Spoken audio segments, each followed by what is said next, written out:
And we are live. Welcome back. Wait, I had my Wait. button. Yeah, I had my Wait. button all queued up for Pause. the intro music. Off to a fantastic start. I see it's on. Welcome back to Sanity Damage, a tabletop role playing game actual play live show. I'm your dungeon master, Nathan, and I am joined as ever by these beautiful, amazing players for one finale adventure. Cody, You're Captain Jack Rackman, Captain of the world. Let's save existence. And Abraham Blavatsky. Yes, Jack, let's go ahead and save the existence. Because I'm very close to Ascension and I would hate to waste all my hard work. Pippin, ASM Moriarty signing on one last time. Door doesn't agree with that last statement. Ellen, Celine the Star Child. What shall be, the rest is written in the stars. And Penelope Whitlock. I bet you guys didn't think I was going to last this long, huh?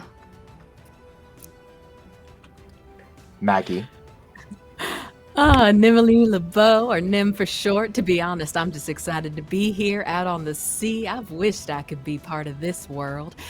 And, they call me Finn. I don't know quite what to expect, but as long as I don't end up hiding in a barrel, I'd say it's a net win. and Alex. Clacker Volkson, Bullseye. That's my line. Arf Orf.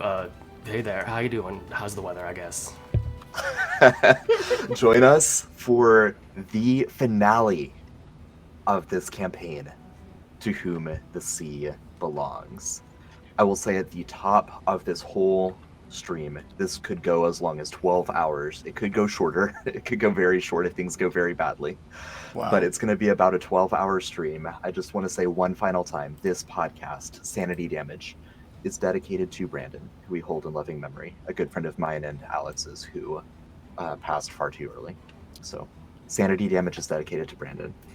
A quick recap of the events that have taken place over all of Sanity Damage, just very, very broad strokes. Yarr. The world is ending.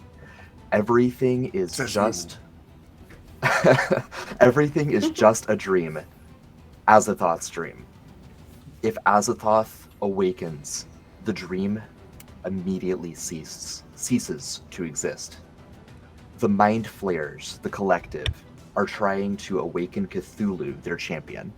If Cthulhu awakens, then he will flay Azathoth's mind, according to Nyarlathotep. The Mind Flayers believe that Cthulhu will be able to flay Azathoth's mind, taking over the Dreaming God's mind and remaking reality in their own image. The heroes, the party of 10 heroes here, are trying to stop them. Having reconvened in Shikyodai, where Tor, one of Pippin's characters, has just become the Emperor, the party has been planning what to do next. The treasure hunting crew, the party having been divided into two groups, the treasure hunting crew is planning to pursue Zheng, the Archlich from Taiyang, who possesses one of the ancient artifacts. And the Mind Flayer Slayer crew has been planning to go to Arcathians to recover the Actilian Spear, another one of the powerful artifacts that they are looking for. And at some point, the Mind Flayer Slayer crew is trying to find a way to reconnect with their frenemy Zugchiganku and discuss the resurrection of Gajira, a champion that can battle Cthulhu, should Cthulhu arise. So let's jump back in to the planning, the strategy that is going on in Shikyodai. You all have about 1 day left to plan, to strategize, to do whatever kind of concluding things you need to do to set your affairs in order before sailing out on this final voyage.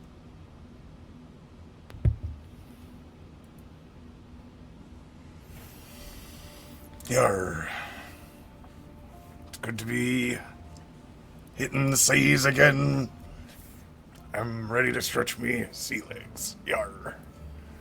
Feels like I haven't been out for quite some time, even though I know we were just out. Canonically. I know. I feel like this last night has lasted, nigh on 6 months. You all slept very deeply. Some months or some nights are like that, aren't they? Oh yeah, sure. Well, I got some. You guys want some? Got a little kettle brewing if you want some tea. Oh yes, a spot of tea sounds very lovely. And is there a treasure room that we have access to? Yes, thanks to Tor being the emperor. Money is not an issue for the remainder of the campaign. If you Damn. think, oh, I should have picked up a short sword, assume that you did. Anything mundane besides healing potions, just assume that you did. Yeah, Celine is gonna slip out as Clacker's making tea and is going through the treasure room looking for golden goblets worth like 1,000 gold apiece. Diamonds worth a lot of gold apiece. Just kind of filling up her spell stash. Makes sense. Yeah, perfect. Yeah, any material components that you need for spells, you can assume you have those. Healing potions, you can assume that each of the party has. Let's see. We'll say that you stash them on your respective ships. We'll say each party member has 6 potions of greater healing, 4d4 plus 4 hit points restored upon consuming that. So that's 60 total. Each party member has 6.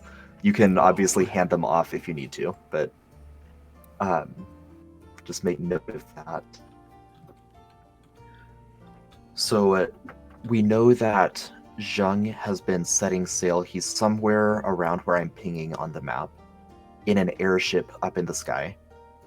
The party is planning to go and kind of ambush his boat, find a way to drop down or catch up to him in the clouds to try to take the Fan of Li Shun, one of the 10 magic items that comprise the Jushbatar lyre. Just kind of a quick recap, the Jushbatar lyre was a super artifact, kind of a Voltron artifact made of 10 other artifacts that, when played, would lull Azathoth back into a sleep. So that was one of the ways that the heroes were looking at keeping Azathoth from awakening. But 2 of those items have since been destroyed, causing the world storm to start again. So preventing Azathoth from waking with the Jushbatar lyre is now out of the question. The full Jushbatar lyre cannot be remade. But these are still very powerful artifacts, and if the heroes have them, then the Mind Flayers don't. If the Mind Flayers don't have them, they won't be able to destroy them and cause the world storm to get worse and worse. So it's still a reasonable pursuit. In the last day, which again was a long time ago IRL, but in the last day, there was a lot of strategizing about which items to go for, what objectives to focus on. And so, again, one party picked the Fan of Li Shun, which is in the possession of Zheng, as he is flying through the clouds toward the west, or the northwest, rather. Mm-hmm. And another party is going to go to Arcathians and get the Actilian Spear, which in the past has slayed Cthulhu and Gojira both. So a weapon of tremendous power. Now, in order to travel this vast distance, the party tapped Kenawan, their old not mind flayer. He's a mind flayer now? Oh my god. Plot twist. Their old Wayfinder friend, to equip their ships so that they can travel through the Celestial Sea, cutting down the time that they need to travel this vast distance. So while Kenawan is going about preparing the ships, what's kind of the distribution? Like, what you have several vessels now. You have several ships. You've got the Debtor's Penance. Yeah. Originally, Thousand Tooth Tom's flagship. You have the Stormbreaker, which is the first ship that the treasure hunting party set out with, and you got it equipped with kind of a barnacle crust so that it repairs itself. Yar. You've got the airships of Shikyodai, but you only need two to go on these missions. So which are you planning on sticking with the Stormbreaker and the Debtor's Penance, or do you want to sub out one of those for a traditional airship? I mean, the Debtor's Penance does have a blood cannon, and we do have a willing troll. Yeah. Yes, I'm the pretty troll. sure that we're gonna take the flagship for sure. That's the treasure cruise. Biggest treasure. And I think the flares did so much just to get an airship. Yeah, I think we have to I take know, the airship. right? Okay. That's So- also probably way more powerful, right? I mean, it's a military, fully equipped warship. Yeah, so it's the trade-off is you're going to have more firepower with the airship, you're going to have more maneuverability. You're not going to have the barnacle self-healing factor that you have with the Stormbreaker. That is nice. But we have a crew for a fully stocked crew for each ship, right? Yes, yeah. But a Kraken can't eat our airship when it's up in the sky. That's true. But a sky kraken. I've never seen a sky kraken. There's no such thing. You never No, know. Sky You never Whale, know. I've seen. Those things I've seen. So the consensus sounds like Debtor's Penance and an airship at the expense of the self-healing. Wasn't there a flagship airship? I was just thinking, like, Yes, wasn't there like yeah. a really nice airship? Would that one have any capabilities that maybe it's not like on the same level with the self-healing, but at least we would know like it's like kind of on par strength wise, I guess? Or Yeah, I mean is that- just more firepower. Okay. Plenty of cannons to use. A dragon guess mouse that's head not that breathes a bad. cone of fire, so that's nice. Oh, I mean, Hell yeah. that's pretty. dope. I would That's- say firepower for the healing factor. I Yeah. think All I right, would- airship it is for the other party. Now, Kinawan is equipping both to travel through the Celestial Sea and save you some weeks, if not months, of travel. So that will effectively allow us to kind of transition from one like scene to the next without worrying about transit time. Just assume that you warp into the Celestial Sea one day, check some coordinates that he's installing, and then warp out about 24 hours later, and you're where approximately you want to be. Makes Very sense. advanced wayfinder technology. Yeah. So the other considerations as you're getting ready to go are Hudson, Nelton, Savannah. Those are the three NPCs that are sticking around with you to the end. How do you want to divvy up? I assume Savannah will want to be with Celine, or rather Celine will insist that Savannah stays with her. Savannah, you are such a skilled navigator. I just feel like we can't part with you. I do bring a lot to the crew, Celine. I'd like to see this through with you to the very end. Ah, yes. I would also that would be really nice. Yeah. She like waits for you to say more, and then when you don't, she just kind of nods and then goes to prepare the vessel. Okay. Celine kind of slaps herself in the face and walks away.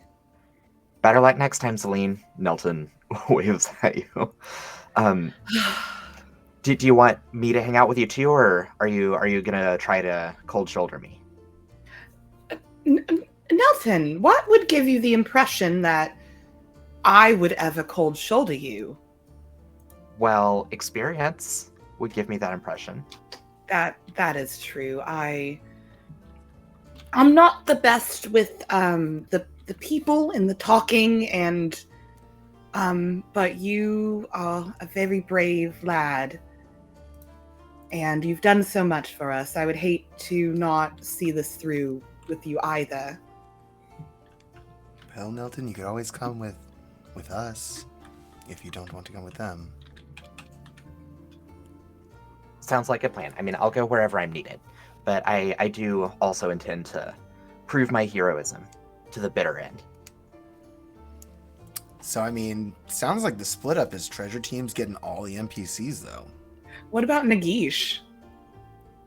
So Nagish, I don't have combat stuff for Nagish. I might, if the situation arises, I might give him like some cantrips he can fire in place of his eyes.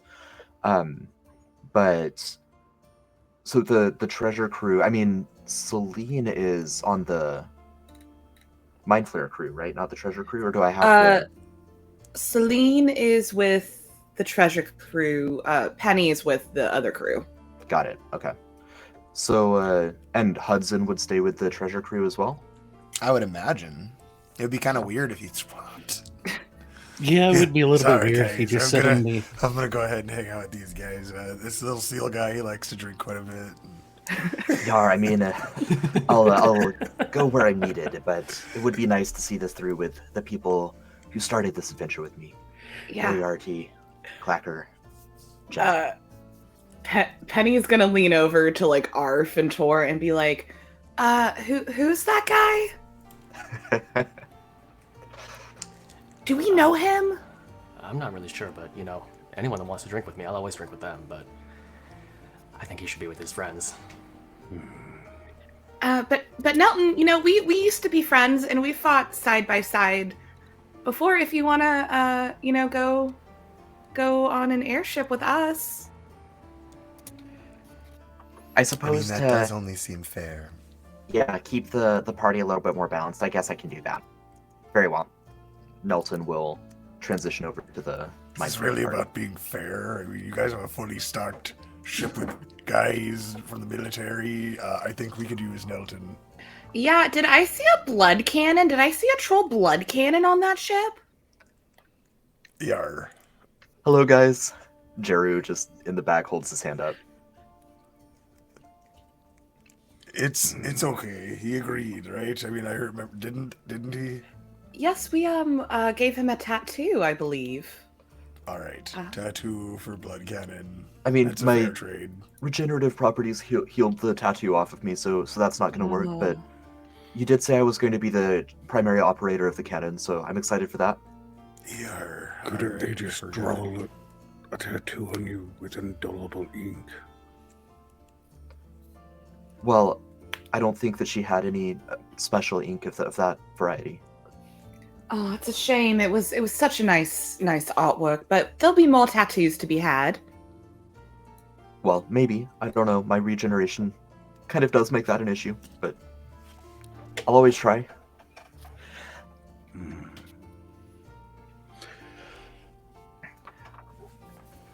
So the parties are set. The group is ready to set sail. Ellen, I know that there was a story beat you wanted to do with Penny. Do you want to do that now or wait until a later point? I'm gonna wait until a little bit later on. Okay. So, all right. One question for my spellcasters: who does not have a magic focus? Like, you know, like a magically enhanced, like it is not your item. Who has a focus attunement? Yes, like you're not an. It's not a magically enhanced focus. What was I? Yeah. Neither of mine are. I know your question. I see what you're asking. Yeah. Because I was going to use one of my artificer infusions, Moriarty as that is, and enhance an arcane focus, giving you a +1 bonus to spell attack rolls. And it ignores, you know, half cover. So, any attacky spellcasters in the group need a focus? I'm sure there's a lot of them. Yeah. I was gonna say both of mine technically could. Mr. Moriarty, I mean, That sounds pretty good to me.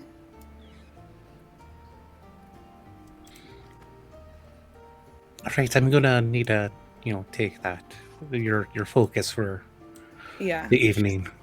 She's gonna give him her little brooch that she's always wearing, which is her spellcasting focus. Actually, I'm level 10, so it's a +2. Ooh. Very nice. Level 10 Nice. artificer. Nice. Yep. That'll allow that. +2 to all my spell attacks. Yeah, you get a +2 bonus to spell attack rolls, and you ignore half cover when What about making a spell attack. saves? Just spell Thank attacks? you. Yep. Yeah. Nice. That But that is good for Penny. Yeah, because yeah. So we have the 2 destinations. I truthfully don't remember. I rewatched the episode yesterday, and I still don't remember which party was going for the spear and which party was going for the fan. I don't think it really matters. It might make sense for the airship to go against the airship. But That makes sense. Yeah. I do think that is the plan, airship to airship combat. Okay. Mhm. Right. Because the Debtor's Penance with the Jade Jewel, another one of those artifacts you got, that allows it to hover, but it doesn't have the full maneuverability of an airship. So, okay, so that sounds like the plan then. The Mind Flayer crew will go after Zheng in the sky, and the Treasure crew will go after the Actilian Spear on the ground. Now, at some point, and you'll have to figure out kind of, let's actually have a group conversation about this, like the 2 parties before we finally split. In regards to getting in contact with Zugchikanku again, with Zugzug, the Mind Flayer Slayer party is the one that has contacted her in the past, but they're going on an airship battle against the Taiwanese, which is a little bit removed from the whole Mind Flayer party. Zugchikanku was last in Haikonolu, waiting to meet you. You can telepathically communicate with her. The problem is that if you do, the whole collective hears as well. Didn't we have like a code thing we were gonna like act like, oh, we're a coming or something like that? Right. We were gonna sound aggressive, yeah. But that was the trigger of like, hey, we're coming to meet up with you. Right. Right. So I guess question is, So- are we ready to do that now, or is that the question you're asking, Nathan? Are we doing that now or later? Well, yeah. So my question is, from last time we recorded, and if you want to change because it's been 6 months, that's fine. But last time we recorded, kind of the conversation was, well, we're not going to Haikonolu anymore because that item got destroyed. Yeah. We do still want to meet up and figure out what to do, whether that's fight Zugchikanku or hear her out and use her abilities to resurrect Gojira. So the challenge now is finding a meeting place and communicating that to her, since you are bypassing Haikonolu. So you could use that same, like, we're coming for you, like, you better not be in Arcathians because we're gonna be there. Like, I gotcha. yeah, so kind of the question is, which party is going to try to contact her? Is it going to be the same one that talked with her already? And if so, where's kind of the meeting point? How do you all want to go about setting that up? It would make sense for the Treasure crew because they're actually going to a physical place. Aren't the Flayers just like open air battling potentially? The Mind Flayers. Oh, sorry, the Mind Flayer party. Mm-hmm. Yeah, so they're likely to just be locked in aerial combat for a while and then kind of rendezvousing. The plan was get these items and rendezvous in Arcathiodal, the aquatic nation off the coast. Right. So we don't necessarily want to tip off that we're going to Arcathians, though. Okay. Right? Well, that's the question. That's why I want to establish this before the party launches. Because the Mind Flayers are kind of open season hunting down these magic items, these artifacts, Yeah. the remains of the Jushbatar Lyre. they know where all of the items are because they have the Eye of the Norns. They have Nagisha's central eye.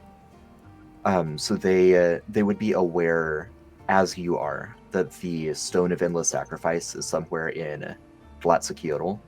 They would be aware that the spear is in Arcathians.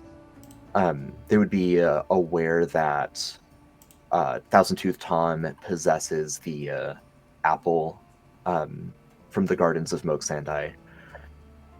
So they have most of the same information that you do.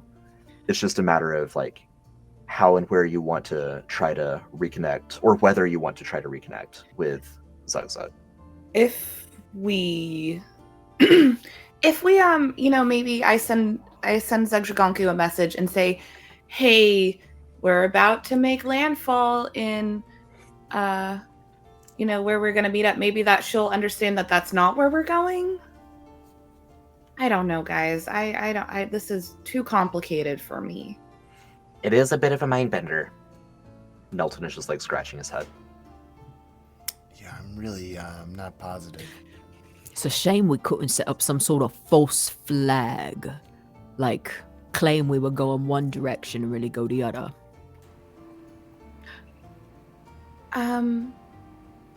We could potentially,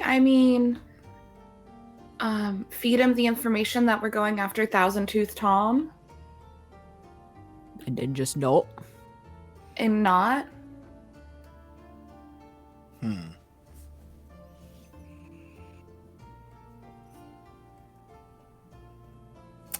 Yeah, I'm not positive. Well, and to that end, if you send them in one direction, you go to another. Once you make landfall at that other place, couldn't you then reach out to your friend? I wouldn't really call her, like our friend. Oh my god, do I know you from somewhere? Yeah, you probably do. You're like so pretty. You are. Oh my god, how do you get your precious. hair so soft? We Is Penny just stroking Anemone's hair? Yeah. I can go over my routine with you sometime. You'd be amazed, actually, at what the right essential oils do. Yeah, Penny's starting to like put braids in Nim's hair and is like utterly distracted.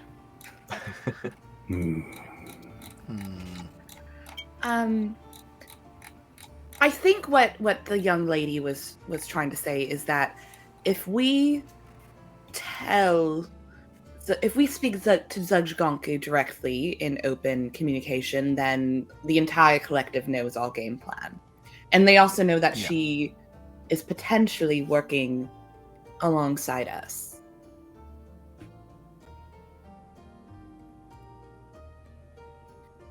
Her challenge is kind of maintaining cover while still communicating. They have the Eye of the Norns, right? Yes. So they know. We don't even have to tell them where we're gonna go. They know what we're doing. Yeah. Mm-hmm. So I feel like all we have to say is like, Zugzagonku, the next time we fucking see you, you're gonna fucking die. And she'll know that means, hey, come find us. We can chat. Yeah. That's a thought. That's true. And I feel like that it calls her out to attention to like give her the warning that like, hey, we need to chat. Mm-hmm. They already are spying on us. They're probably spying on us right now. I don't know how the Eye of the Norn works exactly because I never got to fucking have it. The Eye of the Norns, if I recall, allows the user to see the artifacts of the Juspatar Lyre.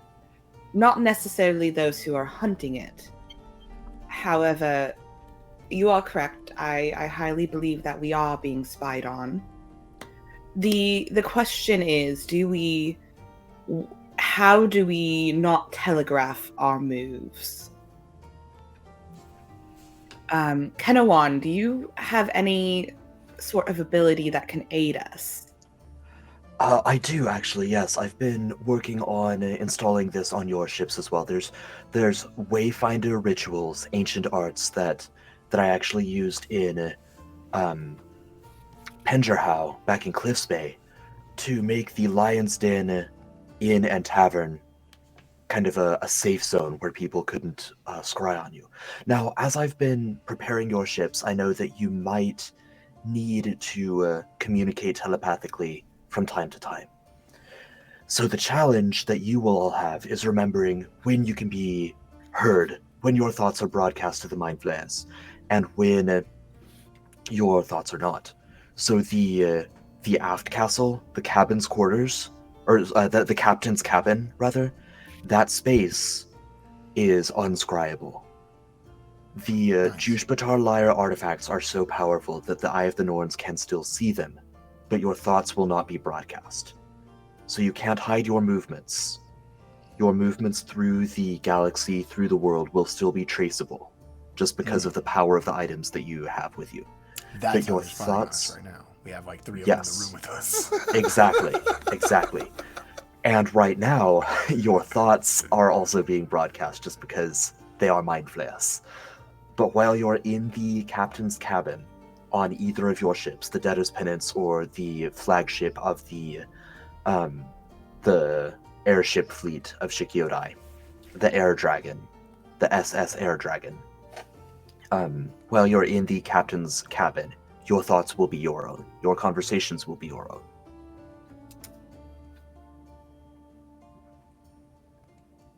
Well, that's good to know. That Jack, should like, extend takes to his your hat off friend. of the totem, puts it on. That should extend to your friend Sakchikanku as well, if you can get her onto one of your boats. Nice. I'm given to believe she has a ring that she can manipulate that with as well. But I again, think while you're on the rest of It's your like a boat, starfish that she wears. lovely. Nathan, can I ask an out of character question? Sure. If Penny is an ASMR, does she count as a celestial? I'm counting all of you as just humanoid for purposes of spells and whatnot. Okay. Thank you. So, Abraham doesn't count as undead? I probably do. Yeah, I think that's the exception. Cause I'm a damn fear and I'm an undead warlock. Yeah, Mm-hmm. yeah. I, the nuns told me of an ancient ritual. It's gonna take a lot of time, but I can cast it on the air dragon. But Abraham, I don't think you'll be able to enter the area. What's that supposed to mean? I mean, you're a little, I don't want to be rude, but you're a little not, like, alive. I see you've noticed. Yeah, your gross hand gave it away. Well, that had nothing to do with it. I know, it just, I don't I know got if the a guy gross with hand when I was still alive. I don't know if someone with a hand that gross is alive. Is this like one of the? It's like, thank you. It's hollow. Yeah. Celestials, elementals, fae, fiends, and undead can't enter the area. Oh, so then Finn wouldn't be able to either. Oh, you're fae. Oh. Yeah. I see how it is. Then I will not. That's what I cast knew. Me and Hollow. Abraham were friends for a reason. I'm so sorry to even bring it up. Like, if it's gonna exclude my friend, I'm not even gonna use it. No, But I mean, I it sounds like a can- good spell. Still, I can it potentially would work cast on it. mind flayers, right? Well, How- we're gonna go after a powerful lich guy. I thought, undead protection might be like helpful, but I can do it on the other boat. It would That's certainly true. seem to affect less people that way. I don't think it would affect We're- anyone that way. Mm-hmm. Yeah. were we still, not to jump on you, Penny, and what you were suggesting, but I also just wanted to clarify, were we still trying to figure out the best way to communicate with your Zug lady, or were we going to do... I'm still open to suggestions. I have maybe a thought. Let me see if my thingy will let me. I have this thing that could potentially be helpful. Maybe for whoever decides to reach out to her. So, Anemone has Mind Blank, which basically like makes one willing creature immune to psychic damage and any effects that would sense emotion or read thoughts. Nice. And so potentially whoever, my thought is whoever reaches out or speaks to, puts the message out there, if we put that on them because it lasts 24 hours, maybe it wouldn't be as like obvious to the mind flayers that there's a message getting sent. Yeah, I think would it work like that? I think it would. So any effect that would sense emotions, read thoughts, divination spells, that's primarily how they're doing it. Effects of similar power used to target mind or gain information, that's broad enough to say yes. I think that someone with Mind Blank would be able to broadcast their thoughts to only the person they want to without everyone else reading their thoughts. What I'm not sure about is if they would be able to get a response. Mind Blank, like the divination spells, let me check what... I don't know if we need a response. Right, you might not. Yeah. It at least solves the question of getting the message there. Like Zug Chikanku would hear it, and that's it. Whether Zug is able to form a response, I'm not sure about. Because I think something really weird. I think stuff like sending, are those divination or enchantment spells? One moment, please. All right, because if those are divination, then I'm gonna say like you can send your message clearly. You just wouldn't be able to hear anything back. It is an evocation. Really? Yeah, weird, right? That is weird. Okay. Well, then there's a chance that Zug would be able to get some kind of response back to you. Now, she wouldn't be mind blanked, so you might not want her to anyway. But Right. Yeah, that was my other concern, was like, I get that if the person with the spell on them wouldn't be heard, but would the receiver being part of a larger collective be heard? That was still my concern. But if I she's think mind blank, you can whisper the message to her. You would just assume she couldn't respond back to you. Perfect. That would be what I would want. Yeah, I bring up the hollow ritual just because, it takes a lot of my concentration and energy. So I won't be able to cast sending for the 24-ish hours when I'm concentrating on this ritual. So can anyone else send a message while I get started? Or is it just me? I can't.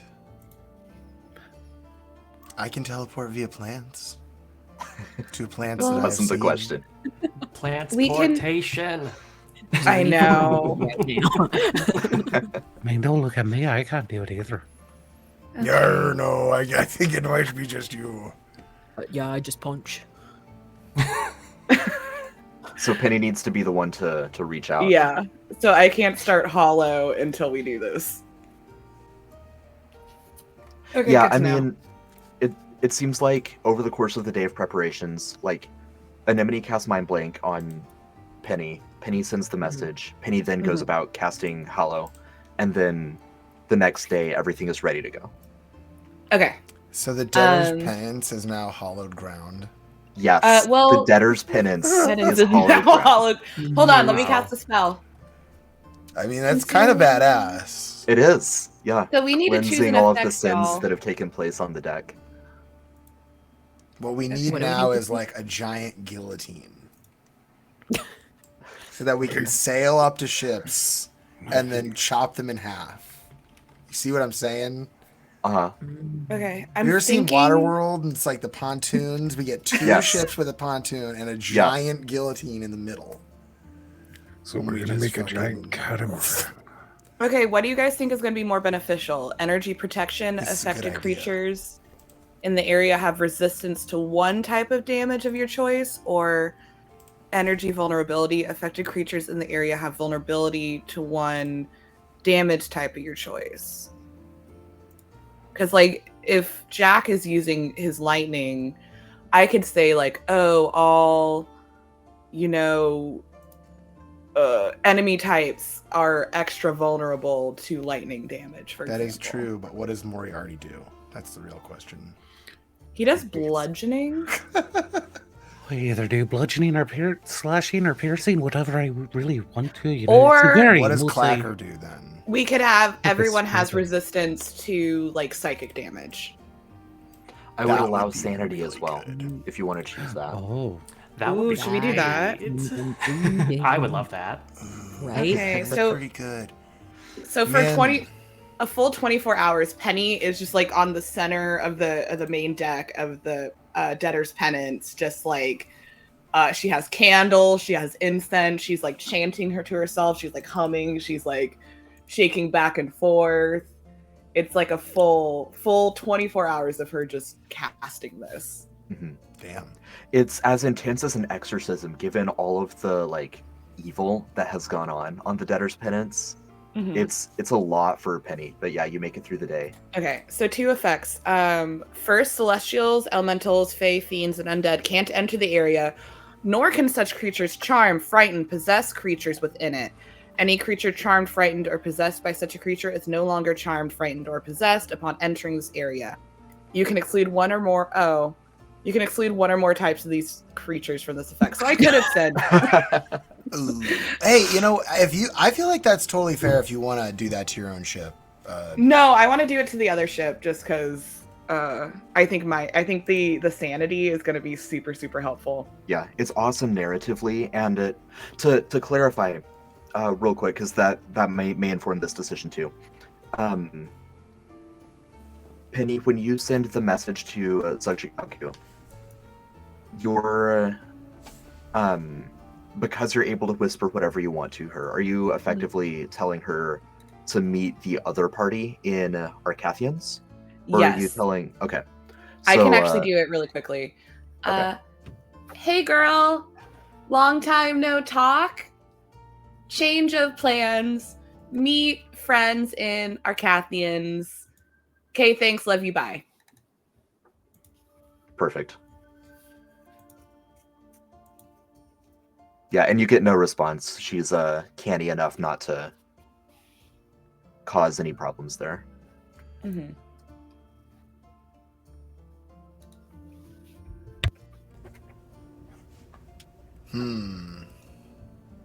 Okay.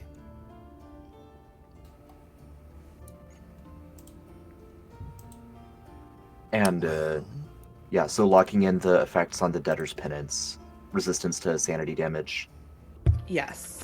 Wow. and one other. You can't hurt us anymore, Nathan. We're resistant to the And podcast. one other. Right, it's type? 2 effects, right? Affected creatures have vulnerability to one damage type of your choice. Oh, I see. Okay. It's just so the entire deck of the Debtor's it's 60. It's a 60 diameter. I'm assuming that's the entire deck of the Debtor's Penance. We'll play shapes with it. We'll shrink the diameter and elongate the. We'll make it ship-shaped, and it should be fine.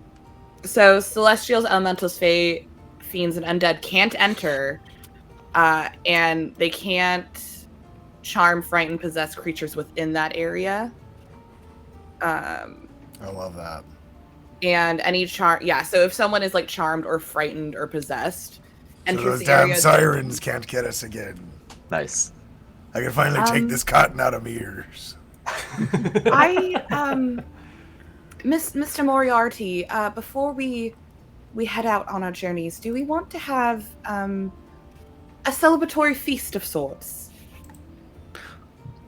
You're telling me now, not before all this planning was going? I could have been making the food already. It won't I take mean, me. it's. It won't take me. It won't take me not but 10 minutes. Do you have a menu in mind? No, I just got asked. Why would I have a Hey. menu already? I mean, now let's see. What do you mean I don't have a 6th level spell slot? Yes, I do. What could we possibly? Celine. Last. You have some Kraken left over. Celine is gonna drag Moriarty into the kitchen and then just start casting Hero's Feast. Perfect. You bring forth which I think this is a bingo, 6th level spell. Yeah, I think so. I like that it specifies 86,400 seconds. 86,400 seconds. You bring forth a great feast, including magnificent food and drink. The feast takes 1 hour to consume and disappears at the end of that time, and the beneficial effects don't set in until this hour is over. Up to 12 creatures can partake of the feast. A creature that partakes of the feast gains several benefits. The creature is cured of all diseases and poison, becomes immune to poison and being frightened, and makes all wisdom saving throws with advantage. Its hit point maximum also increases by 2d10 and gains the same number of hit points. These benefits last for 24 hours. Beautiful. So that should be all of us. I will allow it to be 13 creatures so that it's also Nelton, Celine, or Nelton, Savannah, and Hudson. We don't have to pick one of them to not get it. Nice. Excuse me, Miss Celine. Finn's gonna just like from the kitchen, just sort of like peek in. I don't mean to be a pain or bother, but if you're going to be making all this, ever since we landed, all I have wanted was a treat, and I have not been able to get one yet. Can you please make sure that there's like a little pastry or cinnamon roll or something for me before we set out? Okay. That would be. And Celine is making like a full English roast. Like there's roast chickens and like a roasted rack of lamb and mushy peas and Yorkshire pudding and gravy. And meat and veg, and like a beautiful trifle in the middle of it, and it's just a trifle. It is a British pudding. It's very delicious. It's like cake in a blender with some berries. And like Jello and custard and whipped cream. Yeah. Yeah, I don't know. I'm a little picky. Do you have anything that I recognize? One teeny tiny little chicken nugget. One tiny little chocolate croissant for Finn. I'm much obliged. Beautiful. You all consume this delectable feast. Pastry. Moriarty will not throw a cinnamon roll at Finn. So 7. Great. Don't let me roll HP, y'all. Everyone gains 7 current and maximum hit points for the next 24 hours and is immune to being frightened for the next 24 hours. So, and immune to poison. Okay, and so makes these effects... Sorry, what else was there? Makes all wisdom saving throws with advantage. Nice. And... I'm just joking. And you're very full and have had a yummy dinner and have spent time with your friends and loved ones. And then... all of these effects remain in place for the next 1 combat each per party. Because there's going to be like a day of transit. This is going to be toward the tail end of the effects. But I will say you get these effects before they wear off as we go into the next combats for each party member, or for each group. And fair enough. I appreciate that. And Pippin, is there anything else before we launch? I was seeing what else we could get with it if I kept doing the end. Okay, all right. That's kind of how I felt too. So having consumed this delicious meal, having shared fellowship, having affected, there's 13 of you. This is basically your last supper. Oh my god. And now it's time to launch Jack is in the middle, of course. Wow. Time to launch into the dark night, into the world storm. The party will launch, or the Mind Flare party will launch into the sky, yeet themselves into the Celestial Sea, emerge from the Celestial Sea about 18 hours later, and you see Zheng's flagship, the SS Typhoon, up ahead of you, riding through the clouds, as though the clouds themselves are the sea. But you see through a breach in the clouds, you do see that you're about a mile above the ocean water.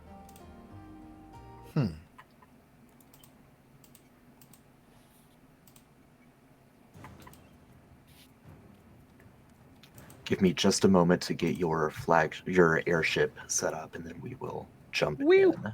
Woo! Very nice. Everyone remember to long rest. Woo! Woo! That's right, bringing Penny up to 88 full hit points. Let's go. Let's go. Let's go.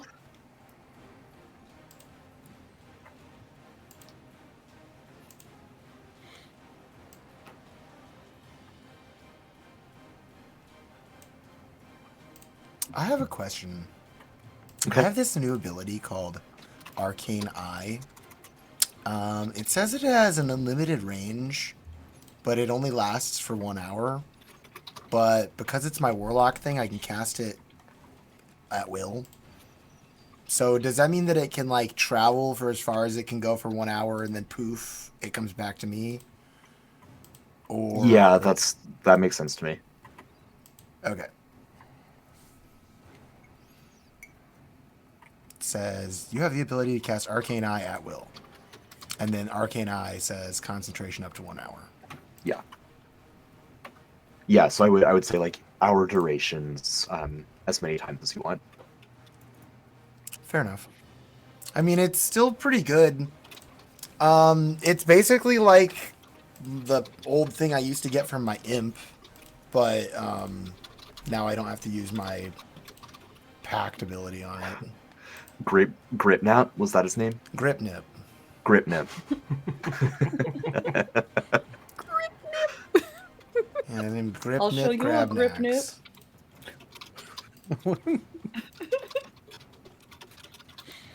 You don't remember him? He played a vital role in putting out the magic fire over Cliffs Bay. Yes, he he did. sacrificed himself to learn that, hey, magic fire hurts. Magic fire bad. Yes. And then when he got back, he was like, hey, I quit. I know we have a contract, but that was fucked up. Yep. One and done. As we see, are we getting into it? Yeah, you can go ahead and do whatever. As we see, the airship ahead of us, I am gonna touch Finn on the shoulder, and I'm gonna touch Clacker on the shoulder, and not Abraham on the shoulder, but Tor. And I'm gonna cast Aid. What does that do? So choose up to 3 creatures. I did. Each target's hit points maximum and current hit points increase by 5 for the duration for 8 hours. Nice. Thank you. Is that as we're approaching the ship or something? Yeah. Cool. So is that in addition to whatever that other thing was? So you should have 7 plus 5 extra hit points. Got it. Just wanted to make sure. So we are on our ship. Just to reset the scene. We are on our ship, flying towards the storm. Yes. And we are potentially about to get into combat. Yeah, it's pretty clear. I mean, you're both above cloud level right now, so you can see each other as clearly as if it were an open day and you were on the ocean. Yeah, I think Abraham would be like, all right, well, I'm going to go lay down. And he would just like go into the captain's quarters there and lay down and astral project his new nearly fully ascended form. Mm-hmm. Can you believe this guy? Like, we're about to fight a big bad, and he's like, I need a nap. You're really going for the Jesus in the storm thing, aren't you? Like, be still. Nathan, would you allow me one more preppy spell? Yes. Penny is gonna kind of summon the courage inside of her and cast Shield of Faith on herself. Something I have never done and probably should have done this entire time. So I get +2 bonus to my AC. Perfect. All right. And that is concentration 1 minute, right? It is concentration for 10 minutes, so as soon as my friends appear, it's going to be gone, but... Yeah. Good until then, though. Yeah. Okay, yeah, so you're a little bit above the SS Typhoon. You're catching up to it thanks to the modifications that Kenna-1 made on the ship, making it a little bit more navigable, a little bit more nimble. And as you drop down near the ship, we'll say, imagine you're both exchanging cannon fire, but both ships are maneuverable enough that the cannons are doing cosmetic damage, but no serious impacts on the boat. Over the course of the battle, if you want to make a cannon fire attack, or if you want to use the dragon masthead to do a cone of fire, you can do so. It takes your action to fire it. It will then take another action to reload a cannon. So you'll need to do some cooperation to get those going. They are good damage. They're probably not going to be as high of a bonus. It's like a +6 to hit, so you're better off with your own spells in terms of hitting people or in terms of hitting the boat itself. But they do pack a punch. It's like 8, excuse me. It's, I think 8d10 damage on a hit. Whoa. Yes, 8d10 bludgeoning damage on a hit. And then the fire masthead is a cone of fire, 120-foot cone for 6d6 fire damage for everything in the cone. That one does have a recharge, though. It's got like a cooldown, like a monster effect. So just know you have those at your disposal as well. As you drop into combat positions here, you see Commodore Zheng up at the front of the ship, up at the prow, looks back at you, sneers, and just kind of pushes his evil lich cape back and gets ready for combat. His captain of this ship, Captain Stone, is a golem of some kind who has this giant flamethrower looking thing strapped to his back, and he just has one hand on the ship's wheel as he looks over and sees you all dropping into place. Let's roll initiative. Nathan, I did move myself a little bit just because I was like, oh, Penny would That's be fine. right next to Finn. That is fine.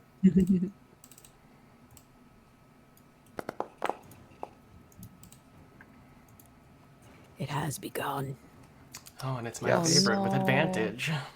Yes. Oh, you're right. I rolled terrible Do both that. times. I didn't do What that. are the odds? I got Yarr, an the 8. boat Yay, moving low around. advantage. Yeah, sorry about that. No, you're good. My bad. Uno Let's mas, hope uno I'm getting my mas. bad rolls out of the way now for Yeah. the initiative. Who do you think's gonna get the first crit? And why is it gonna be Pippin? Right. What? Thanks for the vote of confidence. I will take it.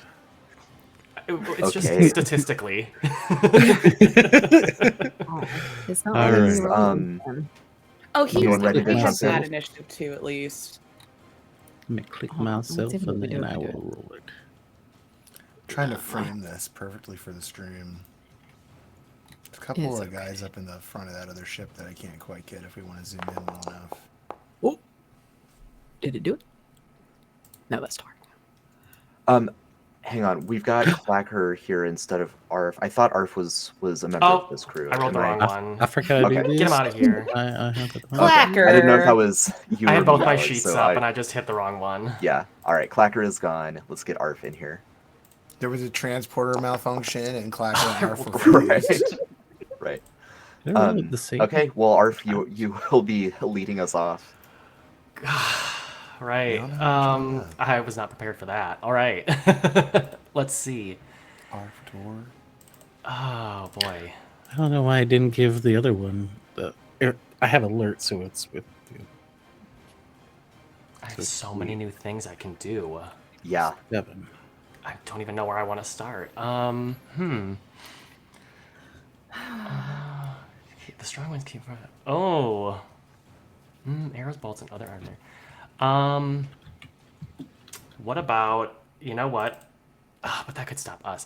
I kind of want to do wind wall and like put a little wind wall here. Because it could be 50 feet, so I could like kind of block us off a little bit from projectiles and stuff. But then we also wouldn't really be able to do much. I don't know why.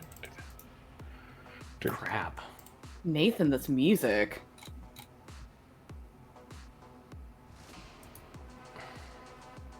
Yeah, this is pretty cool. Are any of them Some techno and beasts? stuff. You don't see any beasts. Ugh. They all appear to be humanoid. Taiwanese privateers. What about inside? Do they feel like animalistic? Unleash the beast. Okay. Oh, that's my cantrip. How far can I do that? Just Zhang is going toward the end, so he's just kind of waiting to see what all you are capable of before he decides how hard to go. Oh, and didn't we decide Nelton is with this party? Yes. Yes, Nelton is Okay. here. I will grab him. Where's Joe? I also leveled him up, so Oh, he's he's up there. a little bit better now. He's level Nelton, 20. are you taking a nap with Abraham right now? What is happening? Sorry. I got seasick. I'm okay now. That wasn't a no. All right. Let's Yeah, I guess get this Captain's going. Quarters would be back this way. All right. Arf's just gonna move up here. What's my movement? 30. Yeah, I'm gonna That's kind not of showing me a health. I don't know. position myself up here. Yeah, kind there of was behind some this. malfunction with the health with you and Finn. I think both of them are actually correct. Yeah, because your maximum is 149 right now. For some reason, it just doubled it in the Well, coding. it's It should be plus 7 and 156. then plus 5. Yes. Oh, yes. Yeah. For some odd reason, I thought Moriarty got the +5 as well. No, But he's I not had the wrong. here. So I have He's not my 161. emperor. Okay. Where I go to? Okay, great. I will open up by using one of my multi-shots to attack. Should I go for the captain or the? Oh, yeah. Let's hit the Taiwanese captain that's closest to me.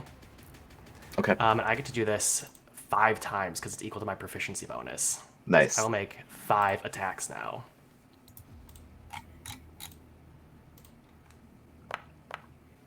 No way! The first crit! It's me! Alex! Indeed, Wow. exactly. Congratulations! Everyone drink. First attack Damn. roll, too. That is crazy. I yeah, think I'm gonna have a that's sip of be water good now. omen. Yeah, I'm having very cold coffee right now. Great. Okay. Critical hit damage. Let's see if it did my right damage. Okay, 1d8. Okay, so I think we need to add a d8 to that as well. So that's 23 damage. Oh, wait, I already added it. Sorry, 15. Yep, I got it. Okay.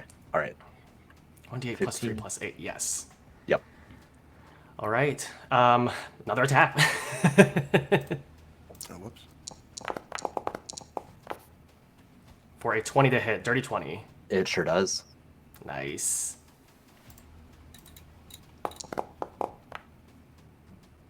Eight damage. Okay. Oh, so close to another crit. 22 That's a hit. for 11 damage. Okay. 3 arrows just slam into this guy. 4 arrows. 19. For 4. Okay. He's bloodied. 21. That hits. Oh, nice. Dang. 11 more damage. Okay. I think I can do other stuff too. Yeah, you should have at least your like D4 from something. Yeah, it's Shadow. my... Is that my primeval awareness? No, not that. What was it? Oh, I can't find it. Yeah, I think it is a D4 for something. Mm-hmm.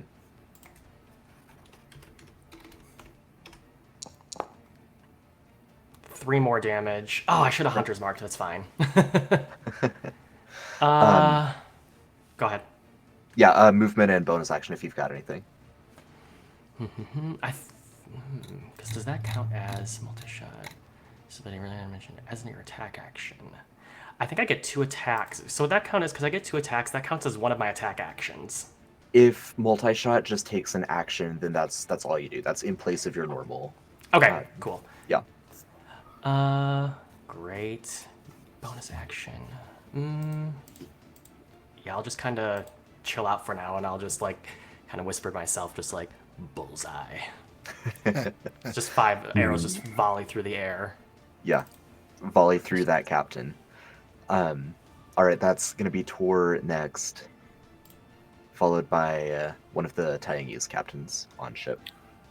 Is there any kind of plank or walkway off the sides that I can make a reasonable jump over into their ship? Yeah, you could drop one from your side if you want to. Oh, and it's actually 1d6. Okay. Okay. Go ahead and re-roll that, Alex. 4 damage. Okay.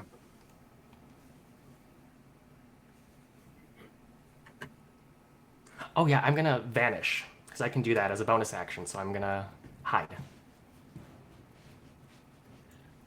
It's Sounds amazing. You good. just like shoot off 5 and then phew, disappear.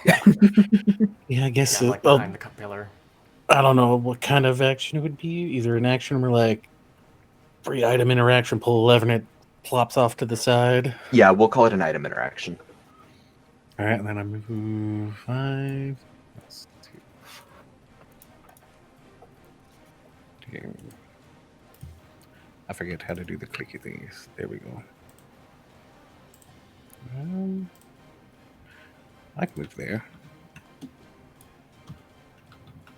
Or it won't move. That's fine too. I'll just move myself. Run over there and it'll start swinging away. All right.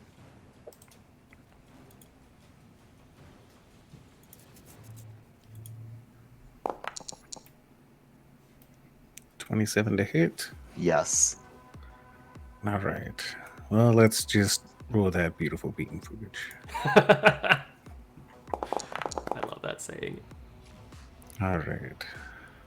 So that's 15. I'm gonna play with fire. Expend a health hit die. For another 10. And since he's a lich, he's gonna love me, and I'm going to divine smite. Captain Stone is not a lich. Oh, I thought this was the lich. I thought we Yeah, said something about the lich. Commodore Zheng is up at the stern, Oh, or that's up right. at the bow of the ship. Oh well, bye, Captain. For another 7. So is that 32 total? Yes. Okay. And then I swing again. So like what? What? I am on tour. I am targeting Captain Joe. There we go.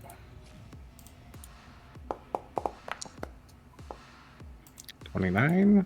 So close to the crit. You do hit on a 29. I hope so. For 9 damage, and I'm gonna play with fire again. For an extra 9. All right. And Mur will give the help action to Abraham. It'll fly to Abraham. Thank you. Perfect. And that's it for Tor? That is it for Tor. All right, so we've got a Taiwanese captain up about close to Zheng toward the front of the boat, who will take their flintlock rifle, just crouch down and take aim, and let's see, Arf just disappeared. So we're going to take a shot at Tor. Given that you're on the boat now, you've boarded, you're an imminent target. So let's see here. That's going to be a 10 to hit.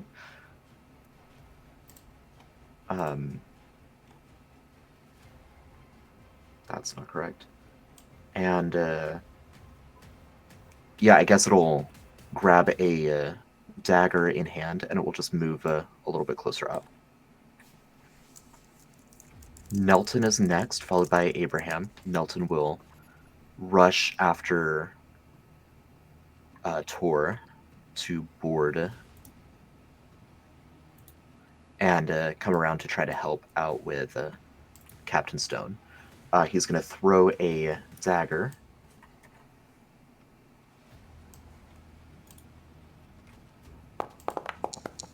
And will hit with a 22.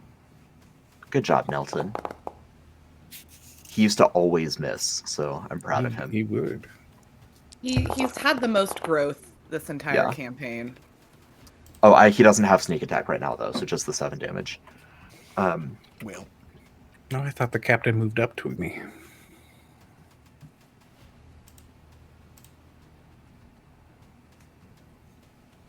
Why would the captain move up to you? I thought you said he did. The lesser captain, way up the stretch. Moved toward you. Yes. I was not zoomed out that far. Yeah. There's lesser captains, commodores, bigger captains, little I captains. know. There's a big. Hey, look at me! I'm the little captain. It's Don't kill me. I'm just a little guy. All right, Abraham, you're up. Finn is up after that. All right. Yeah, Abraham will burst out of the wall, just walking out of the wall in a ghostly fashion. And yeah, he will just look over at the captain. His ghostly visage would horribly alter as he would take his form of dread, and he would just as awful as you can imagine. Like have you ever seen the picture of like the boiled one or whatever? No. It's like a horrible creepypasta. Okay. I imagine that Abraham literally just looks like like a horrible sunken ghost. That's so funny because I've always imagined Abraham as a horrible creepypasta. Yeah, basically. He just steps out of the wall. He looks pretty normal when he steps out of the wall, except he's a ghost. And then he just like shrieks and turns into that and starts launching Eldritch Blasts, of course. First one with advantage.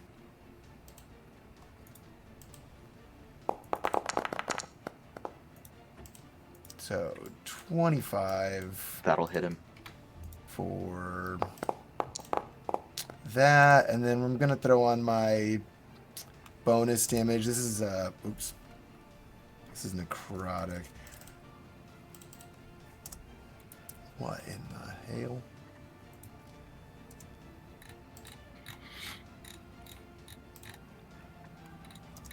There we go. Okay, not much. But get another Eldritch Blast coming up. This one's normal, and one more. Those are both normal. 18, 20. The 20 hits, the 18 does not. And for damage, 7. All right. And I will take a few steps forward. But perfect. That'll be it. Maybe just to the railing. I'll take a step each bolt I throw. Nice. Yeah. Yeah, just slowly advancing. Scarlet Witch kind of. All right, Finn, that brings us to you. All right. Just trying to decide.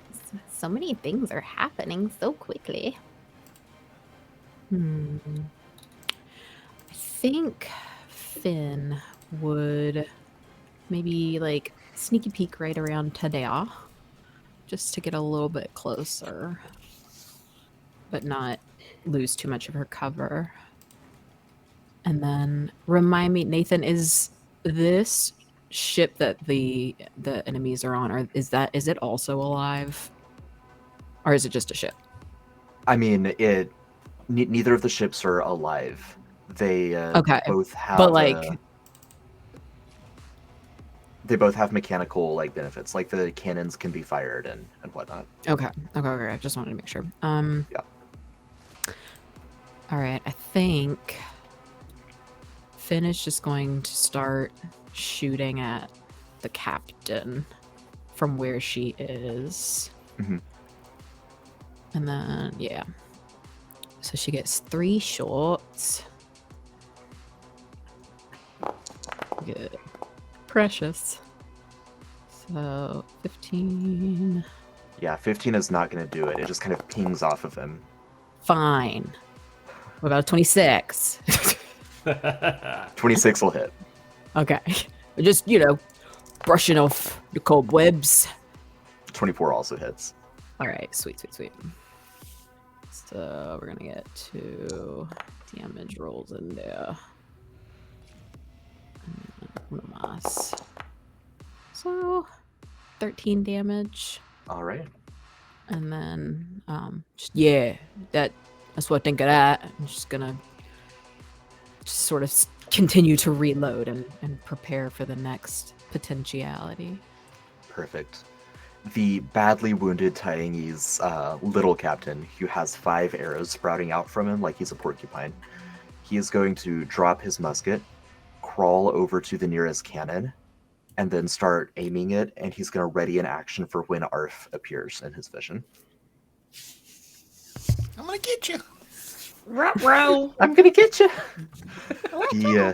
Should have never shot the little captain. I'm already ready for this too. I am fully prepared. The next captain is going to take a shot at Tor and then retreat over to his friend to help reload the cannon when necessary. You need to respect the silence. It serves as a solitude of creativity. Now, attacking against Tor, it's a futile effort. They don't necessarily know that yet. Actually, a 20... No, 20 still misses you, right? Yes, it still misses. I love All hearing right. that. Perfect. That will bring us to Penny. Question, can I target a cannon? Sure. If I just want it. Okay. Not right now, but maybe in a minute. Okay. Oh, let me crack those knuckles. Penny's been waiting a while.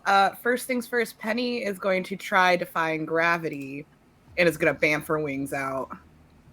Nice. So her eyes go this amber color and these ethereal wings sprout out of her back and she just shoots straight up into the air. And she is going to fly probably over by the spinny wheel thing. I don't know what it does, but that's where she is. And then I am going to cast, she's going to cast Spiritual Weapon at 4th level.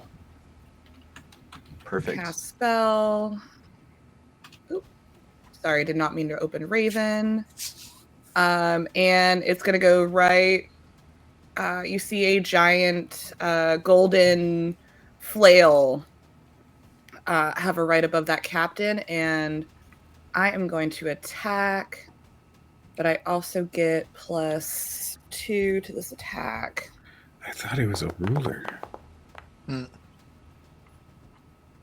Does a 14 hit? 14's not going to cut it. Dang it. And Yeah. Penny's gonna make a sad girl face, and that's her turn. Yeah. It like appears in front of Captain Stone, but he sees it and just grabs it and shoves it away. So as it swings at him, it's moving backwards from him. Okay. All right, so now it's Captain Stone's turn. He will sling his massive blunderbuss off of his back and just aim it point blank at you, Tor. And he's just gonna lob a shot into you. So one side.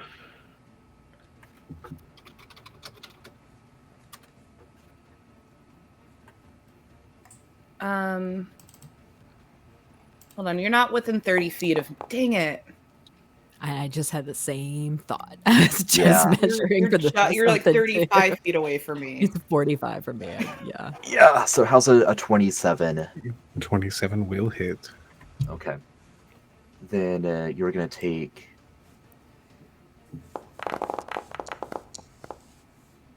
26 damage as this massive boulder of brimstone just slams into you. And then Captain Stone is going to back up 20 feet. No, I'm going to Unless- smack him. Yeah, you also have whatever you get.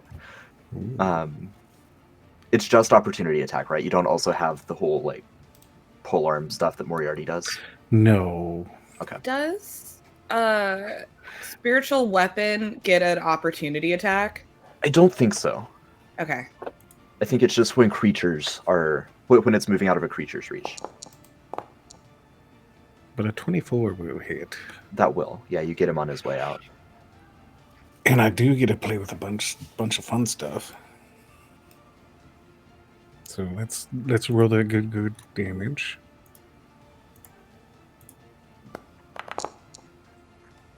There's the normal damage, and I will hit him with hit me, so he gets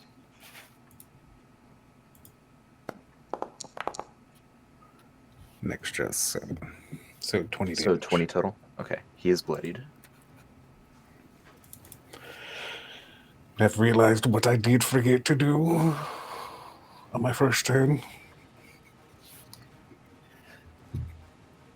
Yeah, I also forgot Raven. Sorry, girl. Oh no.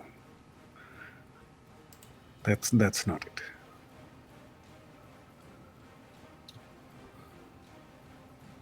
All right. That is going to be it for Captain Stone, and that brings us to Commodore John. Just going to do some fun measuring real quick. He doesn't have to. Yeah, I hate this, Nathan. No, he kind of wants to. Nathan, I hate where this ruler's going. Alex, what exactly does your hidden thing do? How does that work? I can take hide as a bonus action. Oh, that's it? Yeah. Okay, so to do that, you actually have to have like a reasonable place to hide. You can't just like disappear. Oh, I thought it was like behind the pillar. That's tucked behind. that's sure, but I'm gonna be more strict about it moving forward. Okay, noted. Okay. Let's see. It's reasonable as long as you have like crates, a sail. On a ship, it should actually be pretty easy. Okay. It's just good to kind of clock how that works. It's not like you magically disappearing. Right. You hide behind the pillar and seal slide backwards. Yeah, the ARF Go ahead. ARF happens to be the same exact color as the pillar. Right, right. I do have something that can do that. I have a feature that can do that as well. Yeah. Okay, so Zheng raises his hand, and you see kind of greenish toxin wafting up from his fingers, and he just blows it. And a cloud kill is going to appear on the boat and start rolling south on the boat. Is that poison by any chance, Nathan? This isn't the boat that you hallowed. But everyone got a hero's feast. Oh, you're right. You're so right. But he doesn't know this. He doesn't know that. He doesn't know that. Right. He's like, I can tell by the look in their bellies. Been eating heroes' feasts. Even that Everybody ghost over there has been pretend eating well. heroes' feasts. Make them think we're weakened. I've ever seen. We are all immune to poison and being frightened. Whoa. Hell yeah. Yep. So he wasted his turn, but he's now learning that. He sees Arf like inhaling this and just being like, yeah, that's fine. And what? Right. I also have So- to ask, how fast are we traveling? That's a great point. Let's imagine that the ships are moving at the same speed, about 20 feet per round. Okay. So the cloud kill normally moves 10 feet. It would effectively move 30 feet because of that, because it's moving against you. Mhm. So over the course of the next few turns, the cloud kill moves down over the boat. Several of you would take poison damage, except that you don't. I guess I have to ask Nathan though. just I hate some being good- this guy, but don't we have like a bunch of NPCs with us that probably aren't immune to that shit? Yeah. Well, Everybody Milton, hey. the crew would all be poisoned. Yes, the Shikyodai staff running the airship is going to run into problems. The Right. ship will stay afloat on its current course, but you lose all of your like sailors for sure. They're just like Would that do normal. Would that do Would what anything do to help? anything? I mean, Right. if you're not within 60 feet though. Ah, never mind. Yeah. I suppose you know what this means. We're going to have to kill all these people and take their ship. That's how it's looking. That's going to be it for Commodore Zhang. So we've got one more captain way up in the top here, and he is going to just make his way down and start aiming a cannon as well. Hey guys, don't forget about me. And that'll bring us back to Arf. Would the cannonballs count as like ordinary projectiles? As opposed to magical, yes. Okay. Yeah. Same as like an arrow. Oh, great. Okay, I'm gonna use wind wall. Nice. I can make that 50 feet. Here, let me post it real quick. Come on. Wind Let me cast the spell. A wall of strong wind arises from the ground at a point you choose within range. You can make the wall up to 50 feet long, 15 feet high, and 1 foot thick. The strong winds keep fog, smoke, and other gases at bay. Smaller flying creatures or objects can't pass through the wall. Loose lightweight materials brought to the wall fly upward. Arrows, bolts, and other ordinary projectiles launched at targets behind the wall are deflected upward and automatically miss. Mm-hmm. Boulders hurled by giants, siege engines, similar projectiles are unaffected. Cannonball, I'm gonna rule has disadvantage. It's like the wind is gonna send it off course, but it does have more mass than an arrow. I thought that your question was in regards to like a counter spell or kind of a magical play, but in regards to like actual mass, I'll give it disadvantage on any of its attacks. Okay. And where's the wind wall going up? I know. I'm trying to think if I want to put it like right here. I want to angle it like the ship right here. Yeah, like that direction. Yeah. I didn't know if you were just like blocking the cloud and the shots. No, I'm trying to flip that. I don't know how to do that though. I actually don't either. Let's see. Yeah. Because I want it to be like. There we go. Yeah. Got it. Oh yeah, perfect. Okay. Yeah, just like a little bit. Yeah. Perfect. It's just blocking all that off. Yep. Now again, we're moving 20 feet forward each turn, so I'm going to drag this down at the top of initiative order each turn. Ooh. Oh, I should have put it on the ship. That's fine. Oh, it still would have moved anyway. Whatever. Still good for now. Okay. I have my bonus action. Can I tuck behind here and use vanish then? Sure. Yeah. Okay, great. I vanish once again. Yeah. So the prepared action captain is going to take a cannonball shot at you with disadvantage through the wind wall. Okay. As you hop down to the lower decks.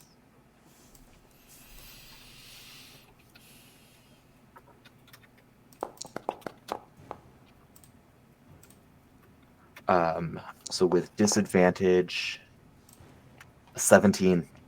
Nope.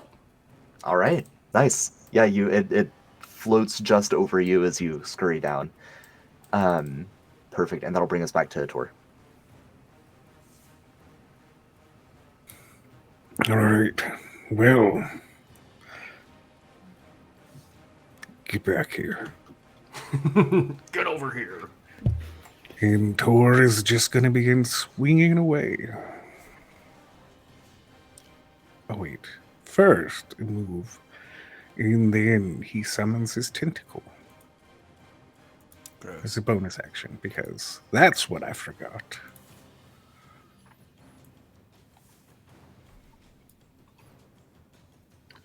Now the damage begins.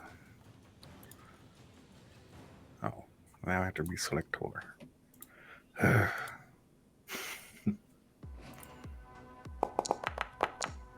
17 to hit. That will not. He deflects that with his blunderbuss. Ooh. That's sad. Yeah, that is sad. Now, where's my tentacle attack? It's a good... There it is.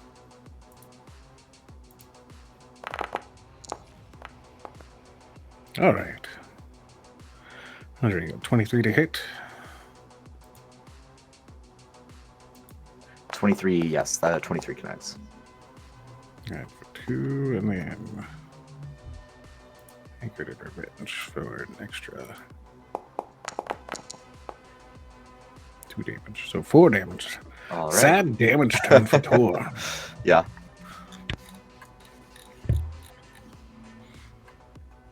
That's all for Tor? Yep. Okay. Got a captain, a little captain in the back, or rather in the front of the ship, moving up toward where the combat is. He will move up to this mast and try to take some cover behind it, prop his rifle around the corner, and take a shot at, I think Penelope is in the clearest line of sight. That's super rude, Nathan. Yeah. It's so rude. The rude attack is going to only be a 12. That misses you, right? Yeah, that misses even without my shield of faith. Nice. Yeah, so it just whizzes past you. And that's going to be his turn. Nelton can get sneak attack now that Tor is up next to Captain Stone, so he's just going to throw another dagger and try to get that extra damage this time. Yeah, and he's going to hit. Get it, Nelton. 6 plus 25 sneak attack to him. Nelton! I told y'all, I'm trying to be a hero like you. We've been working out. Why weren't you sneak attacking when we were fighting all the mind flayers in the city, Nelton? I wasn't good at it yet. I'm learning. And yeah, this knife just goes straight in. This is like a stone golem captain, and it just goes straight in, and you see like the spider web like fissure cracks in his skin from that knife. Zheng sees that and is deeply displeased with Nelton. But it is Abraham's turn. Yeah, Abraham will whip across the decks like... I almost imagine it's like, I think it's in Harry Potter, when they like, what are they, the Death Eaters things, and they like retreat, and they like Yeah. Oh, the Dementors? Dement Eater. What am I? They eat men. They eat dements. But yeah, like the kind of smoky form. Yeah. I kind of imagine it's like that, and he just like flips from deck to deck. And in a 20-foot cube, I guess it'll just be these 3 little captains. Okay. I wish he would have stepped one step forward back. But they're going to get a nice big fat synaptic static. Okay. Abraham's going to extend his ghostly hands, and his dark tendrils will go into their brains. Let me snap that out for you. It is a intelligence saving throw. 8d6 damage, half if they succeed. 15. What's your save now? Oh, that is a good question. I bet it's 17. higher than 15. Okay. 7 and At least according to this, it's 17. 11. 17 sounds right for level 15. Yeah, they all take full damage. And from now on, if they live, they will take 1d6 penalties to anything they try and do. Wow. 29 damage. Okay, well, one of them doesn't live. His head explodes.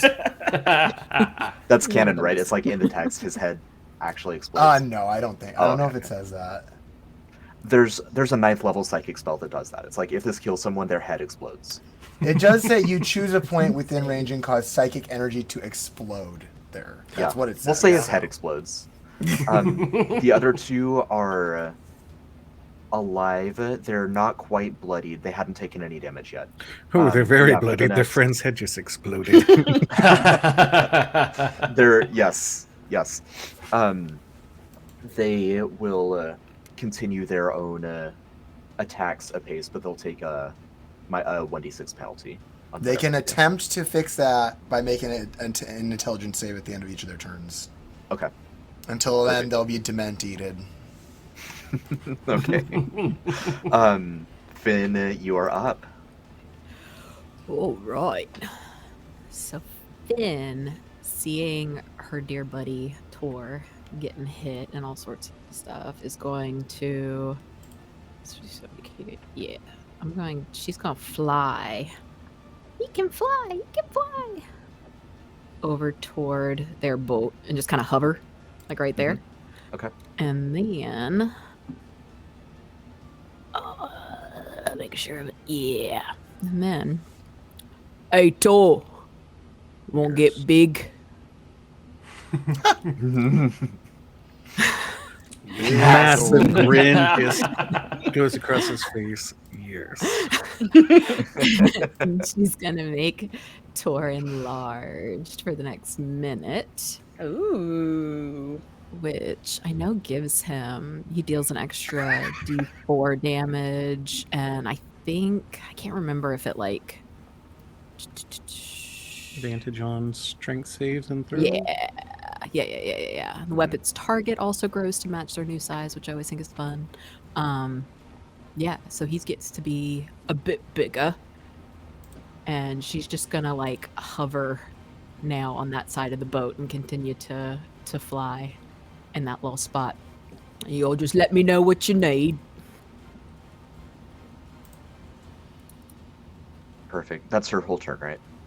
Correct. Yeah. All right. So we've got one of the psychically frightened captains. He will actually. He's not going to make any rolls this turn. He's going to reload this cannon, and Smart move. Yeah, start aiming it. Try to make his intelligence save again. He certainly fails. But that'll bring us to Penny. Okay. Sorry, another question. If I use my circlet of blasting, do I get the +2 bonus from my enhanced spell focus? I think so. Okay, awesome. So your girl, first of all, poor Raven has been kind of confused. So Raven is gonna fly over to me and give myself the help action. Okay. Oh, thank you, girl. And I'm gonna fly forward kind of by where the gangway is and duck down a little bit. And I hate that the Commodore hasn't taken any damage yet. That really grinds my gears. So I'm gonna use my circlet of blasting. And this is an attack. Okay. So I get +2 to these attacks.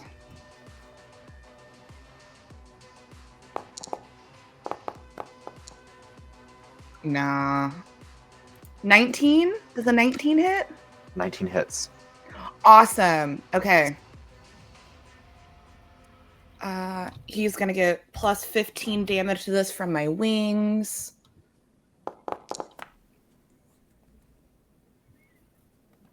That's 25 damage. Nice. And blast of flame just comes out of my crown. And then I'm going to duck back down. And then my spiritual weapon is going to go over to this big captain over here. And let me find spiritual weapon in the chat. 1 second. And is going to make a swing on the big captain.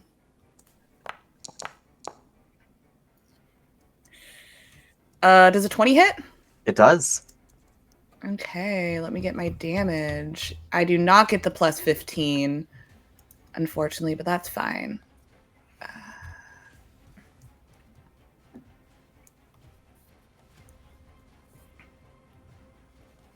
I'm not sure why it's not rolling my damage.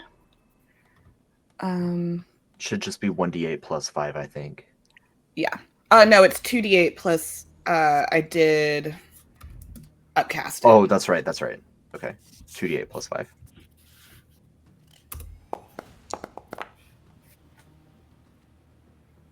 That's 16 damage to Captain Stone. All right. Very nice. He's on his last legs. And that ends my turn. All right. And that'll bring us to Captain Stone, who is going to drop his blunderbuss, pull a giant morning star, like the size of Tor's anchor, from his like waist belt, and just start trying to bash Tor. So he's going to make 2 morning star attacks.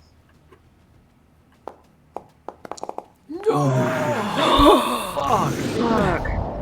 That's got to be a drink, right? I Yeah. think that That's yeah. a drink.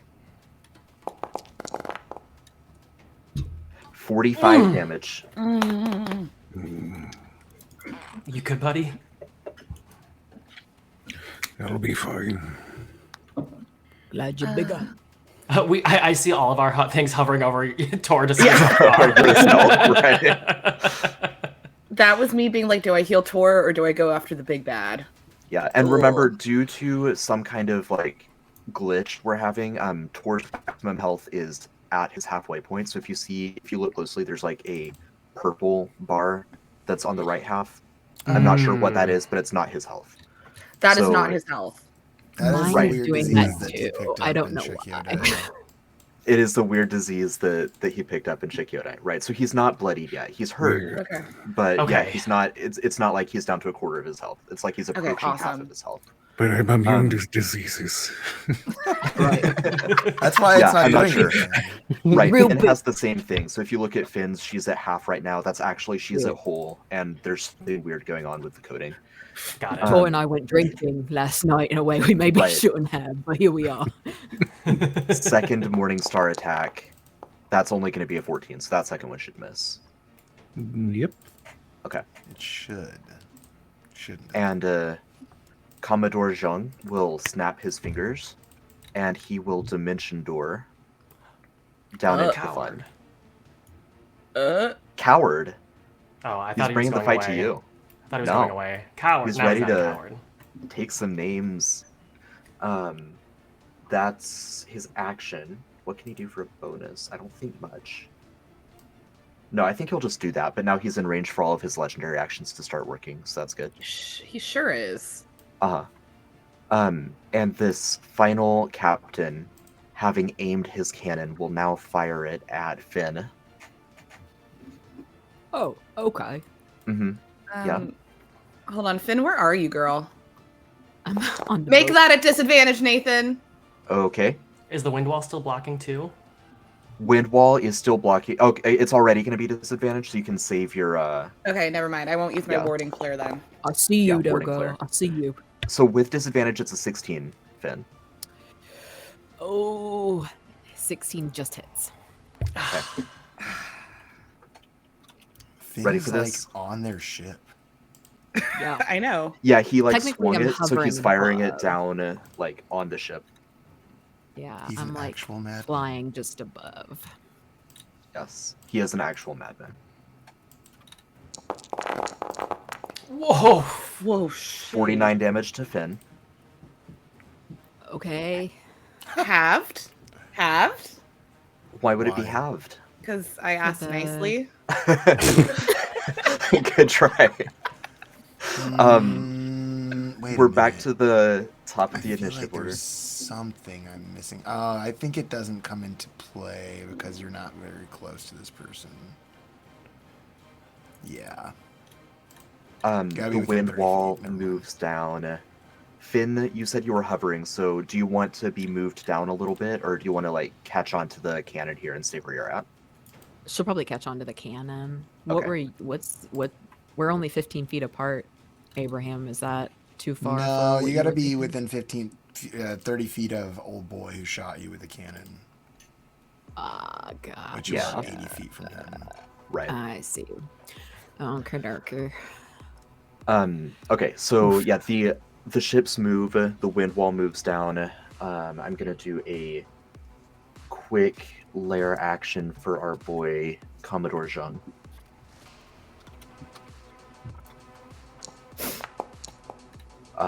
Useless. And it is Arv's turn. I'm glad it was useless. Fuck you, Commodore. Right.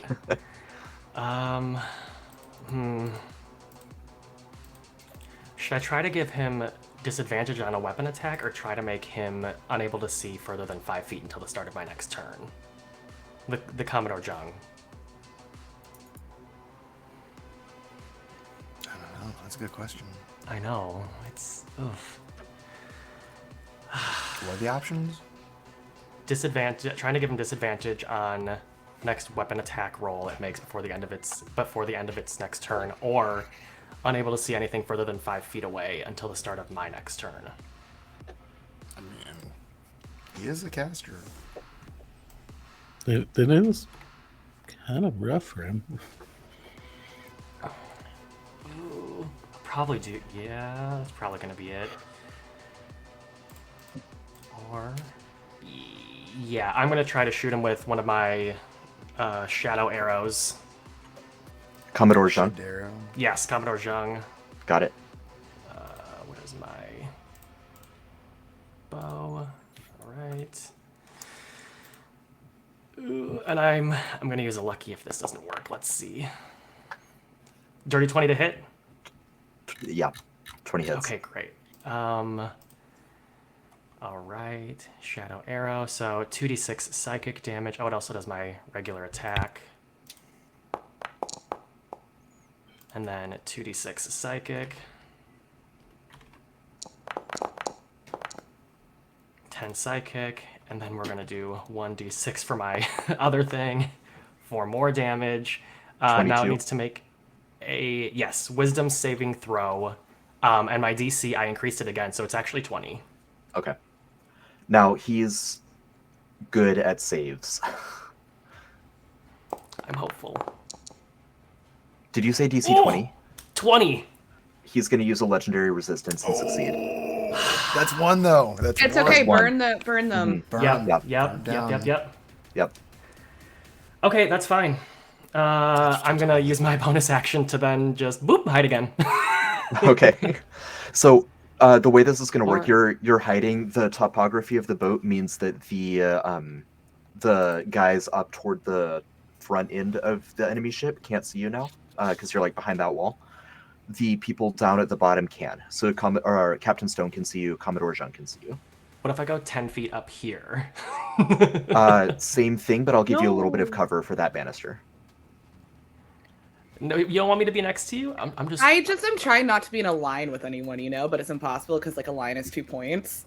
That's a good idea. Put it that way, yeah. That's like very philosophical. And that's your math lesson for the day. I'm gonna stay back here. Actually, I'll be. No, you're good. You don't have. You don't. You could be next to me. Arf just is flip flopping around on board right now. I'm just trying not Right, to he's fluster, doing his man. steel thing. I'm trying to get. I'm trying to get Penny into the final boss fight, guys. Mhm. Okay, Commodore Zhang is going to use a legendary action to return fire at you, Arf. This is a ray of frost from his extended fingertips. Make it at disadvantage. Okay. Or is it a save? It's an attack, so I'll do disadvantage. Okay. Disadvantage is a 26. It'll hit. That's going to be 19 cold damage. I have blubber, so a layer of blubber grants my advantage on saving throws made to resist the effects of extreme cold. Would that do anything? So saving throws, no, because this is just a direct attack. Does it also give you resistance, though? I don't know if you have resistance to cold. I think I have something else. Let me see real quick. Yeah. I mean, it's going to be 19 damage. If you have resistance, then it reduce that to 9 damage. Okay. While you're checking that, we'll go ahead and have Tor. You can take your turn now. Well, let's kill one first. Mm-hmm. And Tor is going to swing away. Swing away, Tor. Swing away. A glass of water.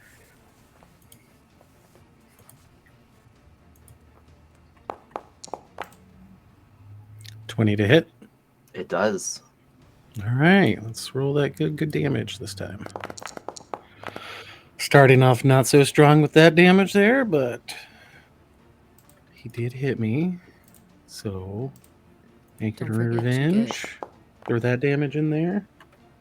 And your extra Let's play D4. some fire. Wow, those are some a lot of damage. Roll that D4 damage. Oof.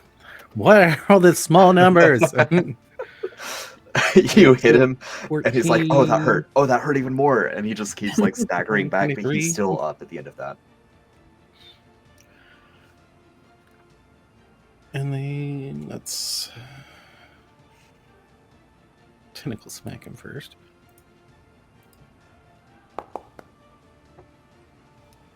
Gets that good crit damage. Mm-hmm. Ooh. Tentacle First does hit not. and crit of the night.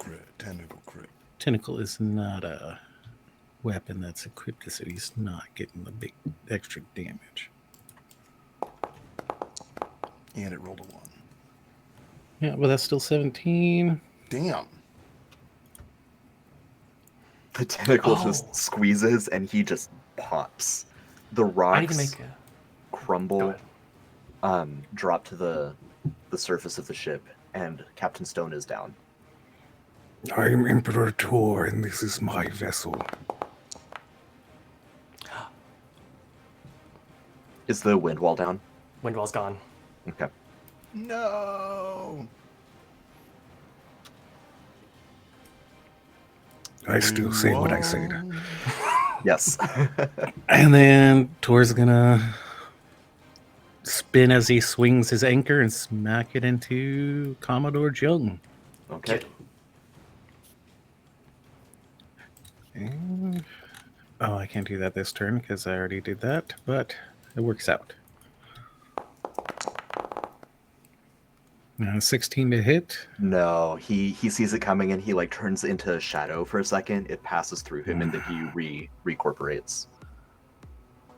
Okay. Just gonna glare at him. Oh, he's glaring at you too. And that should be everything. Perfect. So the captain in the back will take another pot shot at Penny. That's so rude, Nathan. I know it is. I have to spread out the rudeness. I know. Roll really badly. I hope you roll so bad. Can I you mean, I delete might. those green bricks. Green bricks. Yeah, on my screen there's like these green bricks. Oh, I Yes. see. Your your status. Yeah. effect. Yep. Mm-hmm. Yeah, I'll delete that in a second. They've been driving me bonkers. I can't remember if I said I say I duck down, so I think you have disadvantage. You did say that. Cover. You did say that. Partial cover, I think. Yes. Is it duck down or deck down? Uh-huh.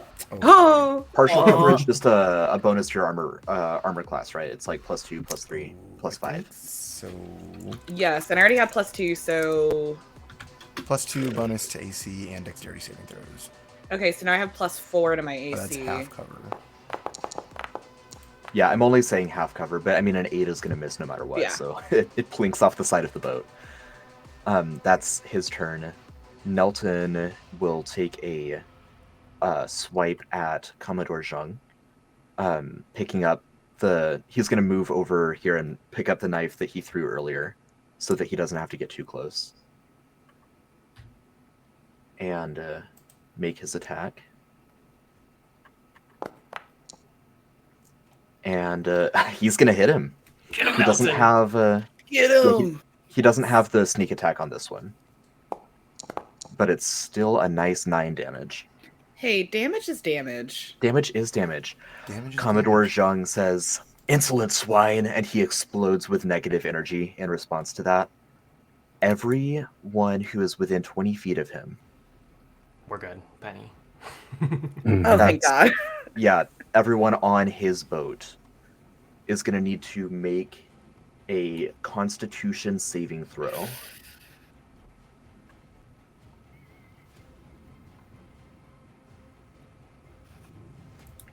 Every non-undead, so Abraham is actually safe from this. That sucks. No, wait, no, it's fine actually, because Finn's gonna get hit. Nice Tor. So All that right, means I Tor can is going to use take my, half damage. I can use my reaction on this. Nice. Psychic damage to the Nice. attacker equal to my proficiency bonus, and they get pushed 10 feet away from Finn. Cool. So my proficiency is So- only like what, 4? 5 at this 5 level. at this level. Yeah. So he takes 5 psychic damage and gets shoved Yeah, right into. Okay. right into Tor. So I don't need to roll a save? I think you still do. You do need to roll a save, but you can add a +4 to it. I believe whenever you Okay. roll. No, those are ability checks. Never mind, not saves. Okay. Is So yeah, you'll this a still need to make the situation save. that I could counterspell? This is not a Mm. spell, it's just an effect. Okay, I gotcha. Okay, Yeah. I've never used that spell, which is the only reason why I keep asking about it. So I'm Yeah, no, genuinely for sure. trying I to mean, figure it please do. He is a spellcaster. He does cast a lot of spells. out. Okay, It so that will would be, yeah, counterspell 16. will be super relevant. Just not for this ability. So Finn, unfortunately, is going to take full damage from this necrotic wave. Nelton and Even Tor are going with to a take half 16? damage. Even with a 16, yeah. DC 18. Damn. Okay.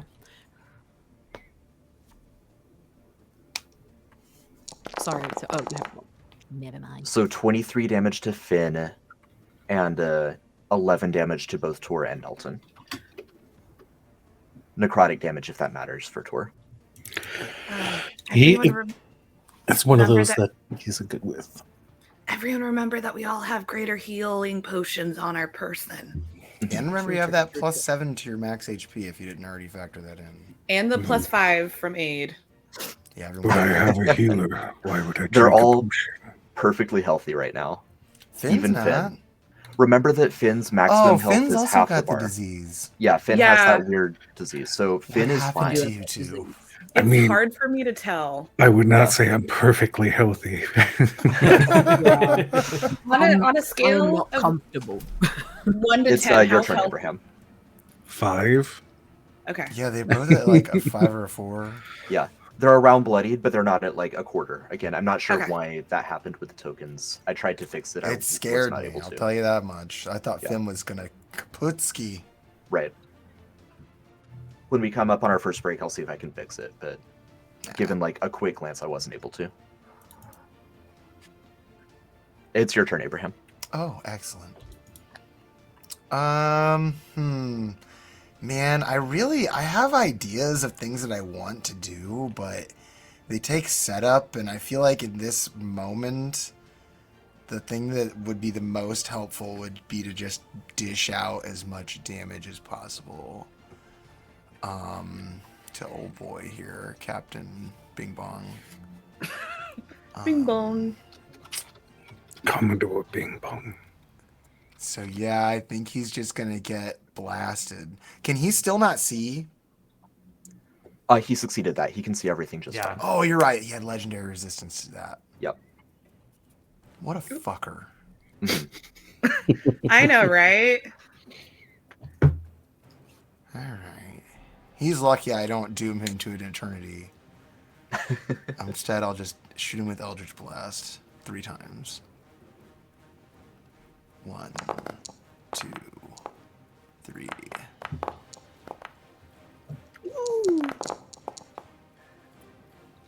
One was a botch, a 16, and a 28.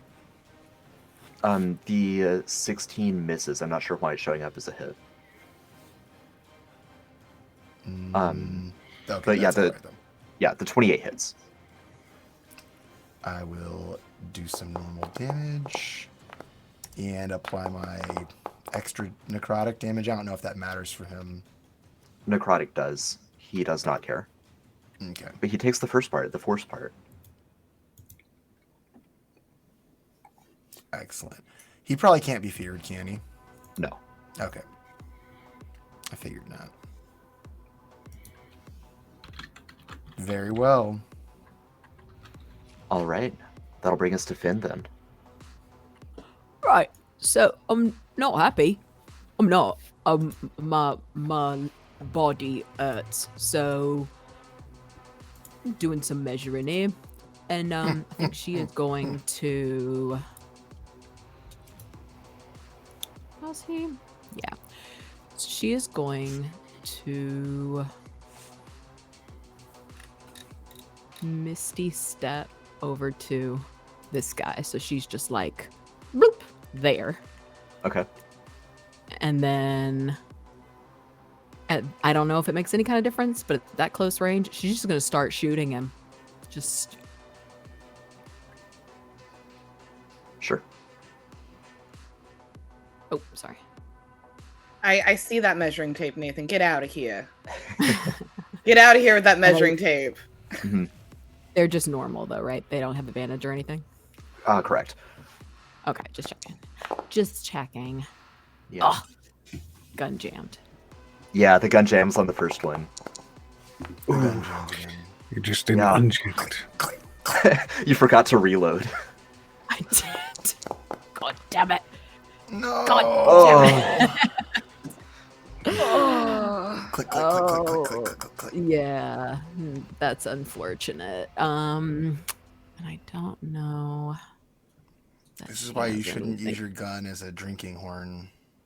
I know. I never should have let it got so wet. Okay, can I maybe that wouldn't work because Misty Step is a bonus action, so I couldn't do an expeditious retreat to get away from him, could I? No, I mean, you can physically run away, but he can opportunity attack you. Yeah, and that's probably I'm just gonna have to do that. I mean, if he Gross. did that, he'd probably get blasted again. That's true. I think she's going to then run to like over by like Tor. Yeah. Yeah. Like to hereish. Ooh, he missed. Again. Ooh. He hit. Remember. Yeah, 18 to that hit. is a hit. That is a hit. He's gonna get blasted again. Get pushed He's back. just gonna get right blasted. towards Abraham. I'm okay. This time, Get I him guess. get him blasted then. 5 damage. 5 damage. All right. And he hits you, Finn. When you're hit, you actually become paralyzed for 1 minute, so you're actually stuck right there. Paralyzed is not good. No, it's No. quite bad. You can repeat the saving throw at the end of each of your turns, ending the effect on a success. Oh, you can make the save right now, and then again at the end of each of your turns. So you might not be paralyzed. So wait, what do I need to do then? Make a Con Constitution save? saving throw. Yep. Con save. Okay. Yeah. And you also take 13 damage. Okay. Come on. That's a 21. Oh yeah, because Aura of protection. paladin stuff. Mhm. Very nice. Okay, so you're not paralyzed. You just take the damage. Woo! Okay. So can I go back to where I was? We needed that. Yes. Yeah, you can go back to finish your movement. All right. Cool. But I do take 13. You said. Correct. Oh. And Well, that's all I got. all right, so the Taiwanese captain who has the psychic tendrils in his head will he will run up to his friend and reload the cannon for him for his action, and then he'll try to save against Abraham's mind manipulation, and he saves. So Ugh. he's good to add again. It's another crit drink. That's But right. rather that be what gets crit on for them to crit. Mhm. It is Penelope's turn next. Okay, I'm just gonna get spiritual weapon out of the way. So my golden flail is gonna go and attack the big bad. Mhm. I get +2 to this. Can I make a quick comment? Have Raven or Mer been doing anything? Raven, I did forget murder. that's a 23 to hit. That will hit him. All right, R. D8 + 5. That is 10 damage. Okay. Okay. And then I'm... Okay, Nathan. Okay. Are you ready? Okay. Okay. Okay. Okay. Okay. Okay. Mhm. Okay. What are you doing? Penelope's gonna fly. And she's gonna kind of fly. She's gonna hover between these like two cannons right here on the side. She's not going on the boat. Okay. She's Great. hovering a little bit. And I should still be with... Yep, I'm still within 30 feet. Awesome. It is time for my divine intervention. Not divine intervention. Radiance of the Dawn. So I'm gonna target it right on him. What does this do? Hold on. Destroys all undead. No, it's not that one. Hostile creatures right. take damage, and allied creatures gain health. Oh, that's As awesome. an action, Nice. you present your holy symbol, and any magical darkness within 30 feet of you is dispelled. Additionally, each hostile creature within 30 feet must make a con saving throw. Any creature takes radiant damage equal to 2d10 plus your cleric level plus 15 for my wings on a failed saving throw and half as much damage on a successful one. Very nice. Okay, so I made up the part about healing. I would love you it. did, Or and not. I think Yeah. that Or you not. actually spoke it Yeah. into I think that was being. correct. I didn't I speak think it was into correct. existence. So, Are we sure? 2d10 plus 30 halved on a DC 18 wisdom save. Okay.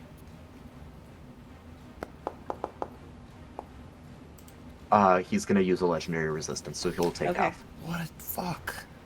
R/. He's got Can you one blame left. him? 10 He's fighting for his plus life out 30. here. Nope. /R. Plus 30. Nice. Nice. Nice. It's 44 halved. 44. Yeah. Still good. And Yeah, then 22 I is still should great. have 5 feet of movement left. Mhm. Penny is just gonna shoot 5 feet down, so she's like below the ships. Nice.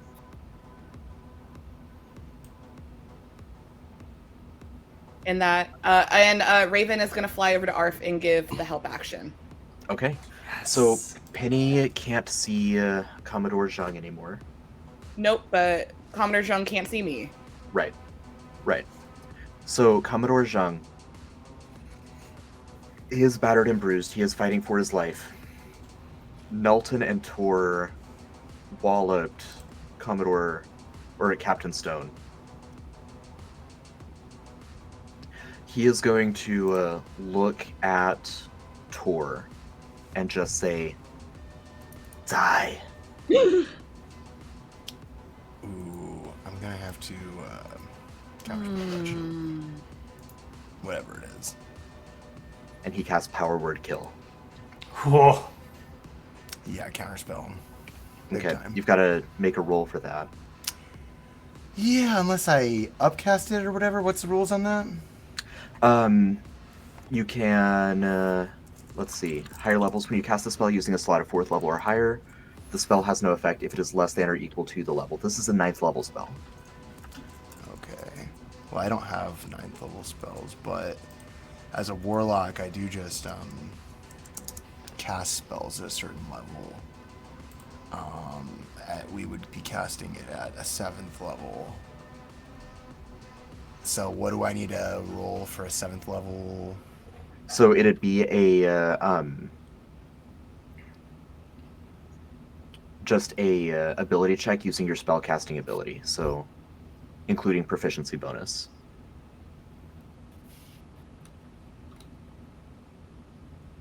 I see. So just a d20. Mm-hmm. Yeah, just a d20 magic ability check. Hit.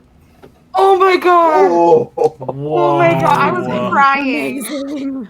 He turns around, he like points at Tor and says to die or whatever.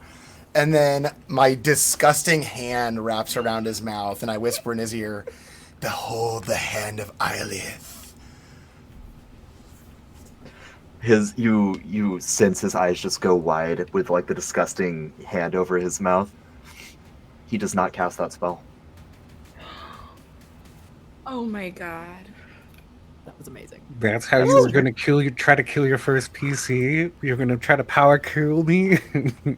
That was made No for holds Penny, barred. wasn't it? No Wow. holds barred. Beat the shit out of him, Tor. Beat the shit out of him. Tying's Well, now captain is going to move forward. He's down a 9th level. Mm-hmm. Train the cannon on Abraham for having done that. And yeah, so this cannon was already preloaded by the guy who has like all of the mental penalties. So now this is just good to go. So he's going to fire that at you, Abraham.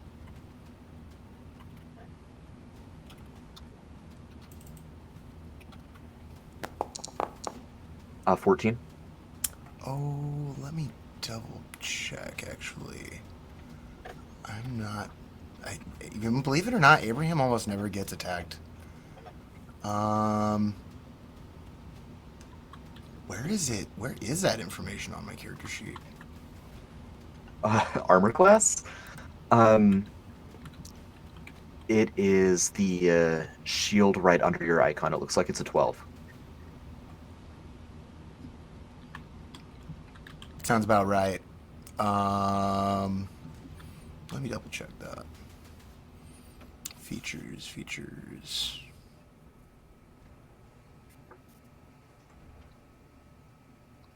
Yeah, I believe that is correct. Okay. But I do have resistance if it's non-magic. Well, it is non-magical. So that's only 22 damage to you. Yes, because of my spirit projection. While I'm in this form, I have resistance to bludgeoning. Oh, that's right. I forgot. Yes. I forgot you astral projected. So your physical body is back in the other boat, right? Mm-hmm. Got it. But I mean, this spirit looks like almost identical to my physical body. Yeah. So, I mean, I still have my disgusting hand in form. Obviously, you can't taste it. Yeah. If you were to lick at my hand. But yes, I do have resistance. So 22. I mean, that still hurts Abraham quite a bit. Right. Okay, so that is it for the Taiwanese captain. It's going to be Arf's turn. First, everyone, or Penny moves in relation to the boats as the boats continue forward. And Zheng is going to go ahead and use a legendary action to...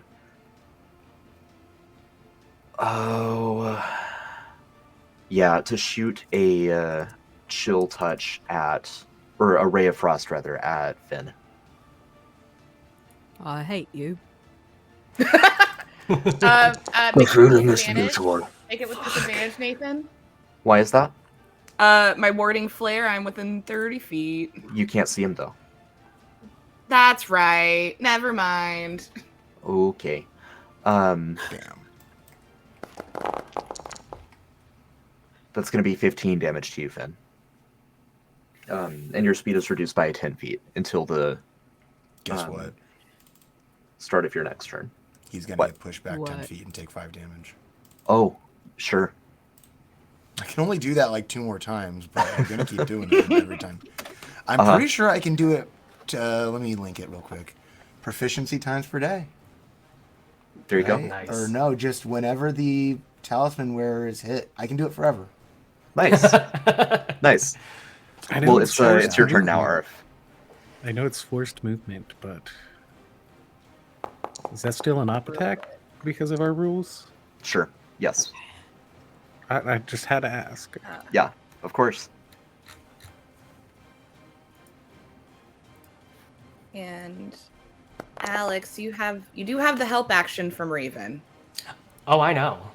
Okay, good. To where you hit with your op attack. Oh, that was Tor rolling. Sorry. Yeah, I'm just waiting. and 13 damage. All right. Perfect. Arf, go for it. Darn it. I don't know if I'm gonna need to do all this, but I'm gonna do all of it just to be sure. All right. Hunter's Mark on to Captain Jung. Okay. I'm multi-shotting again as well. So Okay. I'll be taking 5 attacks this time. First one with advantage from the help action. Mm-hmm. It's probably gonna miss. 14. That does miss. He catches the arrow. All right. Jesus. He 11. limbos under that one. That one. 26. Plus 8. Plus 3. Plus 4. Okay, so I have 2 more. How's his health? Arf, how do you do it? Yes! Oh my god. I see that he. Do I like? I want to imagine that I could like saw he tried to do power word kill. I saw that whole thing happen. Arf just like. Yeah. Arf is losing it over there. He just like saw that happen and he starts freaking out and he just pops up and he just like yells out. No, how do I do this in his voice? Hold on, I have to like get into it. He goes, "Not my friend." Hunter's Marks just volleys the arrows, just all of them right towards his face. Beautiful. And then he just goes, bullseye. Yeah, and Yeah. Jean goes down. All right, we're gonna call the fight there because the remaining 3 captains will be just a mop-up operation. Like they pack a punch with the cannons, but they have fairly low health and defenses. It will not take more than a couple rounds for you to finish those off. So you have commandeered Zhang's ship, if you prefer it to your own. Statistically, it's pretty much the same. It's just a little bit larger. I think we just forced the crew to come work Yeah. for us on our ship. Sure. I I Emperor like Tor and I claimed this vessel. This is 2 bingo squares, y'all. First BBEG death. Is he a Man. BG? Woo! Yeah, I would count that. I would, Okay. and I think, do we acquire an artifact? Yes, you got the Fan of Li Shun. That's right. Nice. What does it do? What does it do? Let's know. find it. Abraham will look so great with a fan. I just imagine it's one of those like giant fans, like. Katana wins. Are we sure this doesn't also count as Arf or Clacker resolving a drama? You know, killing the big bad I guy? think it's their interpersonal drama. Right.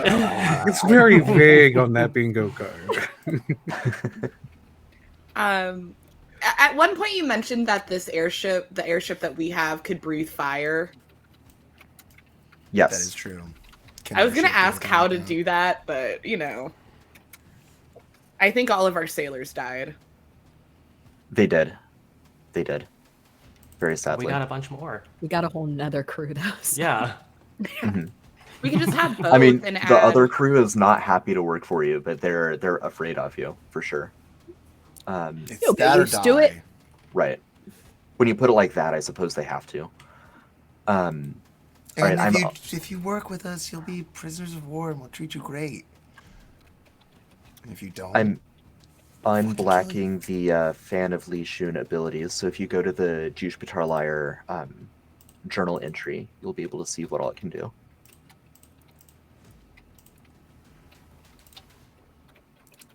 The Fan of Li Shun.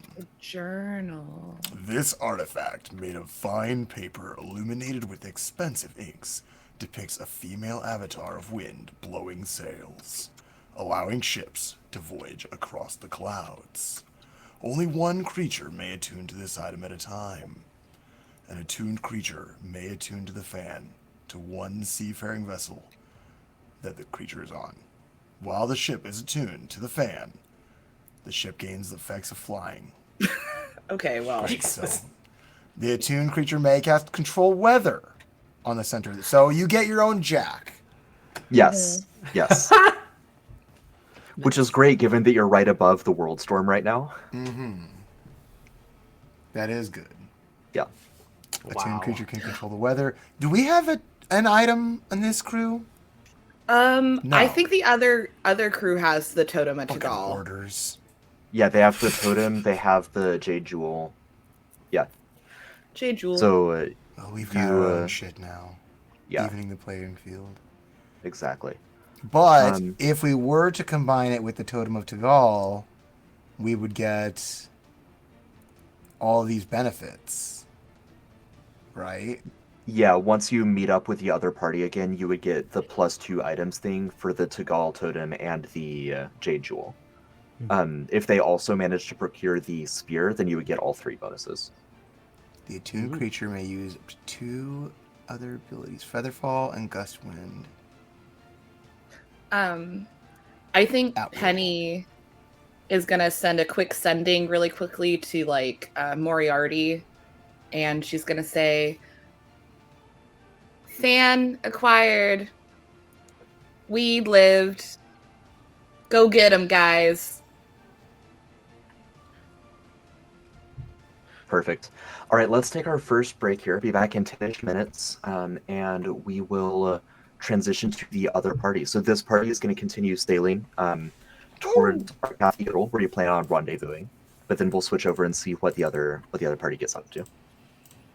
See y'all shortly. Sailing Bye. Thank away. Mhm.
Yarr. Yarr. Yar, I've been talking to myself this whole time. Okay. Oh, I just did what we normally did. I just hopped into the Discord call until we were ready to go live again. Yeah, I had this muted like we normally It's not do. like we I just can did see what that I've for got as long as comfortable. we've been on the stage. I saw I- you talking, but I thought you were talking to someone like in the room with you. I was talking to Right. Pandalicia in chat, Mm. which is Mm. useless because Pandalicia didn't hear anything I was saying. What did you miss? If you are just joining us, the Mind Flare Slayer party just defeated the Lich Zheng and stole the fan of Li Shun, so now they have that extra artifact. We did not steal it. Appropriated? We Appropriated, that's acquired. better. We captured it. Reclaimed We it for the good guys. Adopted? I like We're fostering. We just pickpocketed it. It rightfully belongs in our hands, I suppose. Rightfully belongs. It belongs to in you. a museum. That Nathan okay. tried to power word kill me. Yeah. Yes. That yes. evil lich guy sucked. Alright, he was trying to kill But us. everyone- He He was was coming right at us. You saw it. We had to do what we had to do. Everyone made it safe and sound. Yes, indeed. All right, let's jump back in. We're gonna transition and follow the other party for the next section here. So the treasure party has decided to head to Arcathians in pursuit of the Actilian spear. Let me find some appropriate music for this. That's fine. So you're on the way to the Actilian spear, which you know is in the one of the coastal cities of Arcathians. Oh, you know what? Let me actually go back to the map. I think that's a better view for right now. So the first party that we just followed proceeded to the open ocean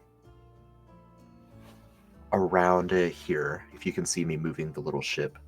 And that's where they defeated Zheng. The next party is going through the Astral Sea, through the Celestial Sea, to Arcathians, to this coastal town, where they are hopeful that they can find the Actilian spear and, pull it into the Horde, acquire it as one of their additional treasures. So this crew is on the Debtor's Penance, Thousand Tooth Tom's former flagship. And as you emerge from the Celestial Sea into the waters of Arcathians, you arrive before dawn, and so there's a thick layer of mist over the coastline. But as the sun slowly rises, and as the sea is illuminated, you see that there are thousands of warships off the coast. It looks like they are Arcathian. They are triremes. They're like heavily armored, like ironclad triremes. So they're like all along the coast of Arcathians, just barricading the shore. You know that the war between West Danica and Taiyang has been raging and has caused a lot of conflict for a lot of different actors, but you haven't heard too much about Arcathians getting involved in that war. But it looks like they're armed up and ready for it. Like they've got a significant armada off the coast here. Looking the other direction, on the shore, you see a significant fight breaking out.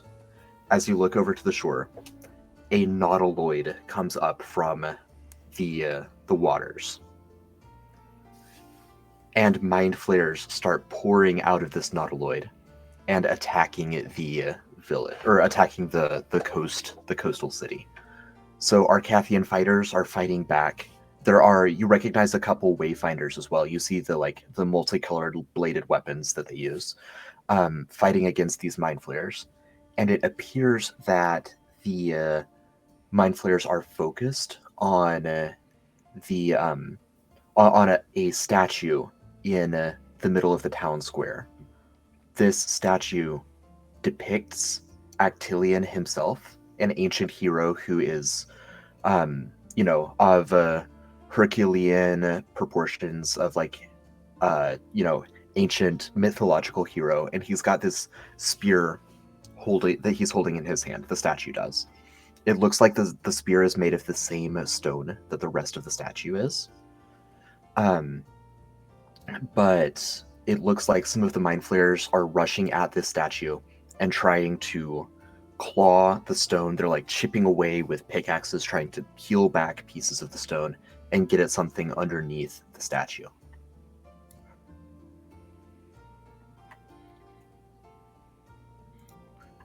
Is there Full speed around the ship into the shore.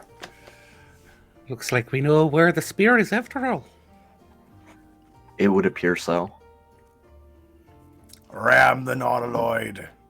Everyone that's going ashore, go to shore.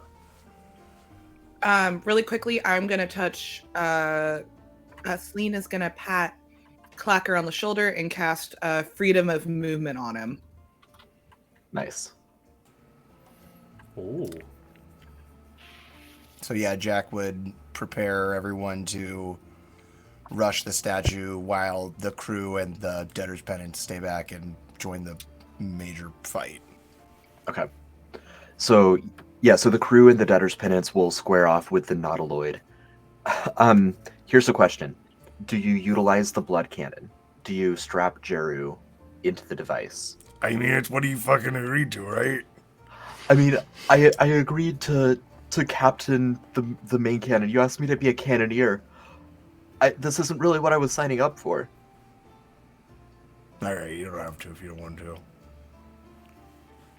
Well, thank you. If you don't want to, you don't have to. But I mean, You'll probably get fired on the next shore leave or whatever. But you you don't do. have to. You do see what we're about to go fight. I mean, if you're willing, It would be to a do great it. boon. You would be a hero to us How all. bad is it gonna hurt? It hurts pretty bad. Oh, We think you could live through it. Here, how well are you at, what kind of drugs do you have over there, Selena? It won't be as bad if you're on. I Drug have. that blood Sorry, cannon. I was chomping down on some of my. I have 117. Drugs? Yes. All right, I say we give him 117 General. different drugs. Then. You would not give him 117 doses of once. whatever. if you can help me dull the pain a little bit, I'll do it. And we can assign one person to make sure that, it doesn't go too far. And if you don't like it, you don't have to do it again. Very considerate of you. So he'll strap himself into the blood cannon while he's drugged, and the blood cannon will deal serious damage to the nautiloid. So the crew of the Debtor's Penance and the nautiloid itself are going to kind of cancel one another out, leaving you with some of the attack force that is on the ground that is trying to get the Actilian spear. So give me just one more moment to finish setting up that, and then we'll roll combat for the second party. Right on. Is Savannah staying on the ship, or is she coming to shore with us? That is up to you. Hudson is planning on going on shore, but he'll also allow you to kind of allocate him as you wish. Selena's gonna look over at Savannah and be safe. Don't die. We're coming back with the spear. Come back alive, Celine. Oh, the rest of us are all just chopped liver. No. Moriarty makes a snide comment as he's listening to the two. Oh, leave him alone, Moriarty. It's cute.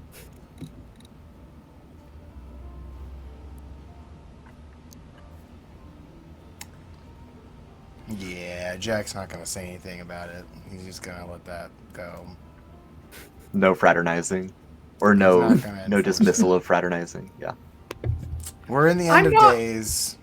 I'm not fraternizing. I'm just asking our. That was clearly fresher. I don't want our first mate to like go down. Like we wouldn't have a first mate, and she's very, pretty. No, I and agree. That's why I talented. didn't say anything. If you would have tried to convince her to come with you, I would have said that's fraternizing, and maybe I would have chastised you.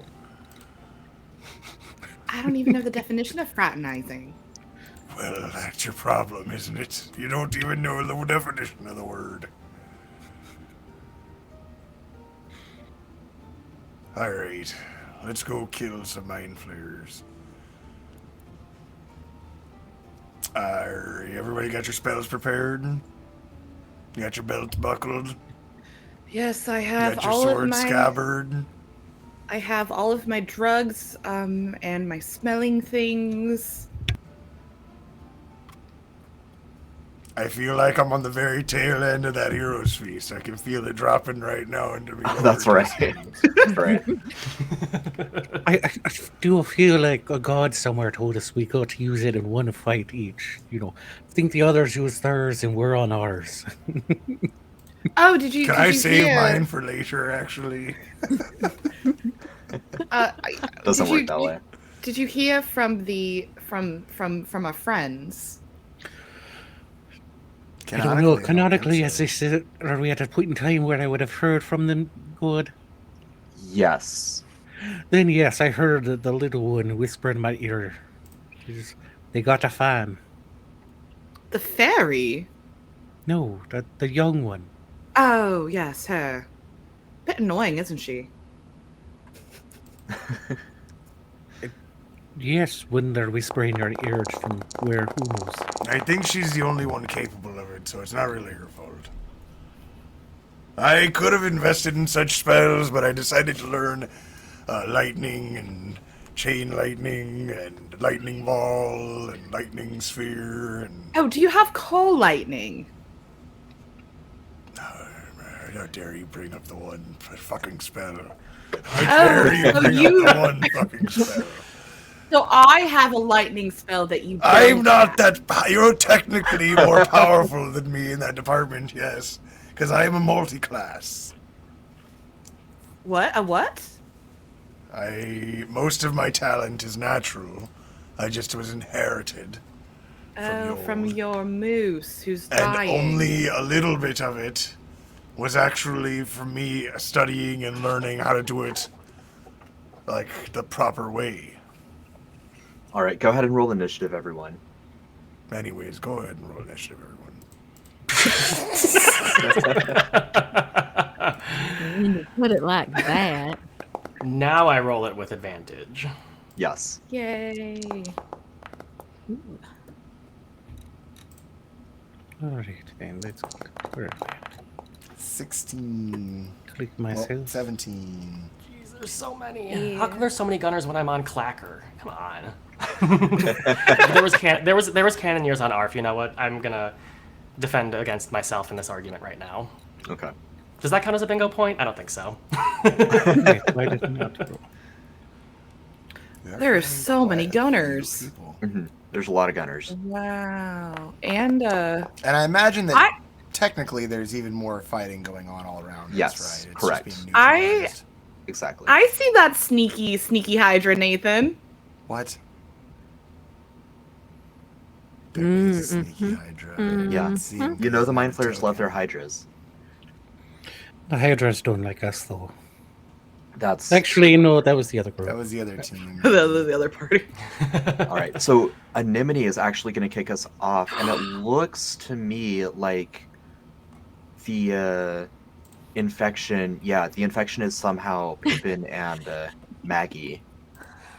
Listen, We all Yeah, went out you drinking that night. too. We went out with that fairy and that big guy, and it just See, it did one to us. that's why I use the natural seaweed. You don't get those effects. Who said I didn't I've do seen her that use too? much more than natural seaweed. Right. So Yeah. just a note again that their health is full right now, even though it looks like it's half. So ignore the purple when you're looking at their health. You've got the Um, itis. All right. So all of that taken into account, Anemone, you are up. I wonder. First thing she's gonna do is she's gonna grab Jack and Celine's hands that are next to her and give them both a little bardic inspiration. Oh, This is gonna be one hell of a show, I can already tell. And then let's see, how far are we from things? 65, 80. These like boxes and crates and stuff in this general area. Can we Yes. tell like they wouldn't happen to have like big Acme style, ammo or fire or something? written on No, the you sides don't. Dynamite. of them? They're not. They're They not just look there. like big boxes. All right, cool. Yeah, cool, you cool, can cool. see the Mind Flare gunners. They all have cover from you. Not total cover. You can still make attacks, but they do have higher armor class right now. All right. So I think what she's gonna do then is I just want to see. Okay, yeah. So she's gonna come up to kind of like right behind this little. Is this a covering that I'm coming up on here? Like that's a box on the deck, basically, right? Yes, Or yeah, on the- you could Okay. seek Alright, cover so- from that. All right, cool. So she's still on the like deck, but it looks like she's hovering, but she's not. Yeah. And then I think that puts her. mm.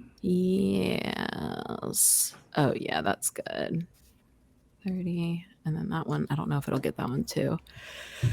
But she's going to try and shatter all of those boxes around them. Nice. Hit it like right in the middle. Okay. And so they have to do con saves. Yeah. That's cute. That's cute. Yeah, they both fail. Lovely. All right. So that, let's see. It's going to be. Oh, I like how it spun. That was cool. Yeah.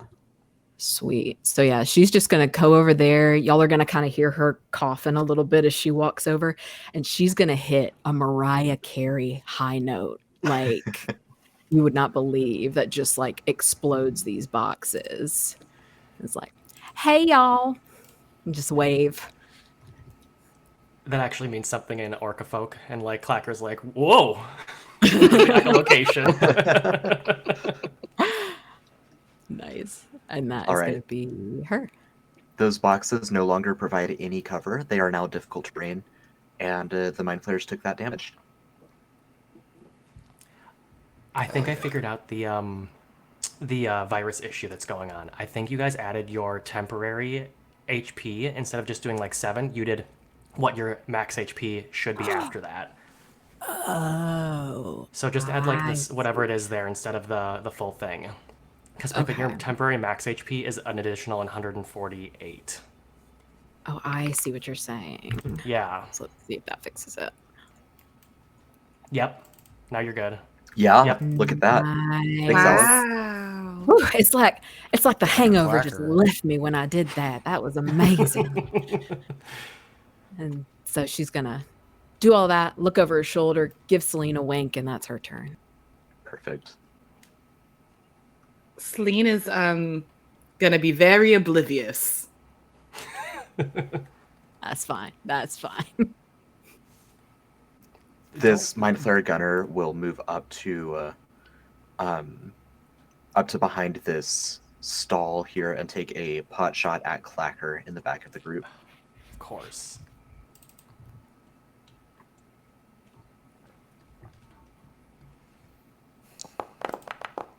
A space gun?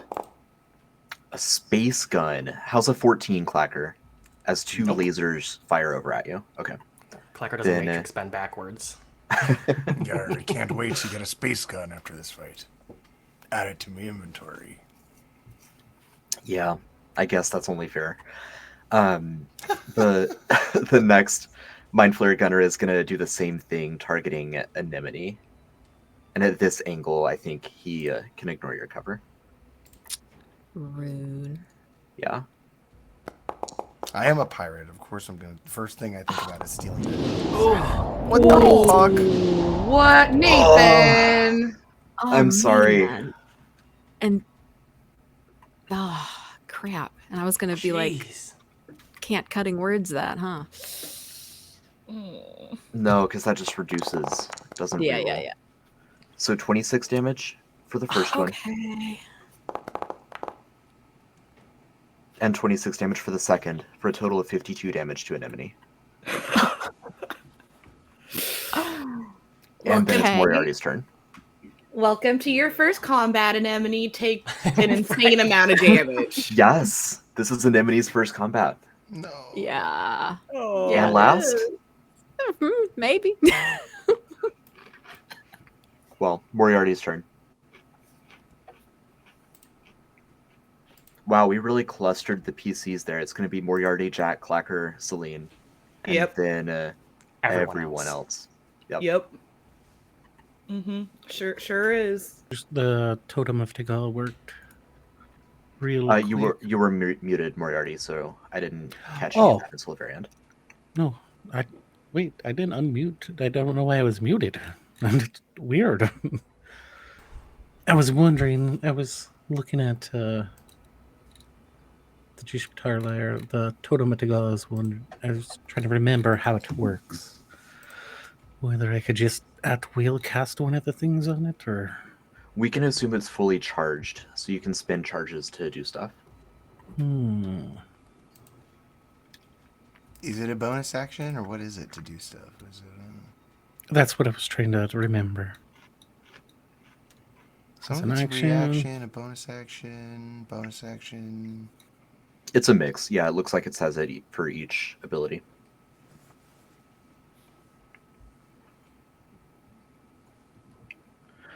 All right. Yeah, this would work, but I gotta remember what it exactly does. Sorry. Just trying to figure out what to do in this situation where we're on a dock. We're on a dock. We are kind of all clustered on a dock right Mhm. now. Sitting on the dock of the bay. Those who are playing bingo at home, Anemone First Combat is a bingo square that you can now mark off.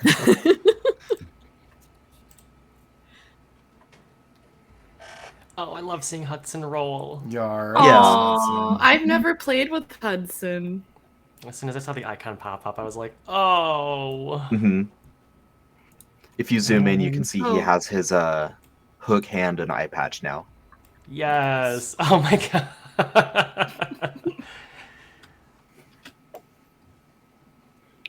Alrighty then. Well, I am going to spend one of our charges on it. And Moriarty is going to Dimension Door from where he is as a free action to... Oh, why did I just grab 3 people? I don't know. One of these two. Spotboy's on his back. He's going behind the difficult cover people. And Okay. he's going to start beating them up. As he does. That is his goal. And alright. You're the closest to my friend, so you're getting hit. Hopefully. 22. 22 hits. Let's roll the damage. I'll give you their AC. It's 15 for all of the gunners. Nice. And then swing number 2.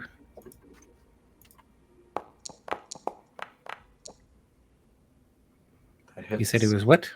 15. Okay. Your Damage and mind then flare gunners. for 13. And then his last.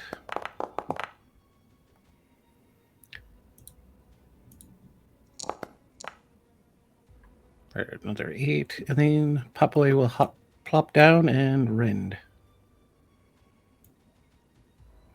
Stop being on top of each other, you two. Separate. Separate. Alright, where'd Rin go? Alright, Popeye, I'm popping up your sheet.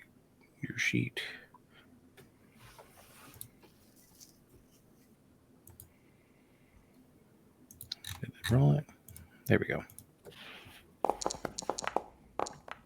Oh, that's gonna miss. Yeah, that one's gonna miss.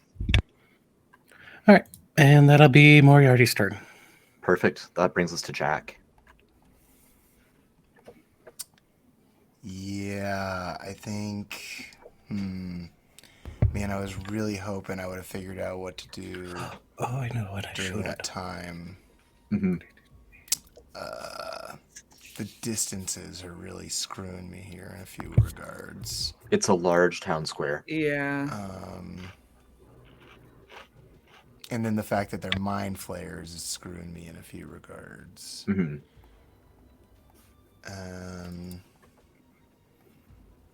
But Jack has fought the gunners before and would know that they're not as good at the whole mind blast thing as a normal mind flayer. for sure, but if I remember right, they are immune to like psychic lance. Correct. Yeah. Yeah. Okay. Let's see. So let me look at one ability. Where is it? Oh, tempestuous magics. Yes. Okay. So I think this will work. I can only get one of these guys, but I think it's a fun way to start. Jack will run 30 feet down the pier.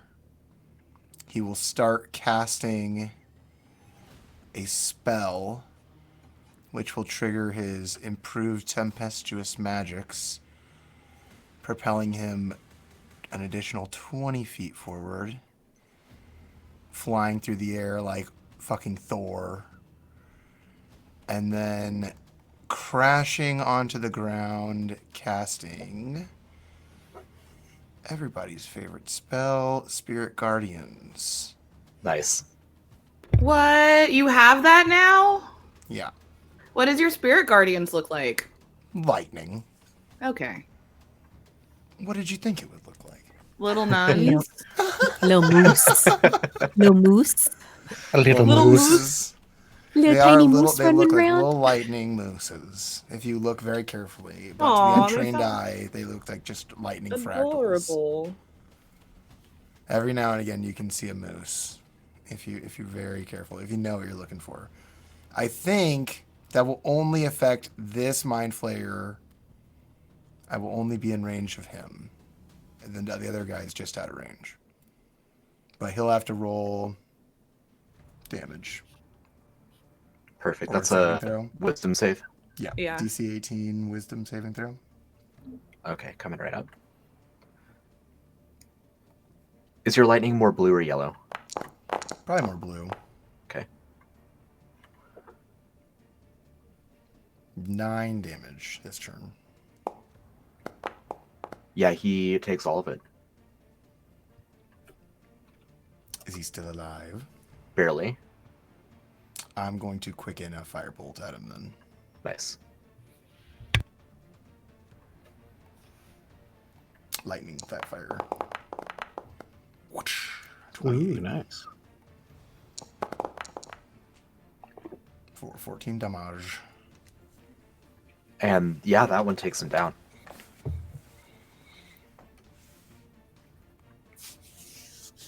And that's me. That's all my stuff. A lot of All right. movement. It's one of the first times that tempestuous magic has actually really come in handy. Yeah. Hudson is just going to double move. That's really all he can do. Oh wait, I'm dumb. He has a gun. He has a nice gun, doesn't he? But is it a space gun? It's not a space gun. It's not a space gun, but it's better than average gun. Yeah, just like his spyglass. But he doesn't have his spyglass anymore. Oh yes, I have heard that your spyglass is larger than average. It's kind of a painful subject, though. It's been taken from me. Oh, what a shame! What a shame.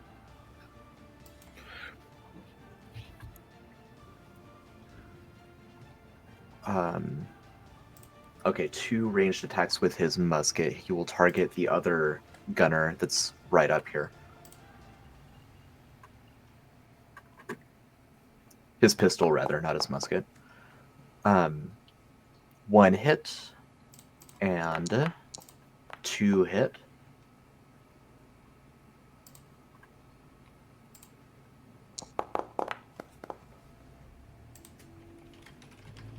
And that's going to be 10 damage on the first hit and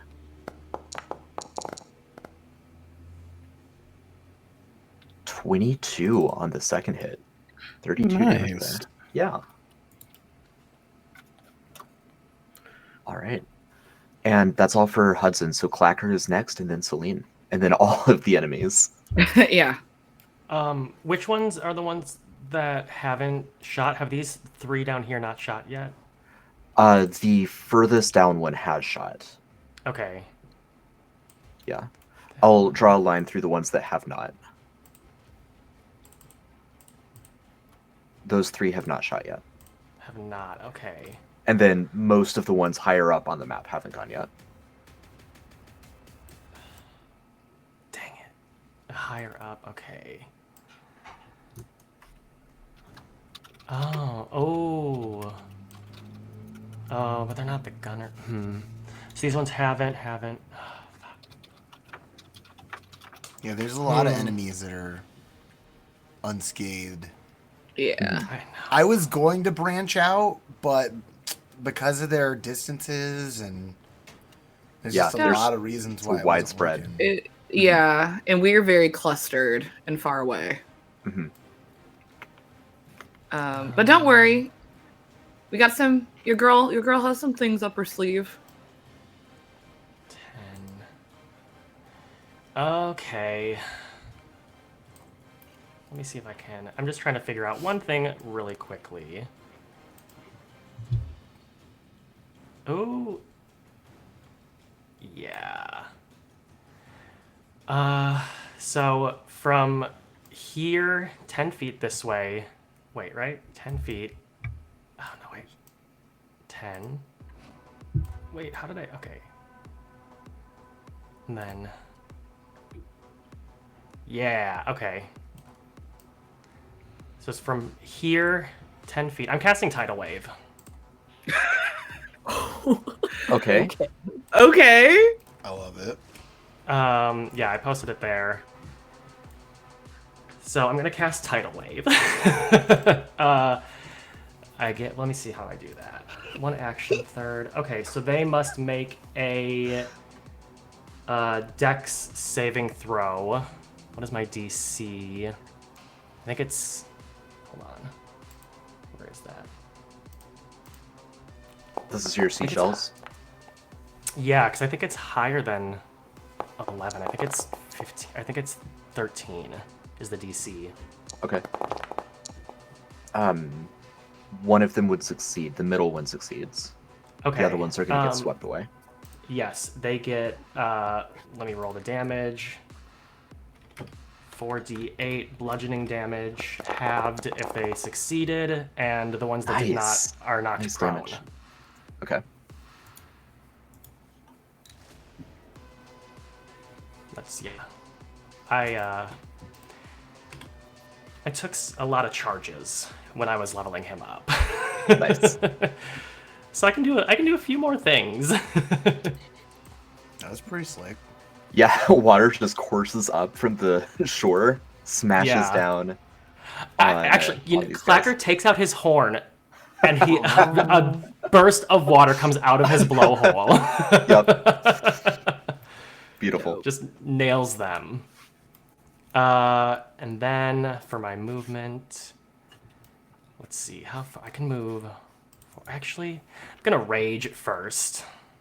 Let's do that. We're gonna roll 2d8 for the wild surge. Okay, so 5. So it really doesn't matter. What was 5 again? Teleport. Whenever a creature hits you with an attack roll before your rage ends, the creature takes 1d6 force damage. Okay, Oh, that's not cool. too bad right now. I know, it'll be teleport eventually. Yeah. I can still change this whenever I take damage as well, Yep. because of other features I have. Yeah, I'm gonna, Do I want to move up and, like, get a little cover? I'm gonna move up here and kind of, I'm tall, so it doesn't really matter, but try to get a little partial coverage from these boxes here, and that'll be it for my turn. Perfect. Celine is up. Yes. Celine, first things first, is going to use her bonus action to assume her starry form. She turns into a horrible star constellation monster, and she starts floating above, and she's choosing Constellation of the Dragon. And now that I am 15th level, I have resistance to bludgeoning, piercing, and slashing damage, which is great. Nice. She is going to fly forward as a horrible star monster, kind of in this little nook where the trees are. And then she's going to crack her knuckles. And is... Nathan, I have one question for you. Mm-hmm. How's the weather? There's a world storm. So And a bad? tidal wave. It's really bad. The water is awesome. rough and choppy. There's a lot of... there's thunder and lightning in the clouds up ahead. There's buffeting wind and rain. Awesome. I'm going to cast Call Lightning. Yeah, it's perfect weather for Call Lightning. Yeah, it is. And, let's see how many of these guys can I get. A lot. I It's almost took Call huge. Lightning. Yeah, it's, I don't know where the measured temperament went. 1 second. You can click over on Yeah. your spell to pull it up again. That should do it. Yeah, I would say so. And, Usually I delete those after we measure them, but I'm going to leave that one out for a while because it will matter round by round. and that is a DC 18 Dex save. Perfect. 1, 2, there's 3 Mind Flare Gunners, 2 Mind Flares, a Hydra, and Zugjiganku. God, the fucking Hydra. I forgot about the Hydra. Yeah, that's what I was... And Zugjiganku. Mm-hmm. Okay.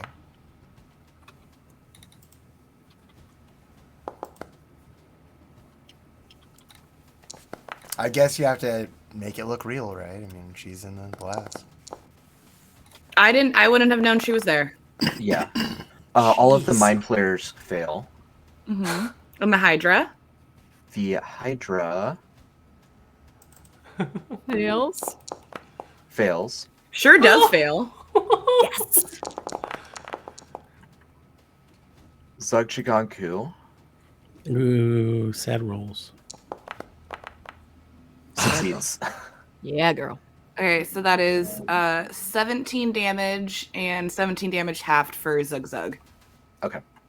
And now on each of your turns, it's what, a bonus action to do a lightning bolt? Or remind me how that works? Okay, Hell yeah. As long as I maintain concentration on it.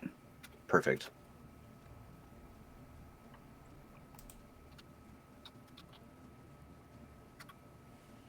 I fucking forgot about this Hydra.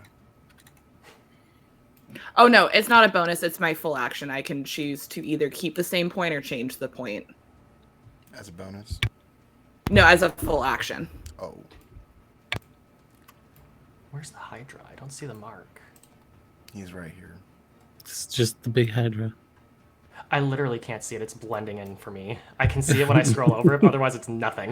It's that big Hydra right in front of us, Alex.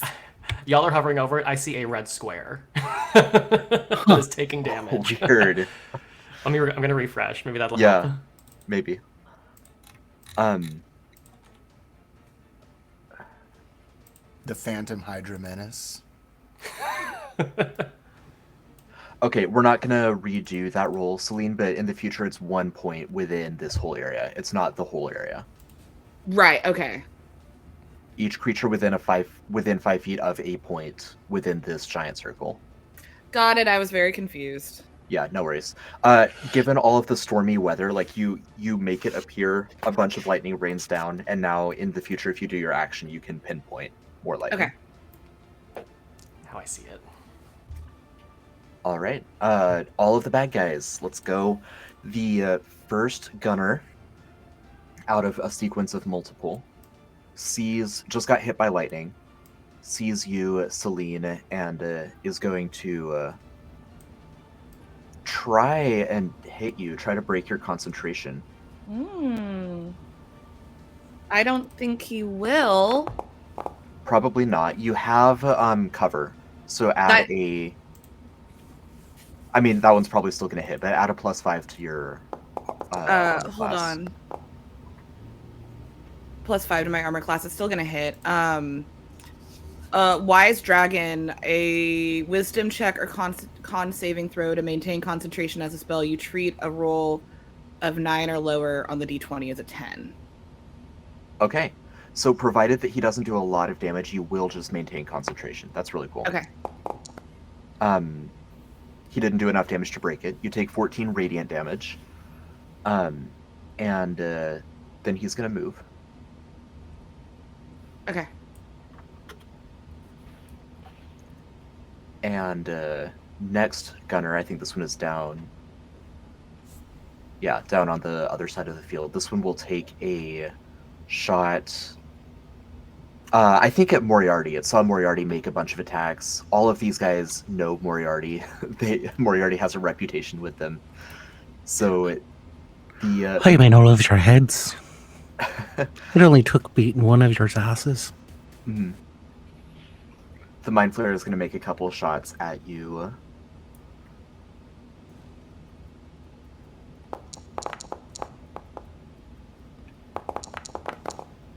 Um, 18 misses, right? No, you do not touch me. Okay. Like I said, I'm in your head.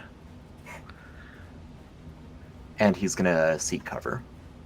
The next Mind Flayer...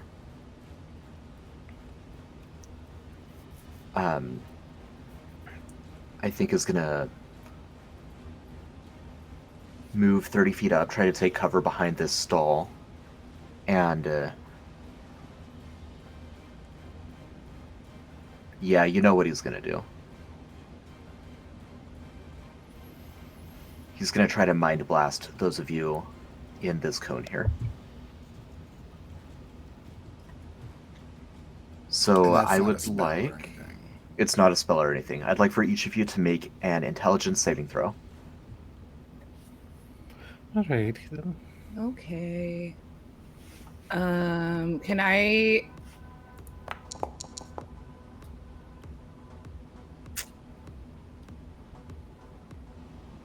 DC 15. Okay. That's a 19 for Miss Celine.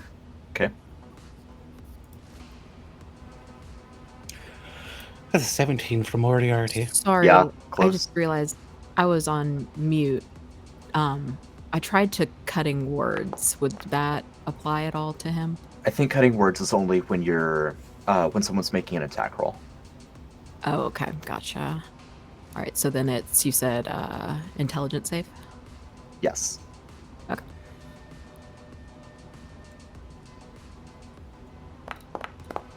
Ooh, I think I'm gonna use my bardic inspiration. Okay. Ooh. You can use those on saving throws, right? You can. Yeah, You can. I got a 14. You said it's a 15. Yes. Bardic Inspiration So, I mean, will... Bardic yeah. inspiration will save me. Yep. Thank you so much, Anemone. You're welcome. So it looks like Anemone, you're going to take the brunt of this. Yeah. Which is so fitting. Everyone else has fought these guys a lot, and this is new to you. Uh-huh.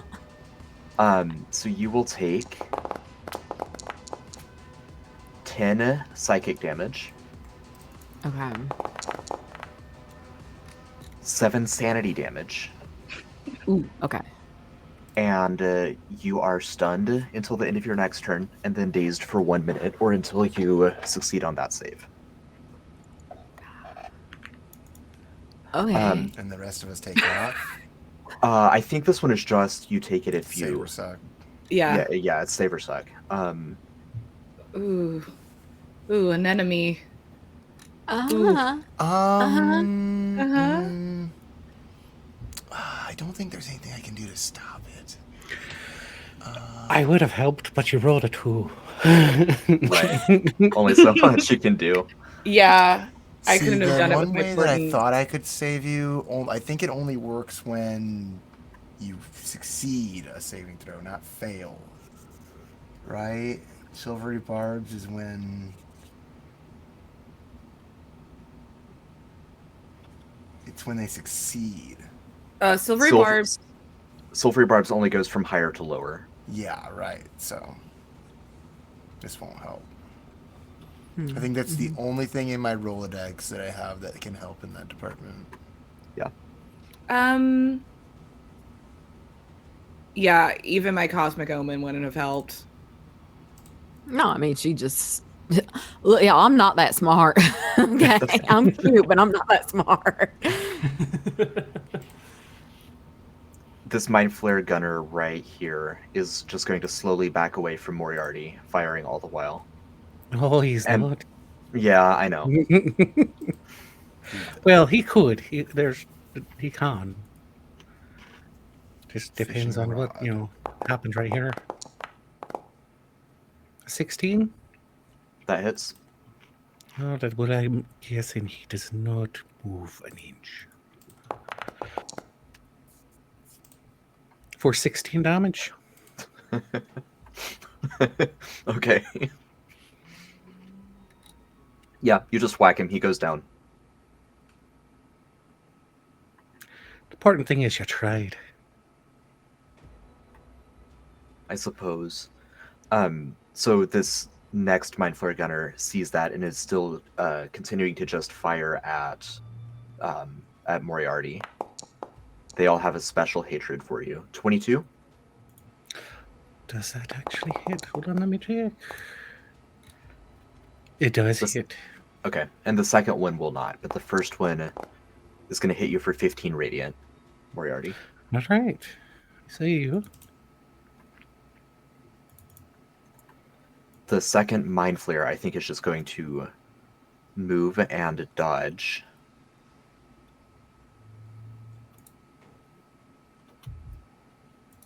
And that'll be his whole turn. And then the Hydra.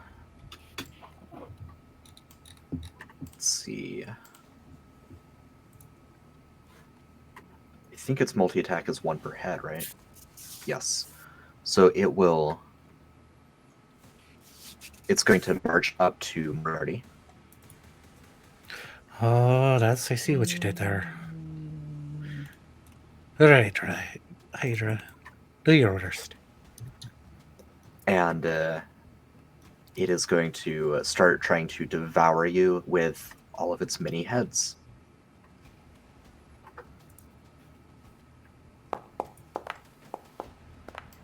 Uh, 23 That will hit. for 10 damage. Wait a second. A crit. Silver barbs. Well, Nice. that's Okay. not going to be a crit. Papa is going to deflect that attack. Never mind. Okay. We're all on it. We're all ready. Yeah. I was also about to say no, it's I need to 9. see that roll again. 19. It will miss. Okay. Jack's about to fucking snap his fingers. All right, Papa's got it. 25 to That one hit. will hit. Yeah, it is going to be a 25. It is. Yeah. Okay. 7 damage. All right. Fourth attack. Fourth, sixth. Is a 24 to hit. Mm-hmm. For 15 damage. That one really got you. Ouch. And last attack is going to be a miss. All right, so that's the Hydra's turn. Just comes in and got several good hits. I'm sorry, what was that? I was counting the damage. Oh, okay. We've got one last Mind Flare Gunner, which is actually going to take a couple shots at Jack. Whoops, that was damage, my bad. 17 to hit you, Jack? That's my armor class. Okay, well then 2 17s, so it's going to hit you twice. Yeah. 10 damage and 5. 15 total. And he's going to move out of the storm. That, I think, is... Yep, that's all of them, so that will put us back to Anemone LeBeau. You're up. Oh, okay. I was literally just about to double check something. So, I have one question for you, Nathan. I think it's because of her, being, her Ganassi type, Coral Ganassi. She has this strength of the reef. This bark skin of the lower, would that count as like an action still because it's technically casting a spell? It's the same. It's whatever bark skin costs. So I don't actually remember. Yeah, I don't remember off the top of my head either. Okay. Regardless, I don't think I'm gonna. It is an action. Okay, I just wanted to clarify that for myself. Yep. Okay. Well, I don't really want to do that. So, I'm trying to think. She can see Moriarty from where she is, I believe. Oh, yeah. Yeah. Okay.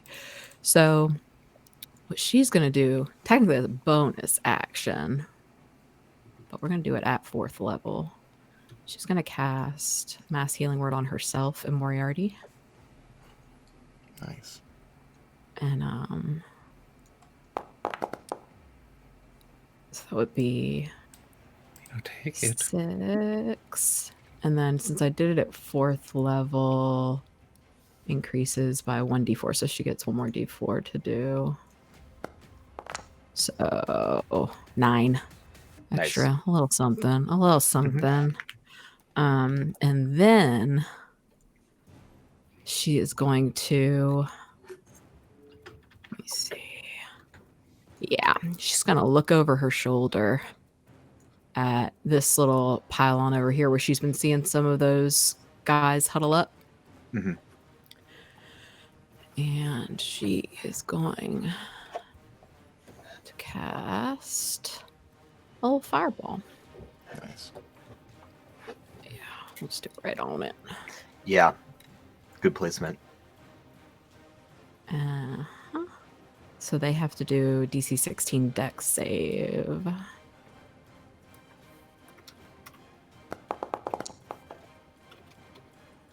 Cute. One of them passes. Okay. Fine. If they must. If they must. But that one.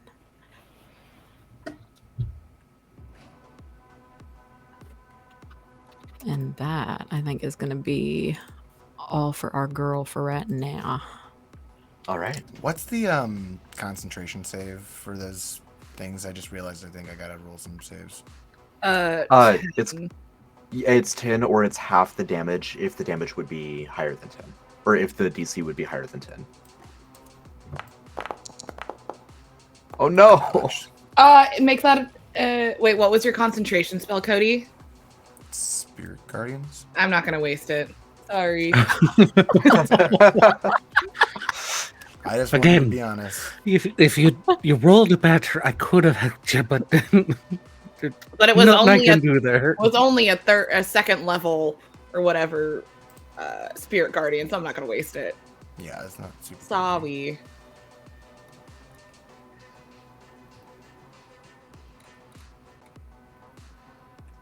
All right. We've got a couple mind flayers and then the rest of the party. So the gunner up near Zugjiganku will advance, train his gun on Anemone. I'll give you half cover, not 3/4, so +2 to your armor rating. Okay.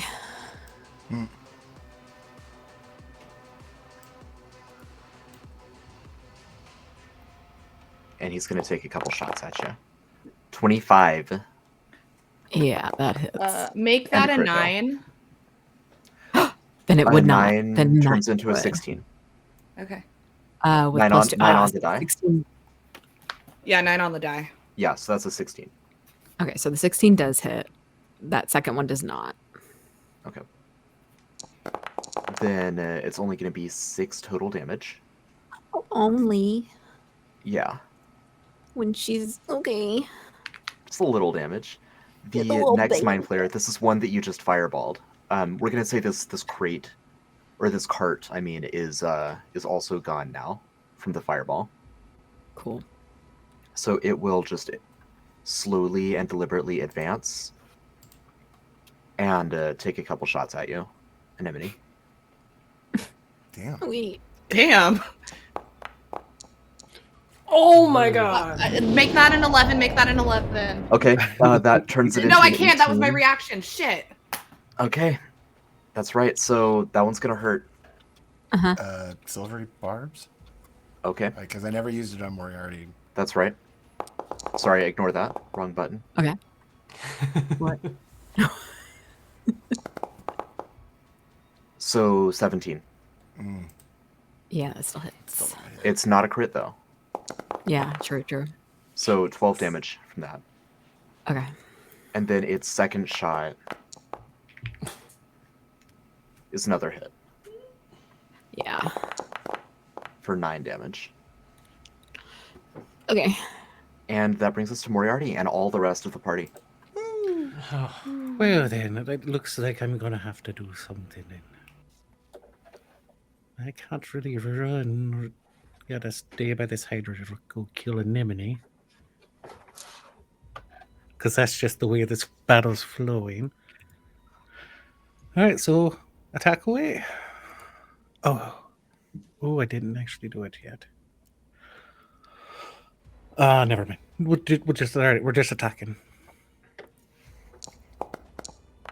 Oh, Oh, boulder. buddy, that's a drink.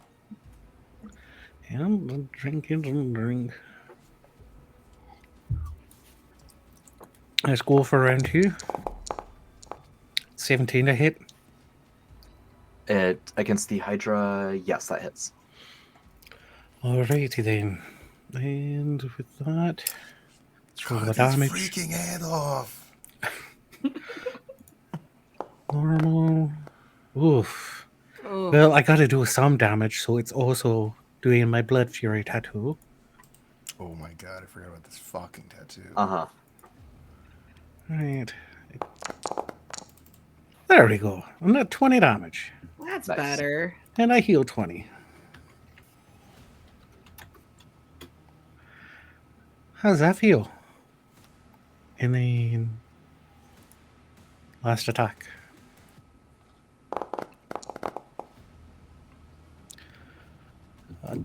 I think that hits. Yes, it And does. then- For another 9. Okay.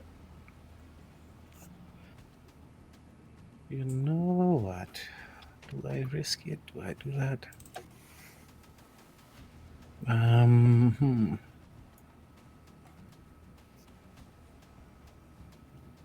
You know what I will? I will back up. It can have its attack.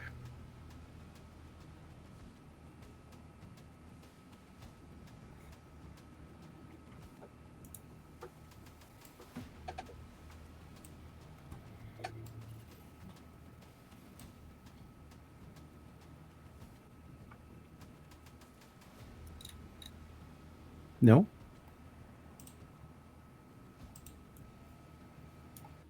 All right. Well, then Putboy will also step back. All right.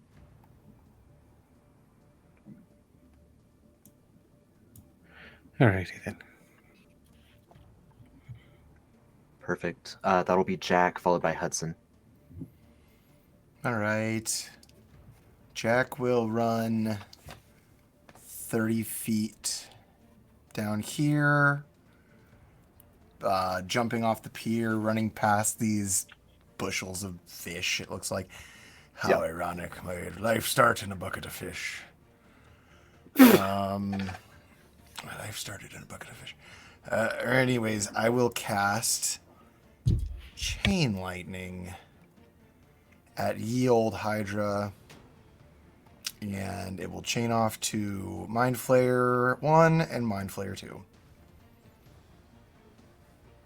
Nice. Okay.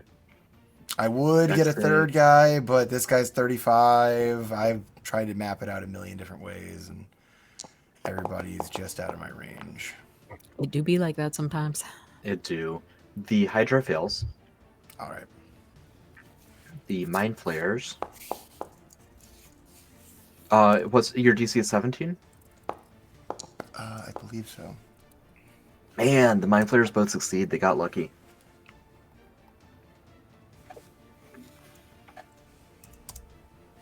Ah.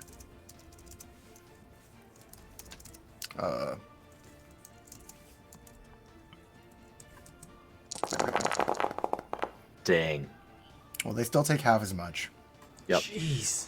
So 42 on Jesus. the Hydra, 21 on the other boys. Wait, why did it roll as me?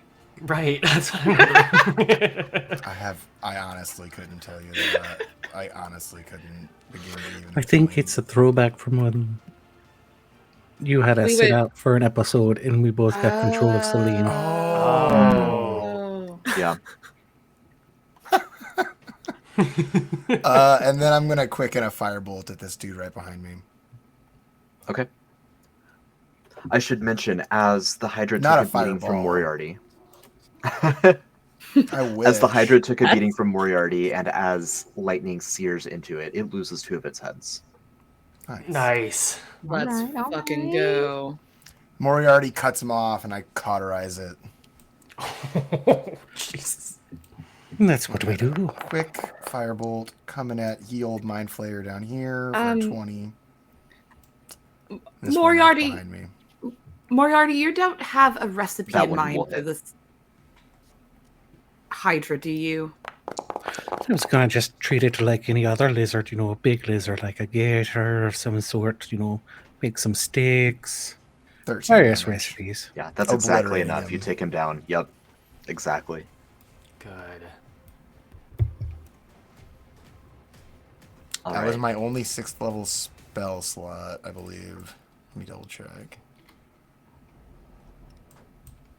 Yeah. I only have one 6th level spell slot and one 7th level spell slot. I could upcast that to do it one more time. Yeah. Do you have 8th or nah? Because you're No, multi-class. I'm only a 14th level sorcerer, technically. Legally. Legally speaking. Hudson is going to run up the pier, crouch down on one knee, and take a couple flintlock pistol shots at the Mind Flayer gunner north of him on the beach. Oh, shoot. I forgot I was going to do something.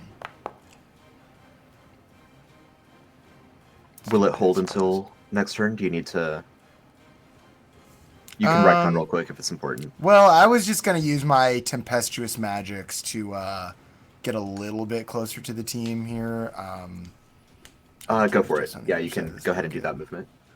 All right, so Hudson got 1 hit on the... Not a crit. Wrong button. There we go, yeah. No. I think it was a crit. That looks pretty good to me. Yeah. 17? You rolled the same 17? thing, too. Oh, no. 20 twice. Nice. I think the rolls kind of or saying it was a crit. Right. Yeah. Even Right. after you played He's the gonna wizard. action surge and do it again. Nice. Nice. Oh, There's the crit. The Go dice have Hudson! spoken. Yep. Everyone drink for Hudson Hudson. Swift. Woo! Oh, and he just tears through that mind flare. The first shot gets it in the torso. The second one gets it directly in the tentacles and just blasts out the back of the head. Hell yeah.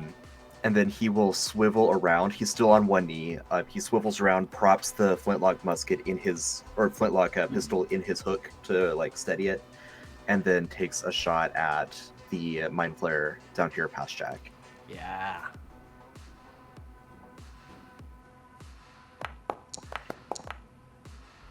Oh. And he's on one knee. He's trying to do like a commando move, but he's not used to his peg leg yet, so he trips. He also Swings forgot both that he has ways. to reload. Right. You win some, you lose some. It's good to be back at it, boys. Good to be fighting alongside you again. Yar. I believe a crit fail is also another drink. Yes, it is. And that'll bring us to Clacker, Celine on deck. Clacker's gonna run up to Anemone, use Shield of Faith on her. Bless your heart. Okay, it's not letting me post it, but yeah, you have +2 to AC. Okay, you have available. I know I don't have available spell slots. I know it's from my necklace. Let me do it. Yeah. Whatever. You just It's like you don't have spell slots. click the Wizards you're of a the Coast is like, barbarian. no. You want to Yeah. have fun? No. Yeah, I'll just post it into the chat. So you have +2 bonus AC for the duration. Oh, nice. I am then going to use another, because that was my bonus action. I'm going to use another 4 charges of my necklace to try to get these two mind flayers right above the Hydra and the Hydra with Tidal Wave again. And also for like my Wild Search DC is 15. Should we say that's my spell DC as well? Yes, that makes sense. Okay, perfect. Great. So it'll be they need to make a I know I can't do it. 15 saving DC for Dex. Sorry, where are you targeting it? I missed. Oh, sorry. The two mind flayers above the Hydra and the Hydra. Okay.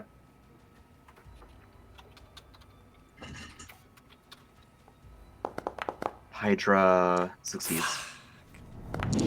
Mind Flayer fails. Mind Flayer number 2 succeeds. Okay. Like I said before, I'd rather they crit on the things like that than when they crit on That's us. true. Right. That's true. Yeah. So it's 4d8 bludgeoning damage, half on a success. On a fail, they're knocked prone. Nice. Okay, so the middle one here is prone. Better than nothing. That'll be my turn then. All right. And that's Celine. Oh, Okay. well, hold on. Would that wouldn't count as a weapon attack, right? Right. Okay, fine.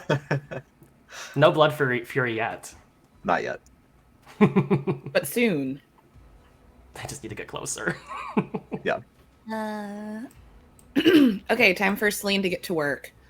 I'm gonna drop the call lightning. I just really wanted to say that line, if I'm gonna be honest. And I am gonna cast my first and only 8th level spell, Ooh. Incendiary Cloud. Okay. Frightening. And let's see. I measured it out that I should be able to just hit. Ooh, maybe I can't just hit. It's fine. Right there. All right. Okay. DC 18 Dex save. Perfect. I mean, I know they're not gonna succeed that. Oh, the Hydra does. Really? I can't use reaction. Shit. The Mind Flare does not, though. So this one up in the corner will count as getting hit. It's okay, because this is gonna be a lot of damage. Jesus. Yeah, it is. Wow. That's 40 damage. What does it look have like for an for the- incendiary cloud to just immediately kill Mind Flare? I think what happens is Celine's like doing her like big hand movements kind of by the tree. And so she kind of spreads her arms out for the call lightning to go away. And she brings her hands down for the incendiary cloud, and it kind of like comes up from the ground and just consumes this mind flare. Nice. And what type of damage is that? It is I believe DC fire damage. Dang it. Okay. It looks like napalm. All right. And all of the Mind Flare's heads, or all of the Hydra head stumps are cauterized. Whoever starts their turn or ends their turn in there has to make the same save. Okay. Or enters it. All right. Anything else? Any movement? No, your girl's sitting pretty. All right. Get ready, y'all. So yeah, the Hydra. Well, we'll get there on the Hydra's turn. The Hydra's not happy. Mind Flare way up on the other dock is gonna take a shot. It's got to be at Anemone. They're smart. You do have It's just your. gotta. It's just It's gotta. gotta. It's gotta. Got your shield of faith. Yep. I do. +2. Fuck. Yeah, no. Make that an 11. It's still an 18. And that still would hit. That's 16 damage, Anemone. And so she's down. Yep. Refresher on down with Sanity Damage homebrew rules. You're still conscious. When you end your turn with 0 hit points, make a death save as normal. On a roll of 9 or lower, gain exhaustion. If you take damage, but you're already at 0 hit points, gain exhaustion. If you are crit, but you're at 0 hit points, gain 2 exhaustion. Okay. Okay. So that means, like, theoretically on my next turn, I could have, like, a healing potion, or somebody could heal me, and that would bring me up to a certain amount of points, but it would still put me at, like, a level of exhaustion. If you end your turn with hit points, then you would avoid that. So it does make it a little bit easier to bounce back. The problem is he's going to try to shoot you again. Of course. 15? With all of your That bonuses? just hits. Okay. Dang it. Well, then you Plus do gain 2, 1 yeah. exhaustion from that. Okay. Okay. And reminder, the magic number is 6. That is when you die. Okay.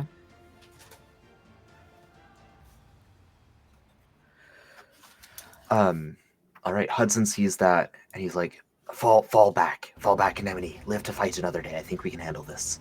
I was muted, but I said I wouldn't call that the magic number. Please remember that we each have 6 greater healing potions on our person. Yes, ma'am. Yes, you do. Yep. I mean, This next- yes, ma'am.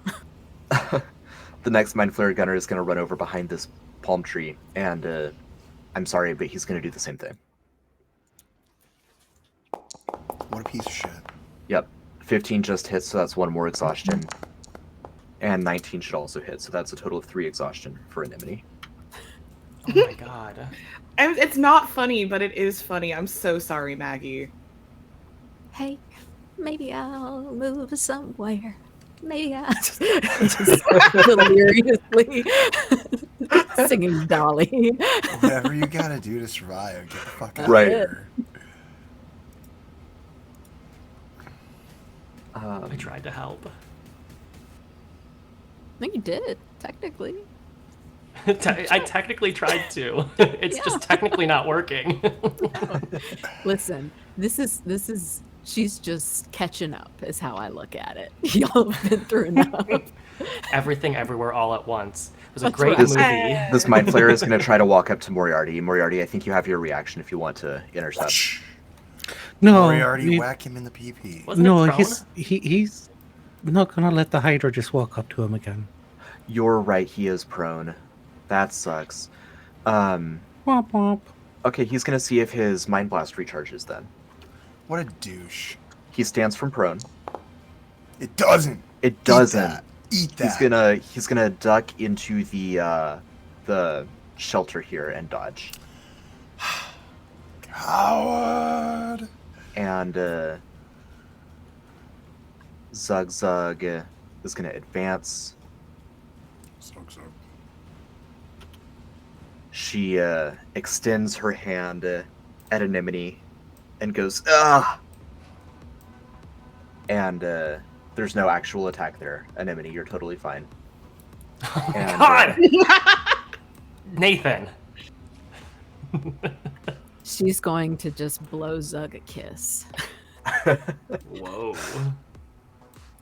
The next Mind Flare is going to start shooting at Hudson because Hudson has been laying down some good covering fire. Here we go. That's a crit.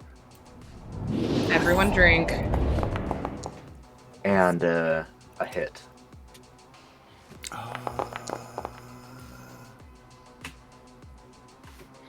Yeah. I suppose you already rolled, didn't you? I rolled for the hit. If anyone has anything for the crit. Who was that towards? Hudson, he's at full health. Yeah. He is at full health. Yeah, I don't have a reaction. I got my reaction back, right? Yes. Yes. Let's Silvery Barb. All right. If it was Jonathan, I would. Yeah. So, I mean, I feel like roleplay-wise, I have to. Okay, it still hits, but it's no longer crit damage. I mean, that's really all I'm going for. Right. Okay, so he takes a total of 21 damage from that. It would have been 37, so that's a good chunk. So who has advantage there? Oh, Moriarty. I'll take it. I forgot that was a feature of Silvery Barbs. Yeah. Silvery Barbs is so... I don't know. Good. Broken. Oh, so It's Broken. a fun spell. It's a fun spell. I think it should probably be second level, but I regardless. could see it getting moved to second level. Yeah. I still feel like that's- once we're at this point, it's really hard to judge whether I should use it or save counterspell or... Yeah, for sure. The Hydra would have regained 6 heads and 60 hit points if it had taken no fire damage. what? Nice move, Celine. Yeah. And Didn't it's you starting also its turn firebolt it? in the incendiary class. It was lightning bolted, not fire bolted. Oh, Yeah. that's right. It's kind of lame that lightning doesn't count. Okay, make Lightning make a causes DC fire. 18 dex save. Okay. We know it's not going to succeed. I'm saying that in hopes that I jinx it. Nope. Okay. All right. It takes 45 damage, leaving it with 1 health. Oh! It looks at Moriarty, Uh. looks around at other targets. Stop. And it's gonna try to eat Jack. That's too good. With its how many heads? 2 heads. 2 heads. Very Two sad. heads are better than one. That's what they say.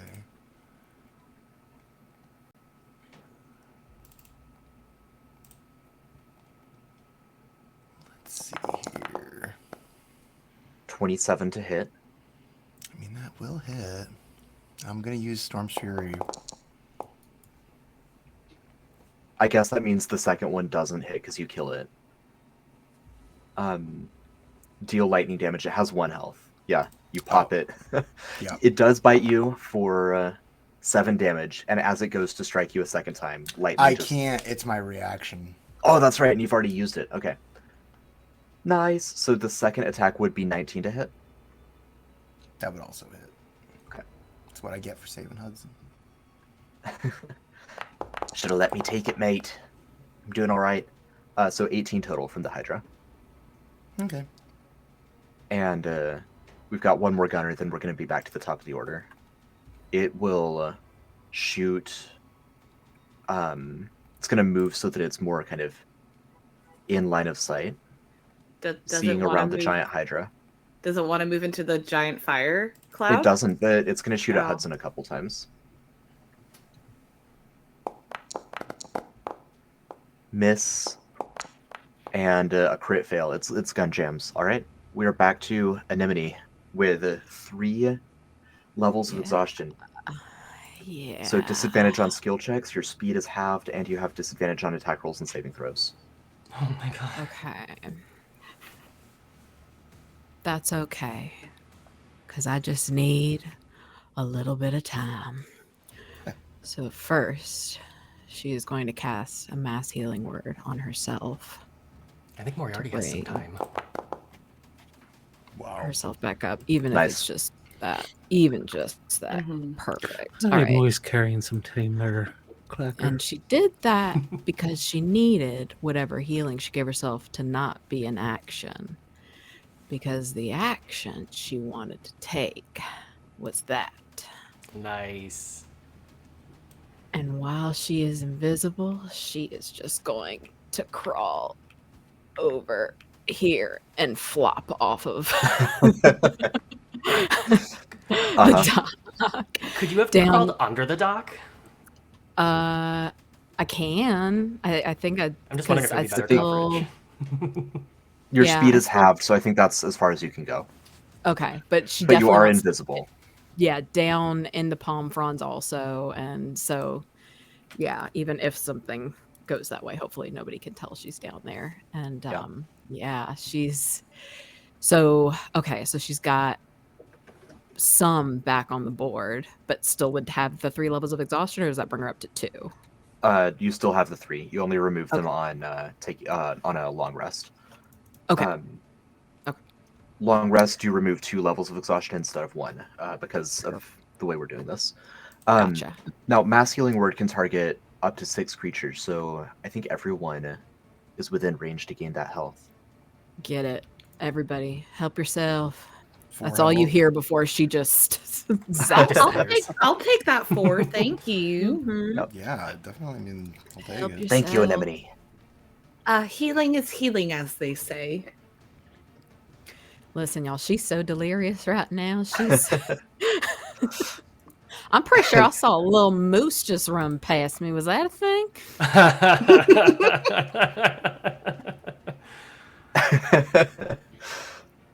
It is Moriarty's turn while Anemone is dreaming of moose. The Moriarty's gonna move up towards the mind flare in front of him. And the Hydra. Jack, do you think you can handle this Hydra? He looks pretty well done. Yar. Alrighty then. Then with that advantage. I can't see the mind flare who's under the pavilion, right? He went in Correct. there. Correct. Right You then. know he's there, but you can't see him. I will. Let's attack. 25 to hit. That will.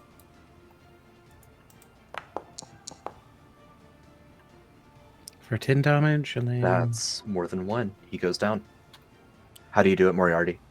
Oh, no, I'm attacking the mind flare. Oh, my bad. Jack says he has a Hydra. Why's the Yeah. Hydra back? Oh yeah, he got it. That's right. Here, I will select the guy this time. She'll take the damage. The Hydra's been here the whole time. It's just been hydrating. Wow. Wow. Stop. 23 will hit. I was just checking to see if I have advantage for the next attack or the turn from Silvery Barbs. Next attack. Yeah, just next attack. Making sure. Oh, Yeah. don't want this. Don't want to Miss shortchange out. yourself. Yeah. Another 15. Mhm. And then smack him with the butt of the fishing pole.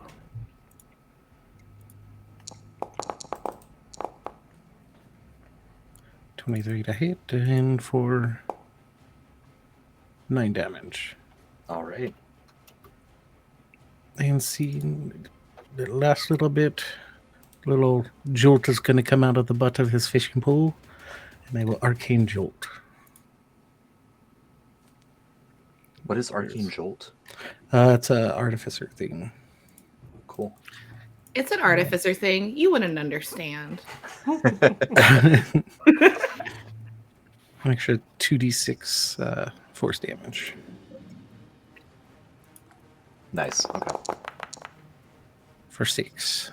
It looked like he was just. Oh no, he had a little bit more than I thought. It was my little. Yeah. This little. When you select somebody, it has the little corner brackets, and they pulse. It looked like he was gonna be Oh, dead. I see. Right. I was Right. betrayed by the game. Yeah. Right, and that's it for Moriarty. Perfect.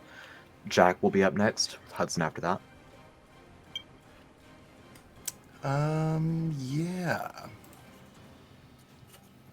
I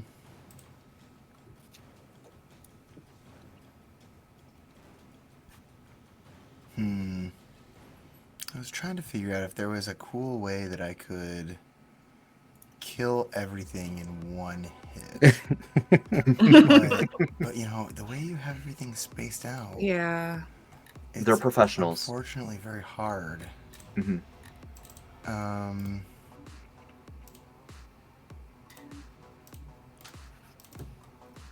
So I can't help but feel that. In this situation, the best thing to do would be to. Okay, I've got it. I think. Okay. I'm going to maneuver around this Hydra, since I can do that a little bit.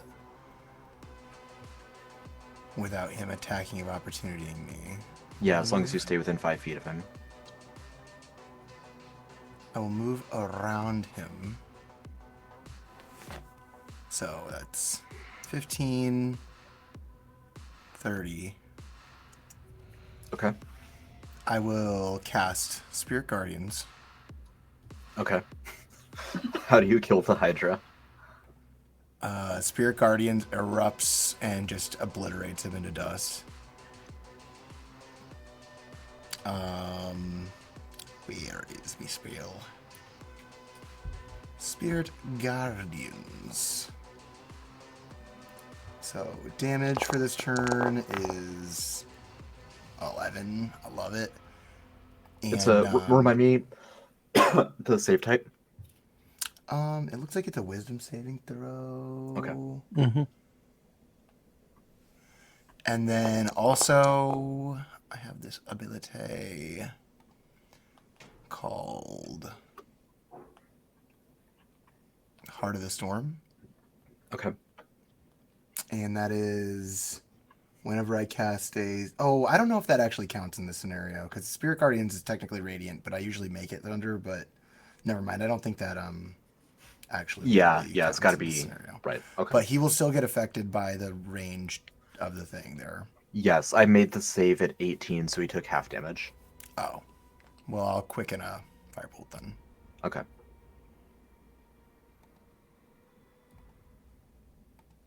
Attack. 21. That hits. 4. 17 damage. Perfect, and you take him out too. The storm just erupts from you, and the villains fall. With my tempestuous magics, I will move another 20 feet. Oh my! Nice, well played. Nice. Jack's just like floating around the battlefield, Dr. Manhattan style, just zapping people. Yeah, and I'll keep that same roll, so he'll take half damage, 5 damage instead of 11. Okay, that's fair. And that'll be that. All right.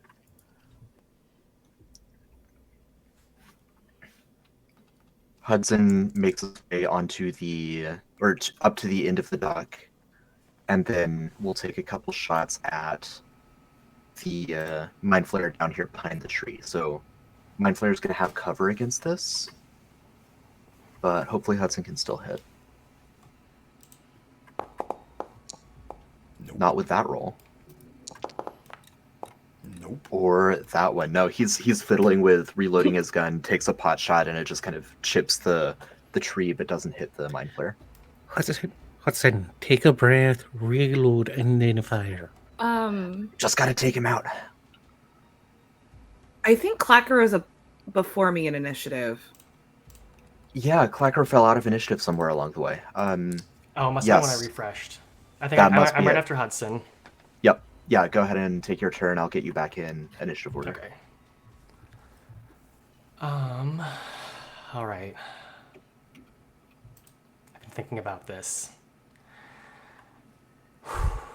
I'm going for it, y'all. I'm gonna move in on Zugjaganku. Really? I don't know. Should I not? This Y'all, is I can not for a moment, you know. I can't Yeah, really this is- say which way Yeah. there about it. That's This all is- this you, is baby. Clacker. Yeah, do what you're gonna do. I don't know. I'm not influencing you one way or the other. She has not dealt any damage. That's true. Mm-hmm. Has She gestured wildly at Anemone, but didn't actually do anything. That's true. Okay, I'm gonna hold again, off for I now, made- y'all. I was ready to do something. You're ready to pop No, off. But also, if we get Don't Trust the Mind Flayer, we are really close to getting bingo. I'm moving in on the gunner then to the south Okay. here. Whee! I runneth up.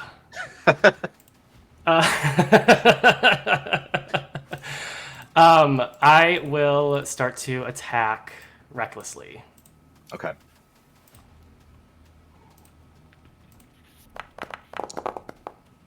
Jesus! 14. Wow, that misses. All right, here we go for the second. Recklessly. Nice. Okay.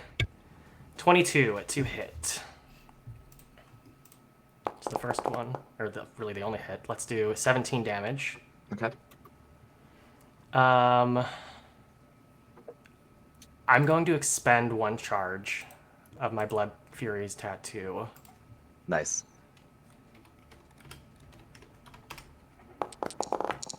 For an additional 12 damage. Okay. You do a heal for 12. I'm at max. Would you would?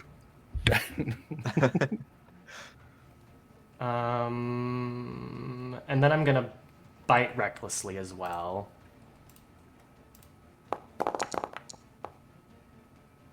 $22 for 14 damage. He had 14 health. How do you do it? Nice. Oh, I bite that Mind Flayer's head clean off, Uh-huh. and I eat it. I imagine you like look back at the rest of the party and the Mind Flayer's tentacles are squirming out of your mouth, just like reflexively twitching still. And Hudson just goes, "Good lord, they got Clacker, mate. He's one of them now." And I just slurp it down. I just go, "Oh no, all good over here." Hudson, I mean, like, to be fair, vomits. that's probably what a Mind Flayer version of yourself would say at this moment. Right. That's the first thing Clacker's eaten. He usually just bites it. Yeah, I mean, aren't orcas and squid like classically enemies Yeah. in the ocean? Yeah. I think Makes sense. Orcas Yeah. eat squid. Uh-huh. All right, that's Celine.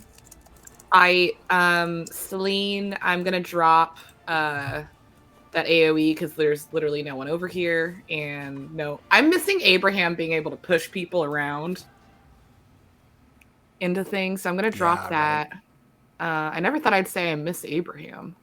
Mm-hmm. Celine is going to, she's incorporeal right now, so she's gonna try to like pat Anemone on her head, but it's gonna go right through her. Mhm. And she's going to move forward up to formerly where these barrels were, just to get in closer to the artifact. And you know what? Let's just do a little guiding bolt at third level maybe. And I'm gonna At- target the Mind Flayer on the pier. Got it. Oh yeah, that guy up there. Ooh, nice. Hell yeah. Did I crit? Oh my god!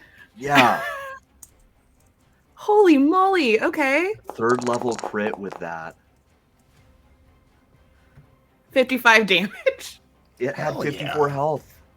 Describe it. Mm. What happens?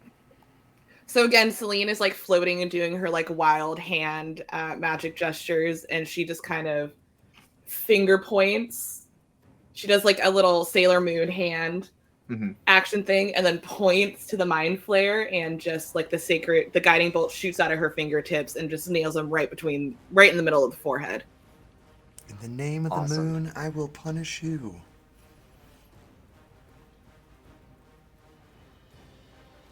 All right, the mind flare is neither starting its turn nor ending its turn in the incendiary cloud. Just walking through it. Okay, just walking through. Well, I dispelled it too, so. Oh, I missed that. Okay.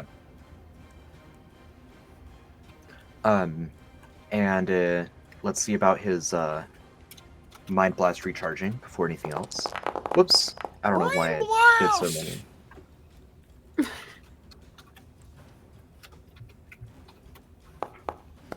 It does not recharge. He's gonna try to walk up to Moriarty. I know that's bad. You're approaching me. Wait a minute, short funeral. Probably. I can't see the brain out. Moriarty crit! Oh, that's a bingo square. Bingo boy. Bingo, bango, bongo. Yeah, I think you do enough to take it out, no But problem. I have to see. There's that, and then. Do I want to use a blood fury charge on this? I mean, he's so dead already. Stop it! He's already You dead. turn the mist and then Stop suck the mist it. in.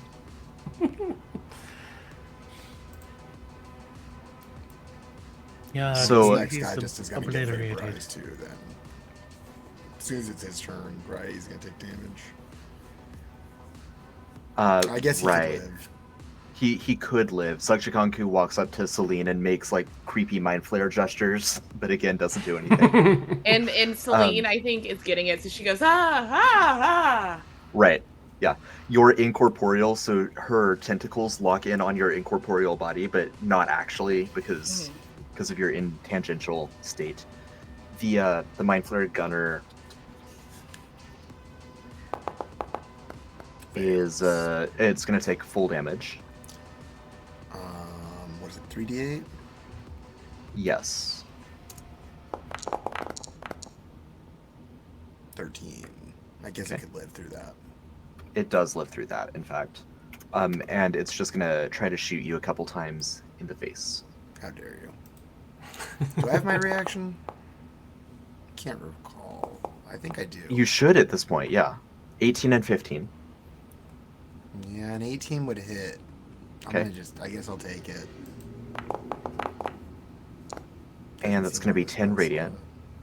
And then there's no way it's gonna survive another round of all of you. So I wanted to get a little bit more damage in from it before it dies, but it will die over the course of the next turn. Yeah.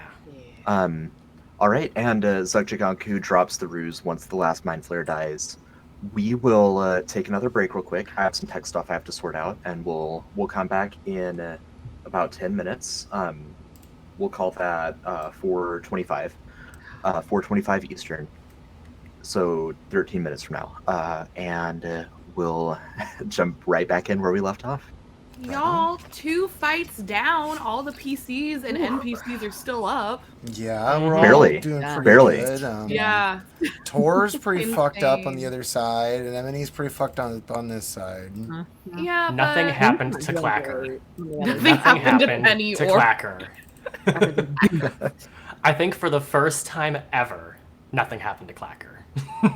Yeah, You know, I think I quickly Googled, I'm like, what happens if you eat a mind flare? And the only things that I can find are positive. We'll retcon that when we get back from the break. Yeah, before I hop off, It I wanna really say just comes down to whether you have like one of those things go into your brain when you eat it. Yeah. Yeah. As long as none of those thingies are there, you know, you're Yeah, pretty good. according to this, as long as there's no parasites, it's actually good eating. To everyone at It's home calamari, who right? yeah, who thought Penny and Clacker were gonna go down, joke's on you guys. It was a mini. Just. See y'all after the break. All right. CRB. See you guys in a Be bit. right back for break.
almost that time. I think people are popping back here in just a minute. We'll get going.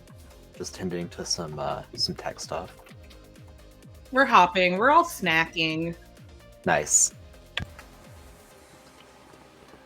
Yeah, I just had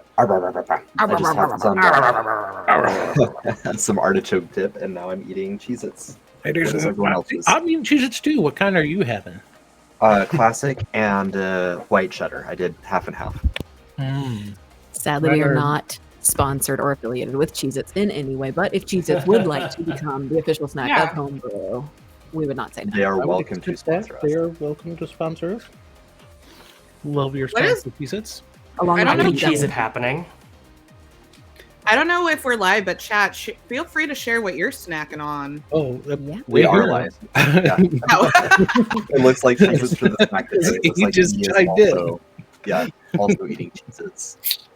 I made some tea. I am cracking open a Lonnie New. I think towards the end of the stream, I'll switch over to our own branded Sanity. I think Ooh. that has to be the move. Yes. I have Who some has on deck. chicken nuggies? I wish I had chicken nuggies. Shadow. I have a chicken tender. Look at Nuggies are the that. best. Gluten-free I- chicken nuggies, nice. I have a vegan tahini lentil wrap from Trader Joe's. I would be Yum. eating chicken nuggets, but I did not think I had time to make a thing of chicken nuggets, so I did not. I did the whole pizza strategy that Alex was planning on doing, so that's going to be my dinner. We'll probably do a dinner Mm. break Nice. in a couple hours. Like next time we break, I think is going to be I the was dinner. gonna do the pizza thing, and then I decided I forgot I was gonna do it, and I had pizza earlier this week. And then I was like, well, that was just my allotted pizza Yeah. menu for this weekend, wasn't it? Whenever we get close to wrapping, I'm gonna DoorDash some Taco Bell. There you go. Facts. Fair enough. Yeah. It feels right. It feels appropriate. Wait, are you door dashing the Taco Bell chicken nuggets? I have not tried the Taco Bell chicken nuggets yet, and I feel like I should because I love chicken nuggies. I did not realize that was a thing. It's a Mhm. thing. It is The a thing, thing. they're new. I have never had them because I haven't been to a Taco Bell in forever. I I don't only really get eat a lot Taco of fast Bell food. after Sanity Damage recording, and we haven't done it in 6 Right. months. Hi, pork. Hi, pork. I haven't tried the chicken nuggets. I've been scared of them, but maybe I will. 60 I've grams heard of they're protein. good. People Yeah. like them. That's a lot of protein. The Shadow Dragon. Porterhouse was in here earlier. I know my Yeah. Sketch was in there. Sketch. E's been here the whole time. E, Oh, we E's made it been 4 here. hours. You get to make some brownies. That's right. I want brownies. I want Yeah. brownies. Right. Trying to determine how I to really, say Panda's name. I failed myself in the snacks department. Mm-hmm. All I have is I did get Baja Blast in honor of the Taco Bell theme. I also have that. I'm drinking it right now. I just opened it up. basically all I have is Mountain Dew. So update on the bingo card. We need Don't Trust the Mind Flare and Lucky Fab, Griff, or Meatska appear to get a bingo. Doesn't Hudson count? No. Because Hudson was already part of the crew. Mm. Oh, Moriarty crit, didn't he? I did crit. So we also either need Pippin Ruins, Nathan's Plans, or first PC Death. We don't need that. I mean, we don't yeah, need don't it. need that. I mean, Do we we could know? go the other way. We could We get could. Gajora Rises and Trust the Mind Flayers, but that would also require a 4th PC death, which means Mhm. lots of PC deaths. Someone said, "How's the weather?" I did. Mhm. Yeah, I'm I said it in counting the that. intro as well. Oh, That All right, counts. let's jump back in. Let me find some ambiance to speak with Zakshiganku now. Oh, but yeah. Hi, Matthew, Shadow, Panda, welcome. Yeah. And anybody else I missed out, sorry.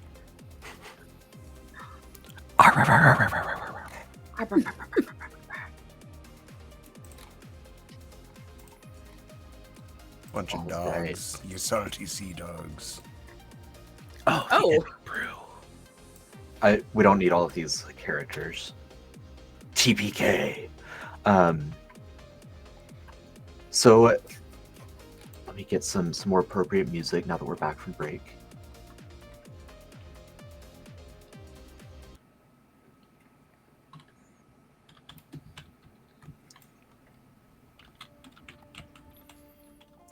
All right.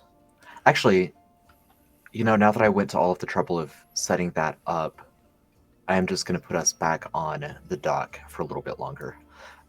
You are in front of this statue that the Mind Flayers have been working on chipping away at. Zugchiganku is in play, or now that like the Mind Flayers are gone, she stops pretending to eat Celine. And I think we can drop the ruse now. You're a very good actor, though. Oh, thank you. I mean, if you wanted to keep, doing this later, yeah. Oh, I'm down for it. Yeah, whatever you want. Yeah, you want some trauma bondage? I'm all for it. She just wants the bondage. Oh, jeez. Well, yeah, whatever floats your boat, whatever tickles your pickle. I'm here for it. Now, she twists her seashell ring. I can talk freely for a short time. If you wish to find somewhere else more intimate, shall we say, to have this discussion, then I would certainly be amenable to that. I think we have one order of business first, and Celine is going to float over to the statue. Mm-hmm, for sure. With a little work, you can finish kind of excavating from underneath the statue, wherein you find the Actilian spear. Ooh, baby. What's it do? What's it do? Yes. So, it doesn't do a lot. What? It kills what gods. It doesn't do a lot, Damn it, we should have went for the freaking rock thing. Turns out it's not real. It's real. It's real. It ignores all immunity to damage, making it very effective against killing gods. Yeah, I can see how. It's elegant in its simplicity, I'll say. I added it to the Jewish Patrol handout. It is made of burnished bronze. It's a 10-foot long haft, reinforced with the most ancient and powerful of magic. It is a +3 spear with 10-foot reach, and you can summon it back to your hand as a bonus action. And then once you pair it with other items, and you have 2, so you'll get the +2 item bonus, it gives you a few additional effects.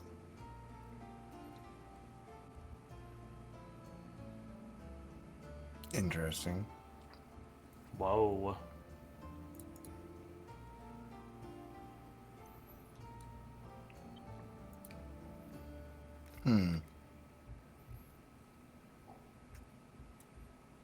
Some fascinating stuff.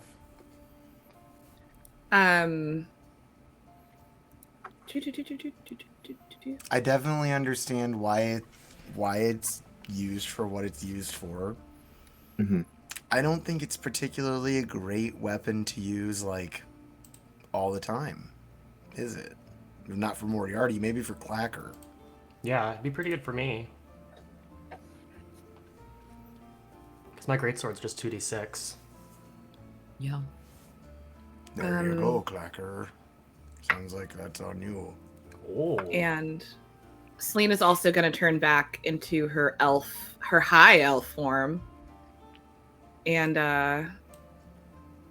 go back over to Nim, give her hand a little squeeze, and cast Greater Restoration to remove one exhaustion point. Nice. Oh, much obliged. Well, Down the road, that may be the difference between life and death. Oh, I should probably take some healing potions or something. Well, I'm not quite ready to lose you yet. It's nice to hear. So do you wish to have our conversation here, or where We don't have much time. We're losing not just daylight, but we're losing the race against the end of reality itself. It will be a short time before the Mind Flayers find and destroy the Stone of Endless Sacrifice. We can talk more privately on our ship. Very good, very good. Oh wait, can she even step foot on it? Is she a fae, celestial, fiend, or undead? She's none of those things. Hell yeah. Sweet. Welcome aboard, the debtor's tenants. Thank you. It's a lovely vessel. Yar. We took it fair and square. Have you ever met Thousand Tooth Tom? Never had the pleasure. It's No really pleasure. much of a pleasure. Well, the unique experience then. No, I have not met this fellow.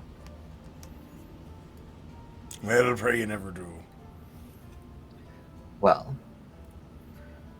it's rather nice to meet all of you. I know that months ago we were on starkly different sides of a particular conflict in Cliffs Bay. But given that we're talking and not fighting, I trust that our mutual acquaintances vouched for me. Yes, they told us of the mutual destruction agreement. Well, I prefer to think of it as a cooperation to save reality than mutual destruction. But you may think of it however you wish, provided that our end results are achieved. To that end, we need to locate the corpse of Gojira, and I must enact my biomancy on this corpse in order to resurrect it, so that we have a champion capable of defeating Cthulhu, for his return is imminent. The destruction of the third artifact will be enough to tip him from stirring to waking. We have a lead on where Gojira lies. Very good. Well, we should proceed post-haste to this location. I will meet you there if you provide me the approximate coordinates. Traveling too long with you would raise suspicion, you understand. Yar. Jack's gonna look real close into her eyes and whisper to Celine something about You have zone of truth or something. Nope, not a cleric, but let me, can I make an insight check? Sure. Oh, dang it. Penny's the one who's really good at insight, but hers is fine.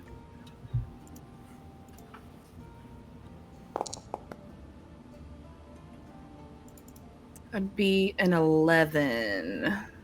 It's pretty clear that Zugzug does not want reality to end. She thinks that Nyarlathotep Lee's whole gambit is not a wise decision.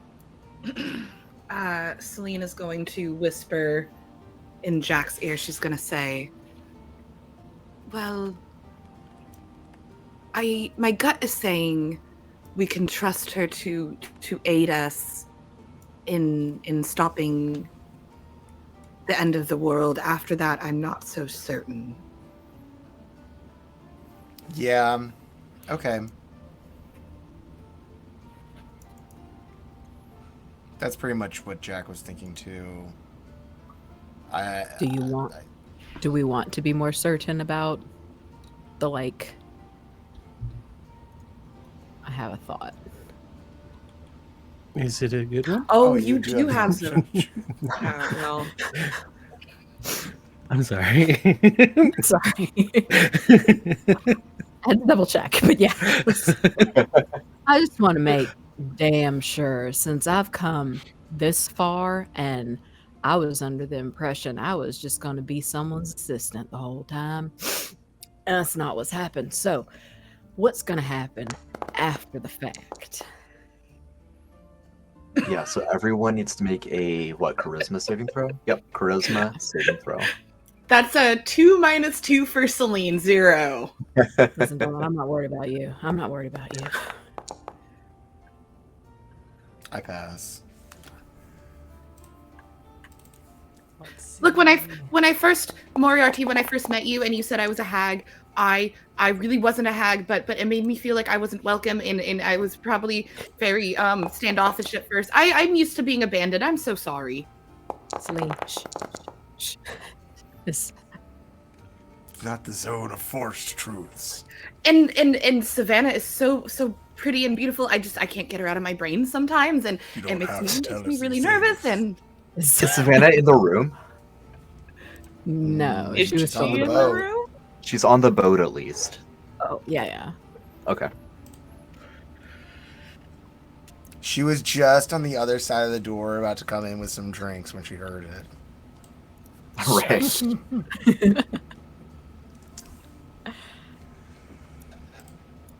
Well, I will. Board. I will speak frankly. I do imagine that, given less dire circumstances, we likely would be in a more direct conflict with one another. Yar. But I mean it when I say that our mutual interest in preserving reality should outweigh any other disputes.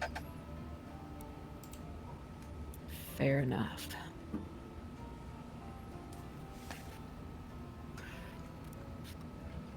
I say we give her the information then. If you're in agreement with that, let us pick a final rendezvous point close to Gojira's resting place. We can proceed together from there. I'll meet you there in 1 day's time, assuming that we're close enough that that is feasible. You tend to the matters you need to. I will do the same. You're very well. How are you going to explain your escape?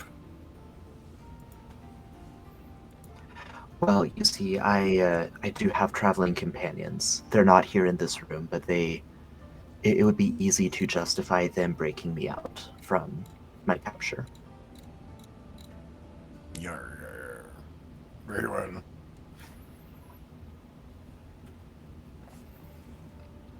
Yeah, I think we would move through the plan then and figure all that out. Iron out the details. I don't think Jack's particularly happy about any of it, but the enemy of my enemy is my friend or whatever, right? And Right.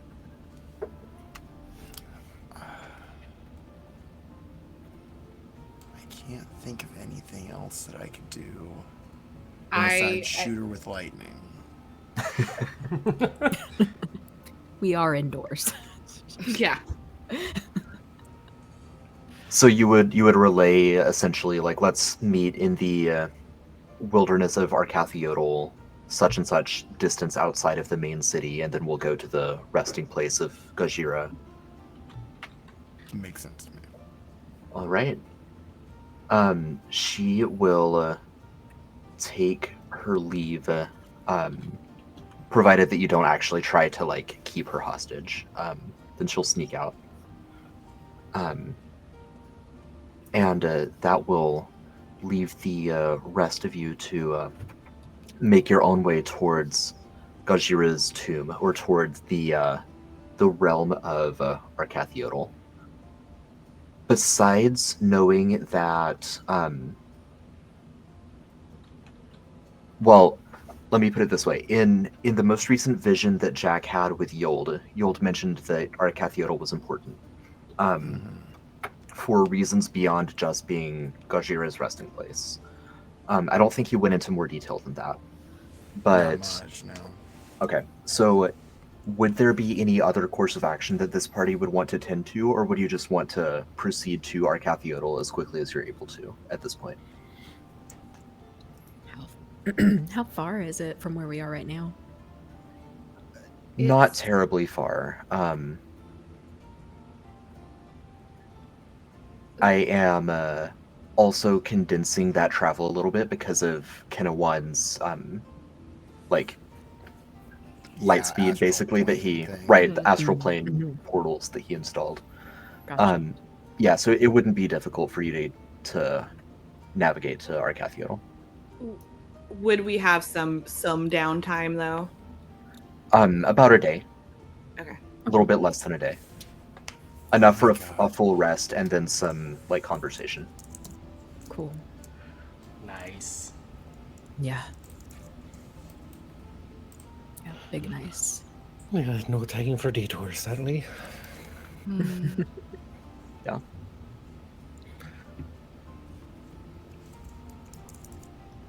Okay, say bye-bye to your 7 extra hit points, everybody. No, buy hit points that are already gone. And Oh then no, that means, it was a temporary max HP. I know. and so Nathan, that means 2 exhaustion are gone for me after a long rest, correct? Correct. So you should be back Right. up to normal after Yes. greater restoration. Yeah. Exactly. What about the sanity effects, if any? Sanity you don't regain automatically, Okay, but you just can, double check. yeah, you can spend hit dice to pump into sanity instead of Okay. hit points. Nah, I'm not that bad off. Just wanted to make sure. I can make a Before batch going of to bed, sanity. I will charge back up the totem to go. Yeah, we can do Yes. that. That's a good idea. Good call. Good call. Mhm. Mm-hmm. How many I think I hit only dice do we used need one. for it? Fewer now because it works with. I think it's easier to charge up with additional items. I'll give 2. How many did we use? One, I think. Yeah, I think you only used one. Yeah, I think it was only I used the skip.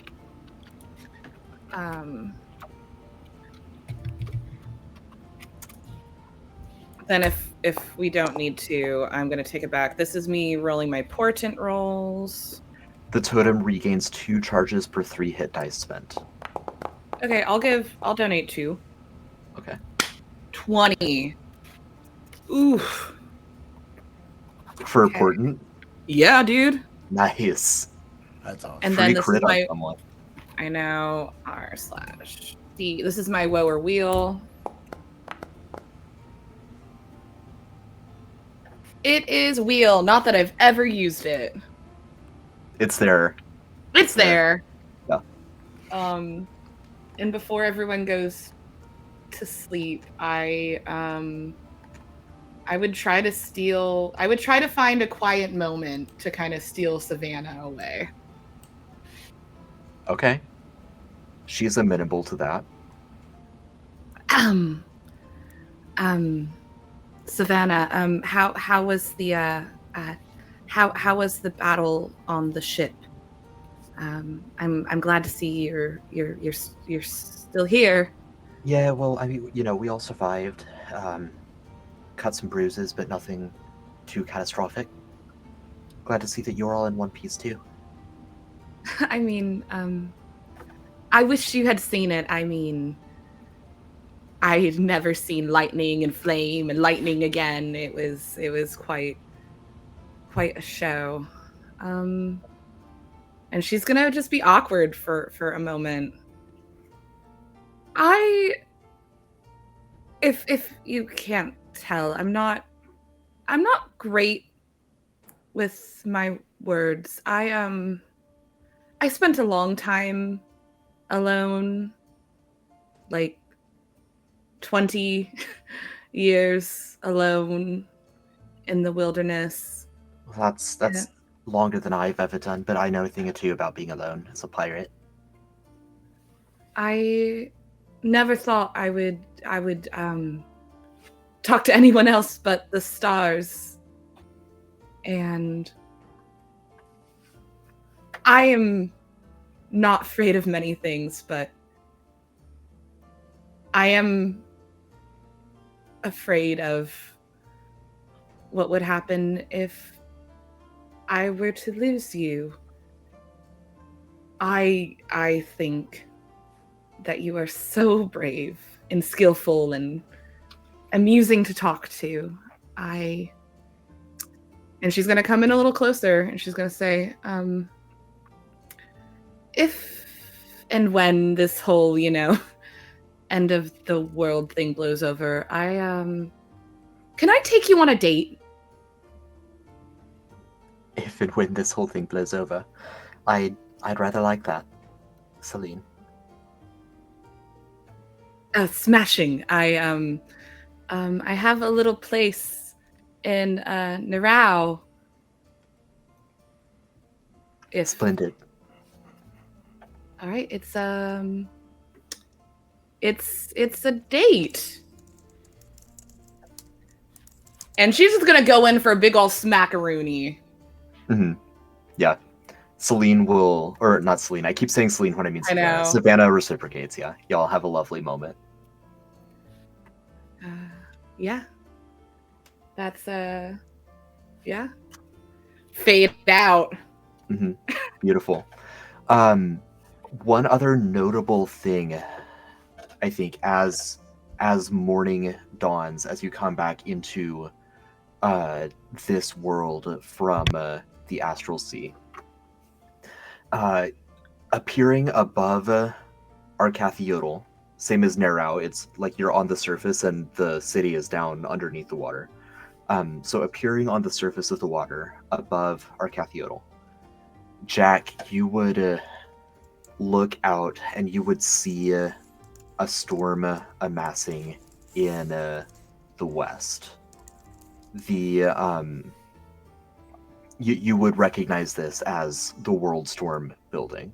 You would recognize this as another artifact having been found and destroyed, releasing its energy, causing turmoil in the atmosphere. And corporeally, like you're awake, but you with resounding clarity, you see Yold's Beach, like visually in front of you, even though you are halfway across the world from it.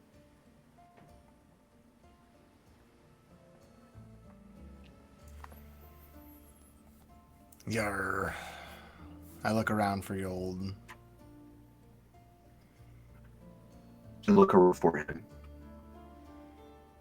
After a moment, you see the bulk of a bull moose lying on the ground. One antler is snapped off. His head looks up at you. His eyes are large and glassy. He looks at you for one moment longer, and then his head drops. And you know that he has passed.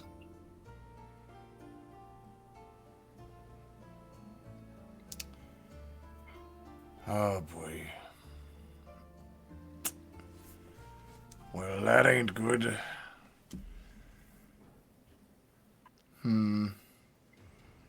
I will do that thing where you close their eyes, and I'll lay him down, his head, and make him look a little bit more natural or comfortable or whatever. Mm-hmm. I'll avenge you, Old. I'll avenge you. If these universe is to be destroyed, I'll fucking make them wish they'd never even started doing it. Oh, they're not gonna like it in the end, but I think I've got some ideas.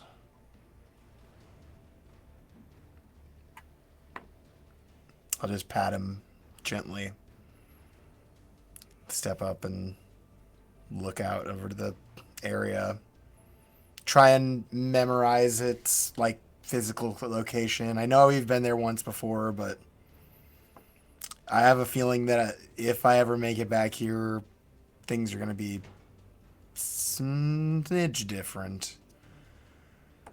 But I have a feeling I may need to come back someday. Yeah.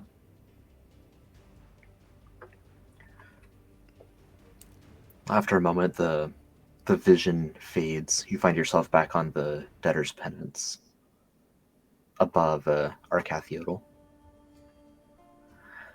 Briefly, before we transition everyone else, or before we descend the party down to Arcathiodal, let's go back and check in on the other party.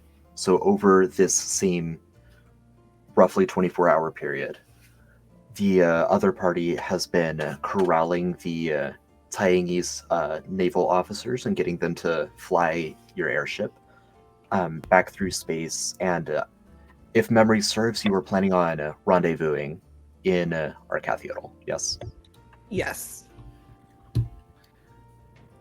Something like that. Yeah, so the airship would emerge from the space of the Celestial Sea into the air above Arcathiodal. And as you descend from the clouds, you see hundreds and hundreds and hundreds, maybe thousands of warships. An enormous Taingese armada has amassed in the south. A mismatching assortment of Staffelden naval and pirate ships occupy the northwest.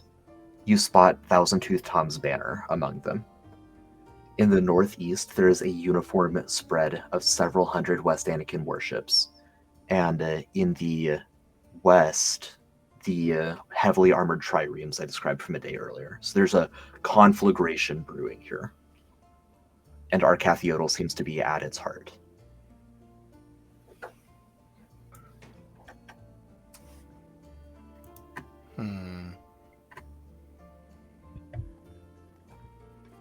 Yeah, let's try not to set off any powder kegs. Yep.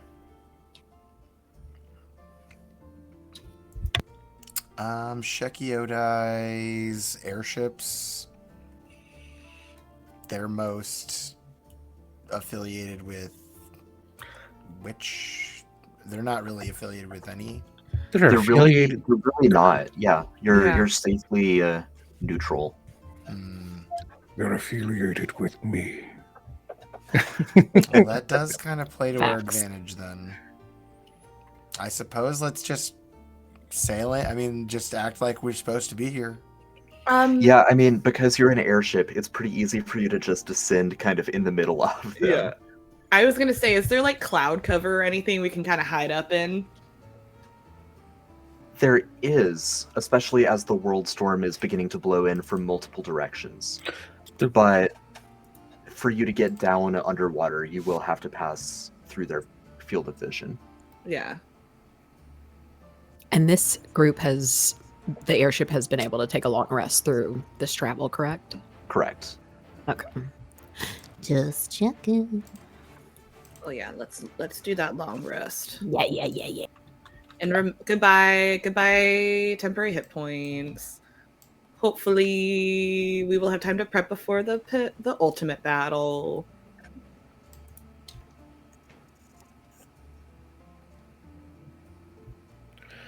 I mean, we could just control weather with the fan or descent. That's true. Yeah, just have some cover. Yeah.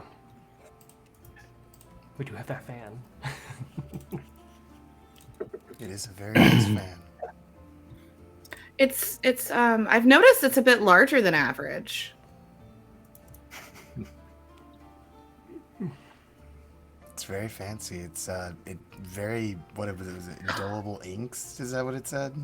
Do you think okay, say we make it out of here alive and we go to West Annika to meet the royals, do you think it would look good with my party dress? Oh yeah, for sure. Hmm. I am pretty sure that you'd be one of the highest dressed persons there with this fan. Really? Yeah, I mean. Oh my god. I mean, they have some pretty arcane garments and accessories, but I mean, this is one of the legendary artifacts. I don't think it can get much more hoity-toity than that. Oh wow. Pretty elite is what I would think would be cool. But I would say you might want to be careful because the king might try and offer to buy it, and if you say no, he'll have you executed. Yeah, but I'll have like Emperor Tor with me, so that would be like, I don't know, like Yeah, another. that would be instigating war, I suppose, Yeah. wouldn't it? The mention of hoity-toity, Tor's just gonna point at his crown. Fancy things. Whoops. Very well. Sorry. I remember this like it was yesterday. It was yesterday. So, the Fan of Li Shun can create kind of a veil of both calm for you and storms around you, concealing your descent as you head down to the shore, or the surface of the ocean, rather. You would see the Debtor's Penance moored there as well, so you can moor alongside them and then make your descent. As with Narao, the way this would work is some, you lower anchors that attach to chains that continue, kind of extend your anchor down to Arcathiodal. Some barges would come up that have like air bubbles, allowing you to get in, and they seal you in kind of like a submarine, basically, and take you down into the city. On the way in, some of the drivers of these submarines would hand out spell scrolls of, or not spell scrolls rather, but like these magic items that are like basically air bubbles to seal your head in breathable air, allowing you to swim around in the underwater without issues, being able to breathe normally. Penny is gonna decline this because she now has a swim speed and can breathe underwater. Nice. How did she learn how to breathe underwater? I have Cloak of the Manta Ray. Nice, fun. Nice. Yeah, Tor's just gonna stand on the deck as they go down. Penny's gonna stand with him. Arf does that thing where seals like lie down and they close their noses when they're sleeping. He does that thing. Mm-hmm. I imagine he also has his fedora like covering his eyes. Absolutely. And you all arrive in Arcathiodal. Question is, which fedora? Doesn't he have like 4? I forgot he had really fancy clothes. I forgot he's wearing like a full fur coat and a fedora. I totally forgot.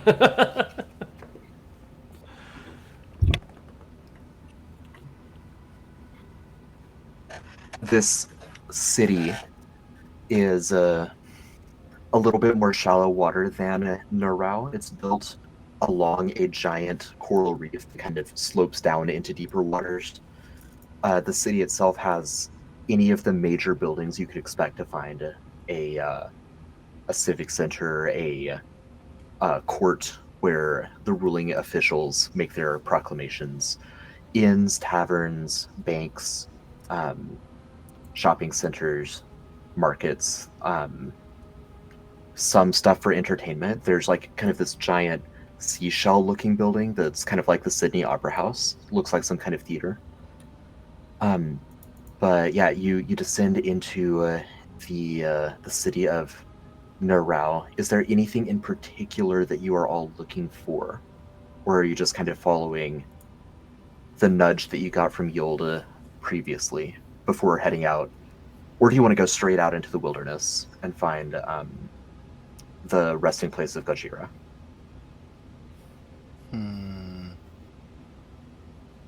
I'm not sure what the rest of the crew is going to do, but Abraham's going to summon his arcane eye and start looking around into people's stuff. He's gonna what? I have an arcane eye. I'm going to summon it.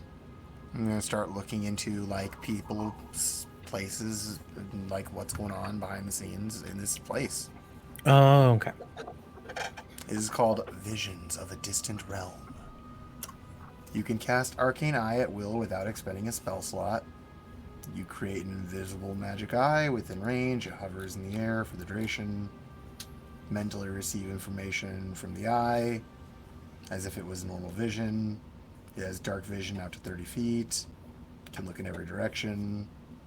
I can just move it around. It's like takes my will to move it around.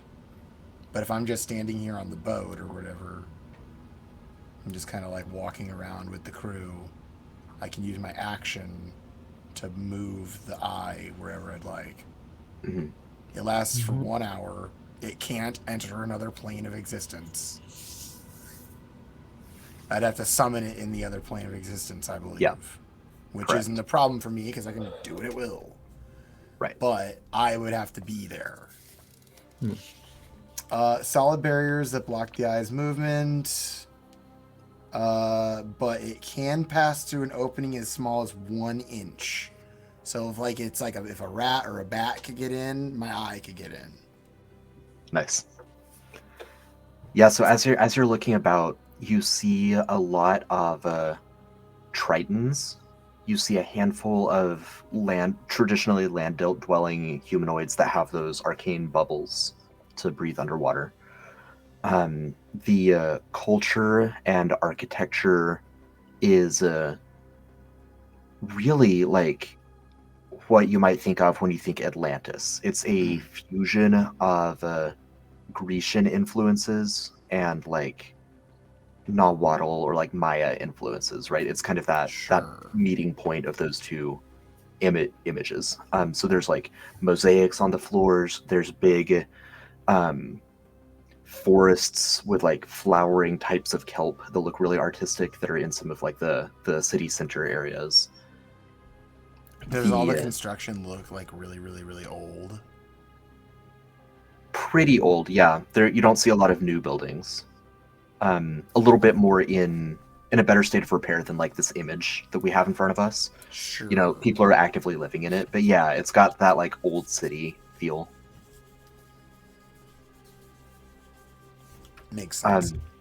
Yeah, so lots of tritons and merfolk, and lizard folk, actually, kind of throw back to the people of Pengerhow, Slork and all of his friends. You see some people that look like similar to them. You really wouldn't notice anything like suspicious or out of ordinary. I mean, there's a heavy military presence here right now because of all of the fighting that's about to break out on the surface of the water. But Even it looks like they're behind the scenes. I'm not seeing like mind flayers back there or weird shit.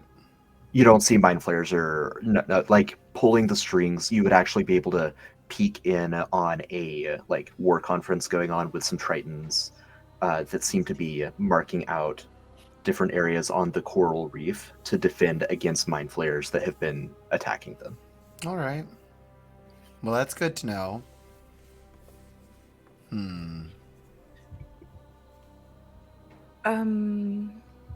Is there any like religious buildings, perhaps? Yes, yeah. There's a big open air temple. Imagine like the Parthenon, kind of this rectangular area, open air, open water, whatever that is. Yeah. You can swim down into it really easily. It's up on a hill overlooking the rest of the city.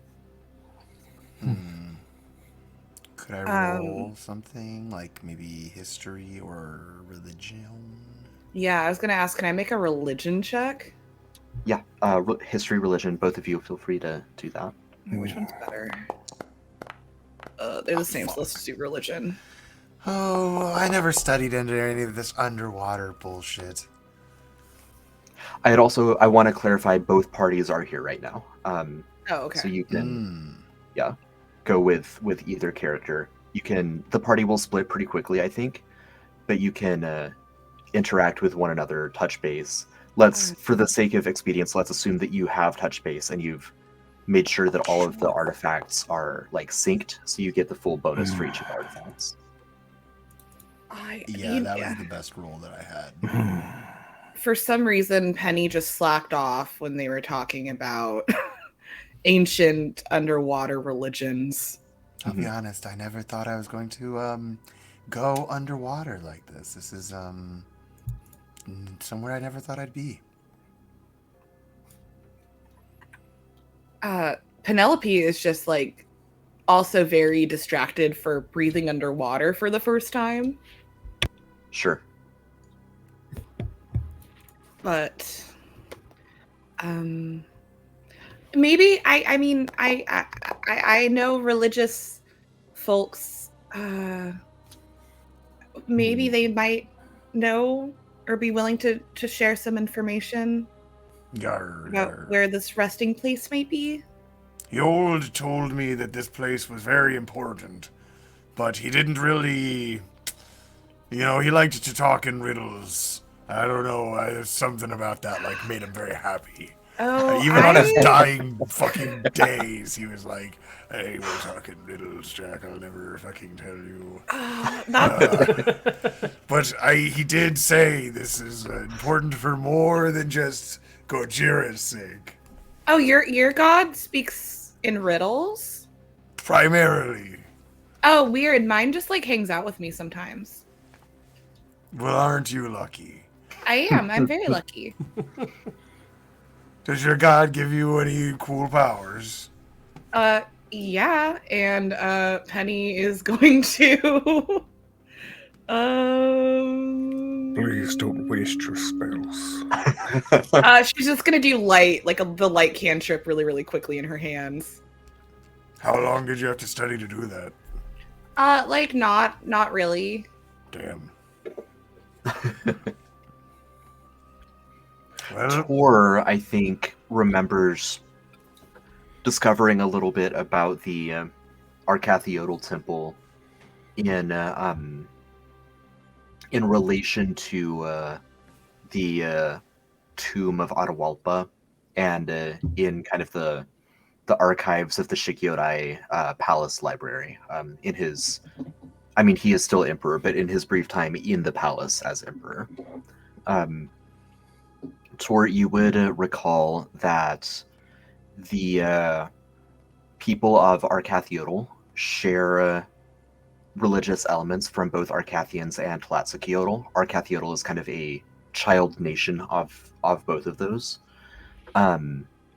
They tend more towards Tlatziciodal in terms of their religious beliefs. So that would include beliefs about the end of the world happening over and over again, and it being a rejuvenating cycle. That's different from all of reality being unmade. They're talking like massive natural disasters, like a volcano erupting or a meteor hitting, or a tsunami wiping out a city. Horrible natural disasters that lead to real change and propagate like forward motion into creating new things. So the Arcathiodli population would hold some of those same beliefs. One of the 4 gods in that religion is Gojira, the god of the sea, the protector of the sea.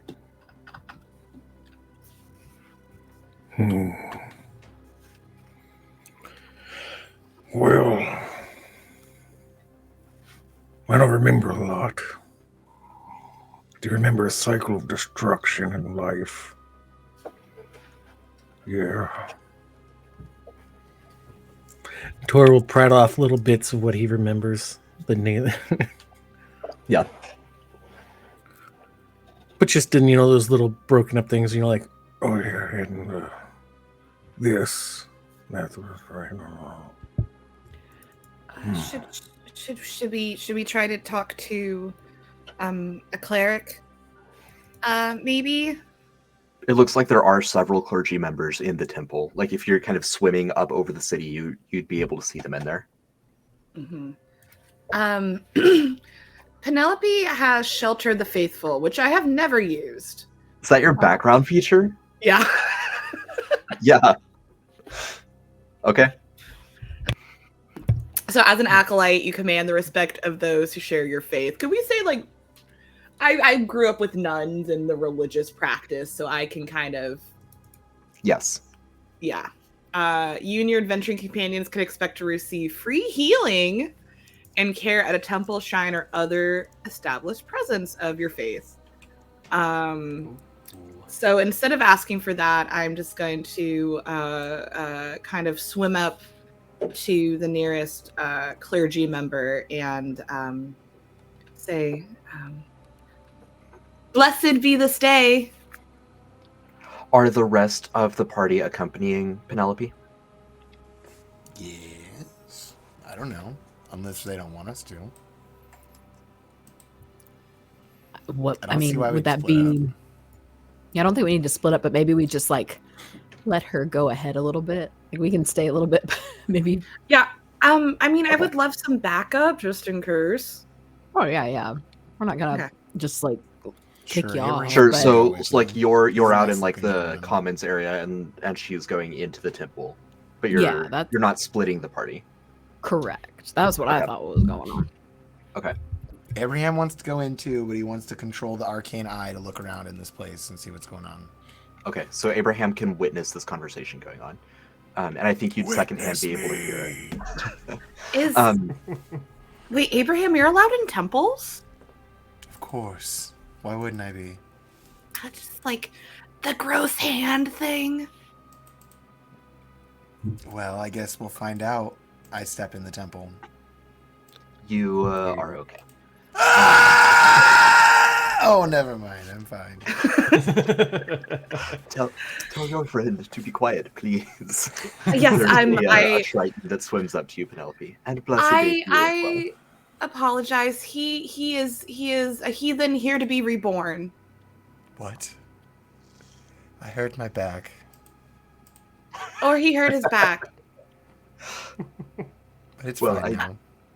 There's a chiropractor in the city that can sort that out. Oh, thank you. We are weary travelers who have come a long, long way to this fair city. Yes. So the Triton before you is an elderly man with like olive green skin and hair that's gone white with age. It's just kind of floating in the water. Do you believe in the end of days? Damn. Yeah, we're living in it right now. I mean, Cthulhu is closer to waking than he ever has been in my lifetime, certainly. And if he does wake, he's likely to flay as the thought's mind, the dreamer's mind, excuse me, and end all of reality as we know it. Oh, so This you already guy's kind of quite a suit. know. Yeah, you guys know what's like going on, right? Indeed. And you And want to stop it, right? Mass, of course we do. And the mass of ships above us, any moment now, they're going to begin firing upon one another. And So, as though speaking prophecy, as he says that, you hear a very faint thud, and you see flashes of light coming from the surface of the water.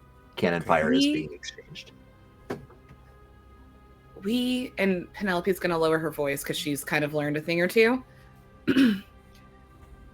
If you want the end of reality to not come to pass, we desperately need to find Gojira's resting place. And Yold, the god Yold, he told us to come here, so we're here. If you know of anything that could help us or any direction to point, we would be eternally grateful. Trust me, child. I will show you the way. We have been waiting for those with the power to resurrect Gojira. And he'll kind of look past Penelope and see Jack, and his eyes go wide. And he says, The bearded fish? The bearded fish lives? The Hooby Wuddy? Him! Jack? The bearded fish! Jack? He lives! Yeah, he's figure of alive. My legend. friend over here, though. The bearded fish is a figure of legend dear to our Cathiotli tradition.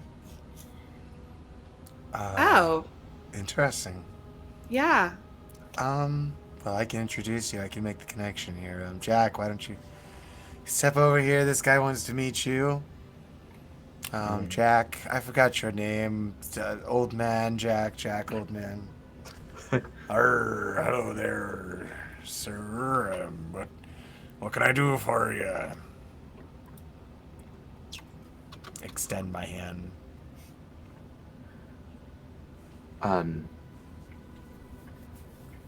Yes, apologies. I did not give my name. Orion. Orion is my name. Well, that would explain why I didn't know it then. Yes, Orion. And Jack, it's an honor. The fish, the bearded fish, is real. I have no idea what is that supposed to mean. Well, you look at you. I have a beard, and I guess I am a fish man now. Yes, yes. The champion of the gods is here. All right. Like, what is this legend about a bearded fish? Oh, please, please. And he gestures for you to follow him deeper into the temple. And provided that you all follow, or at least some of you follow. Yeah, Jack would gesture for the rest of everyone to follow. Yeah. Celine's gonna hang outside with Savannah. Okay. You don't want to hear the story about the beard fish? No, I just we someone should keep an eye out, and I'm sure everyone's gonna like fill me in later. Boom, boom. Lights flash overhead as the ships exchange fire.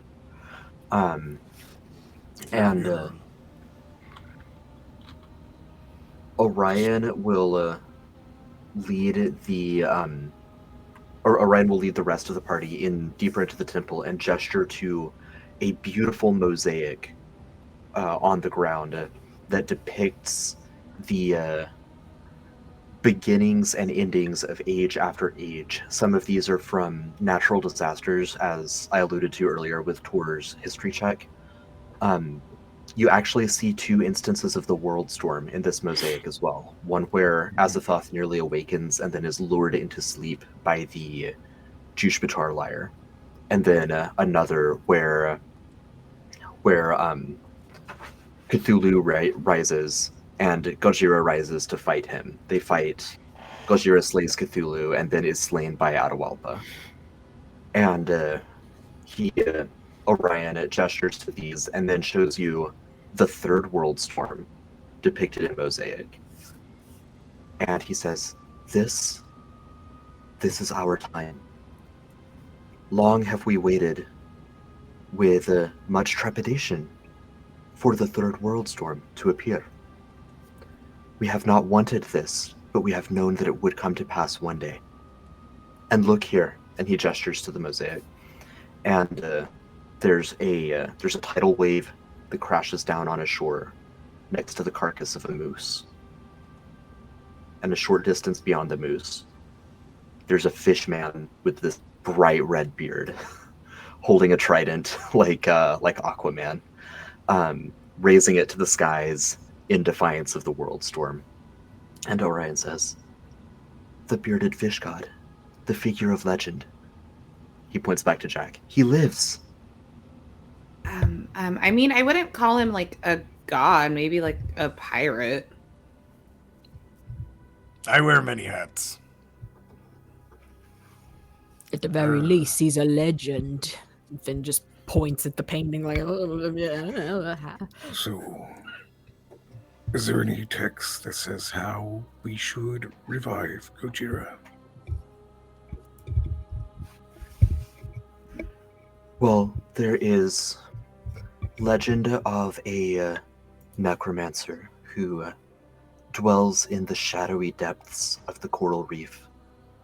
One such as he may have the power to resurrect Gojira. But there's a shrine to our god, our guardian, just outside where his bones rest. If there were a wizard of suitable power and capacity to enter into this shrine, likely they would be able to resurrect this god. Man, it's a real shame we used to have a wizard that was that good. Yeah, I was gonna say, do you need to be a wizard? You need to have mastery over life, death, flesh. The necromancer that lurks in the depths.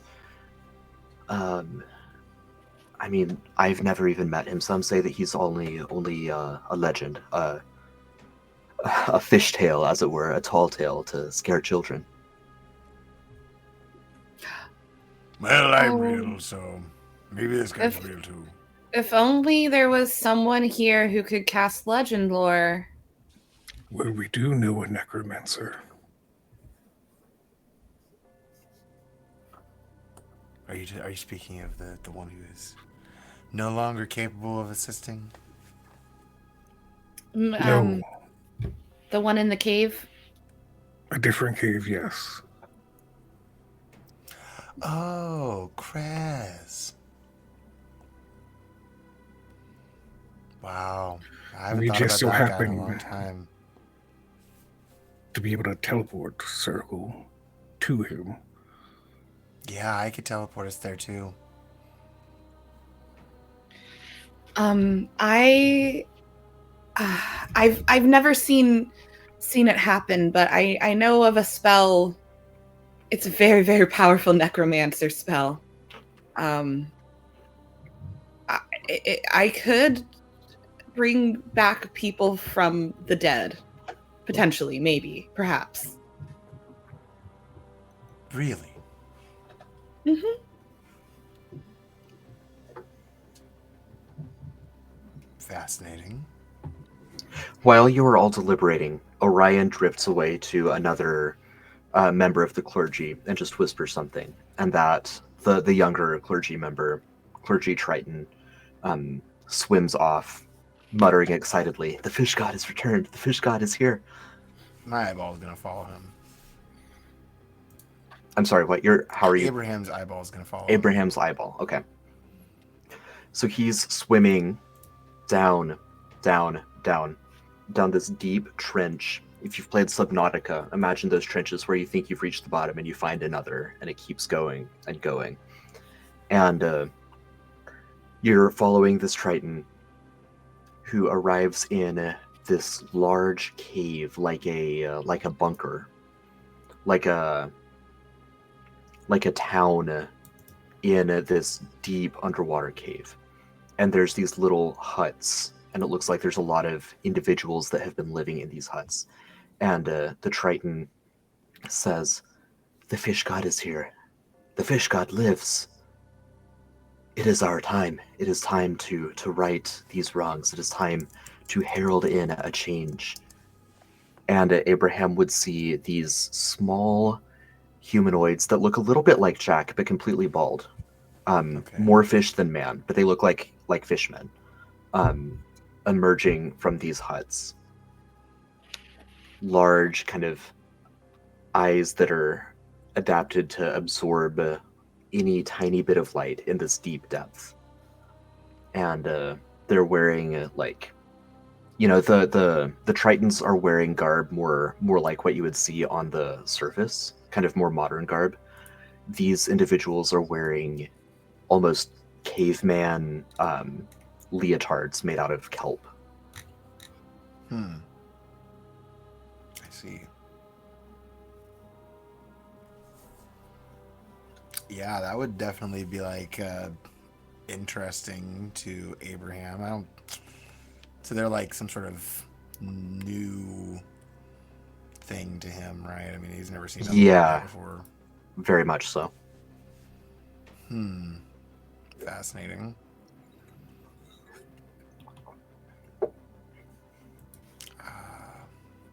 Weird. Yeah, I think he would just look around down there, but I don't think he'd see anything that would be of interest to the story. Sure. But I think he would definitely find it interesting. Okay. And while he's investigating that, the rest of the party is having this conversation about Kraz and teleportation. Orion would overhear that and say, our military complex does have a teleportation circle. It would be very easy to connect the two, if this is what you need. I mean, we are also facing grave. We are in dire straits. I imagine you know this. There's more thunder overhead as ships exchange cannon fire. The mind flayers have been attacking us relentlessly for quite some time, coming from the deeper depths and assailing our city. Now, their efforts, I'm sure, will be redoubled very soon. If you can help secure the perimeter, that will make your journey to Gojira's shrine a lot safer. Essentially, if some of you can protect the front line while others of you proceed to the temple, Makes sense. yeah, that seems to be the most prudent strategy. So who should do what, I suppose, is the real question. Well, Who should do what is the real question, and you can totally reconfigure your party at this point if you want to. That's fascinating prospect. Meanwhile, Celine is just like making gaga eyes at Savannah outside, trying to flirt. Oblivious. That's amazing. Yeah, I can't Savannah help but is feel like Anemone and Celine should go because they have legend lore and various abilities that can help with. Penny has resurrection. That is true. But theoretically, once we get in and do whatever we're gonna do, there's gonna be a larger thing to do to actually summon Gojira, right? Or is that what we're literally going to attempt to do right now? I thought we were securing the temple. One party will need to keep the temple secure. Essentially help shore up the defenses that have been weakened by relentless mind flare attacks. Orion is essentially asking that half of you help protect Arcathiodal, because they're existentially on the border of being wiped out by mind flares. Their own city is fairly well intact right now, but their borders have been battered and mind flares have made tremendous advances. Okay. So he's essentially asking for half of you to help protect the city, keep the front line held, while the other half goes to the Temple of Gojira to resurrect him. Oh, Okay. I see. Pros of Penelope, resurrection, but that like wipes any spell I do for the rest of the day. It kind of wipes me from doing When basically. did Gojira die? Has it been more than a century? It has been more than a century. Okay, well that won't do. Okay, then resurrection won't work on him. So I think Celine is better because she has legend lore. Yeah, She does have legend lore. I will say Penny has divine intervention. That is true. You won't know until you get there, but according to Orion, there is a shrine next to Gojira's corpse that is supposed to augment the power of a necromancer or a cleric, potentially allowing you to revive him. I'm not going to say yes or no on resurrection. I'm just saying, like, there's some kind of augmentation of power at that site. I think Penny just being a cleric and having divine intervention, being like a full cleric, having divine intervention, having I did, after Zach died, stocked a lot of necromancer spells. And I have resurrection. All right. So I would feel more comfortable with Penny. That means we are going to have to switch up the party, though, probably, huh? Yeah.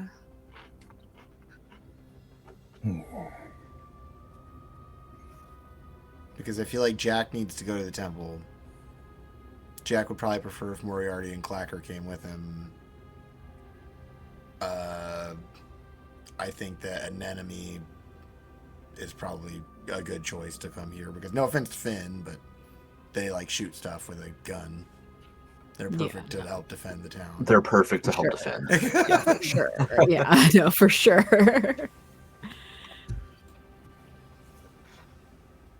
Yeah. So I suppose the major swap out that we're having is Penny for Celine. Hey! Abraham doesn't like that at all. I don't like that at all. I think that you're gonna die. What? Yeah, Why would you say that? If you with get the too far bearded away pig. from me, you're gonna die. That's not true. Yeah, it is. No, it's not. You're trying to gaslight me. What? Okay. Well, it's nice knowing you. Don't you have faith in me? Haven't I grown so much?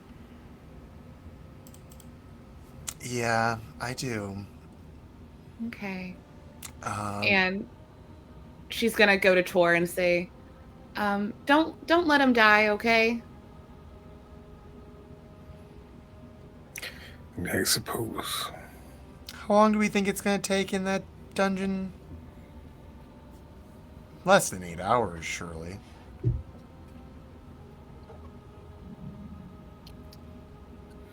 Abraham's going to cast Death Ward on Penny. Mmm. Nice. So if you do get dropped, at least the first time, Yeah. it'll just drop you to 1 within 8 hours. Okay. That's the most protection I can offer you from that distance, Penny. I knew you were fond of me. You don't want to see me die. And she's gonna go away. So are we sending for Kraz as well, just to make sure? I think we should send for Kraz because although I like our plan the way we already have it, having a person who is actually on the side of existence and not just the Kraz is a legitimate, trustworthy party, I feel, whereas our other contact is a victim of circumstance. Jack likes that idea too. He would nod and say, I think this is probably the first time we've ever agreed on anything, Mustache Man.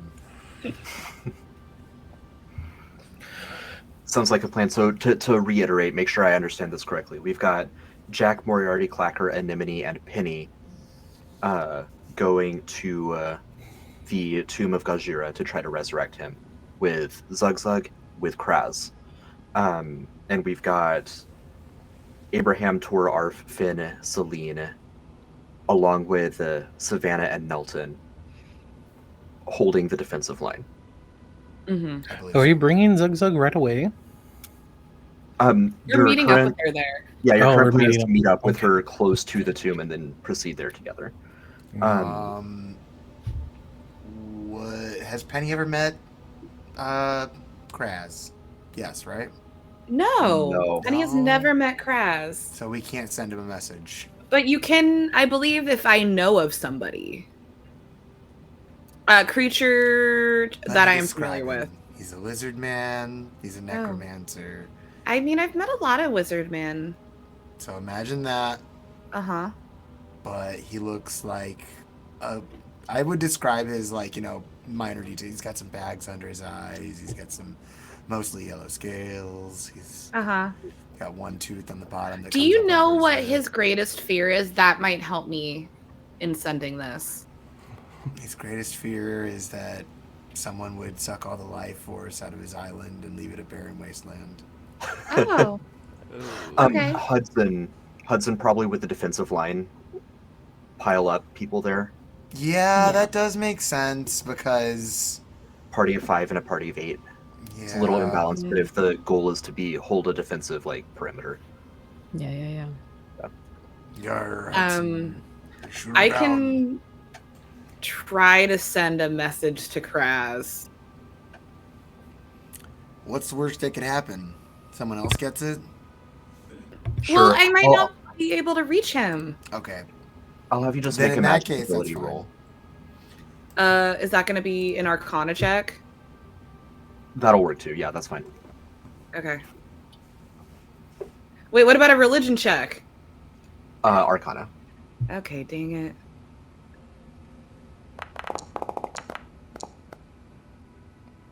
Would a 15 do it?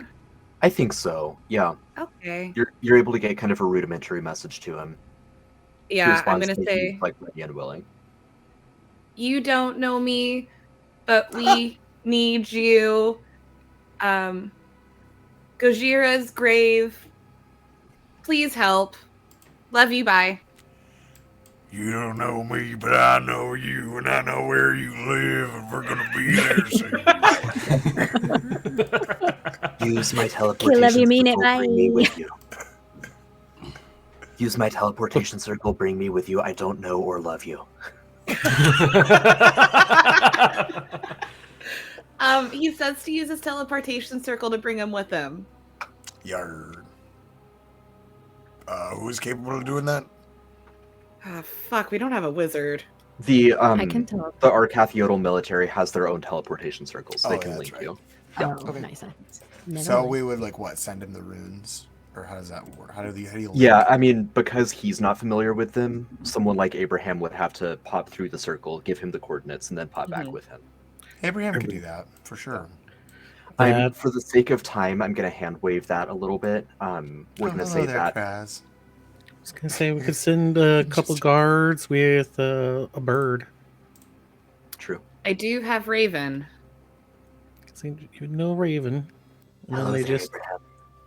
It's been a long time, and yeah, you're able to bring him back. I would inform, as I'm like writing everything down to take the other guy, I would inform him of the situation, and I would definitely tell him about how we're about to work with the mind flayers and all that stuff, and that we need his professional opinion.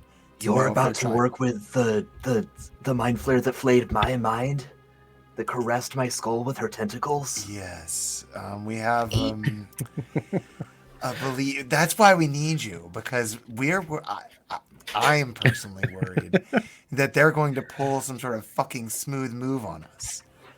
All right, and they might get existence to survive, but they're going to take control of it. Not on my watch. All right, so that's why you're gonna help us with this. Okay. But also, she's just kind of like into that like kind of kinky stuff. So maybe it was like she's into you. I never said I was okay with it, so that's not how that works. Yeah. She was kinda trying crossed the to line destroy all of my monsters, turn them evil and corrupt. She made a horrible crocodile crawl out of a well. This is a bad idea. That was her? I heard about that. Was her, I guess. All I'm saying is don't trust the mind flare. Hey! I mean, He there's a said kind it. of a reason we're bringing you along. All right.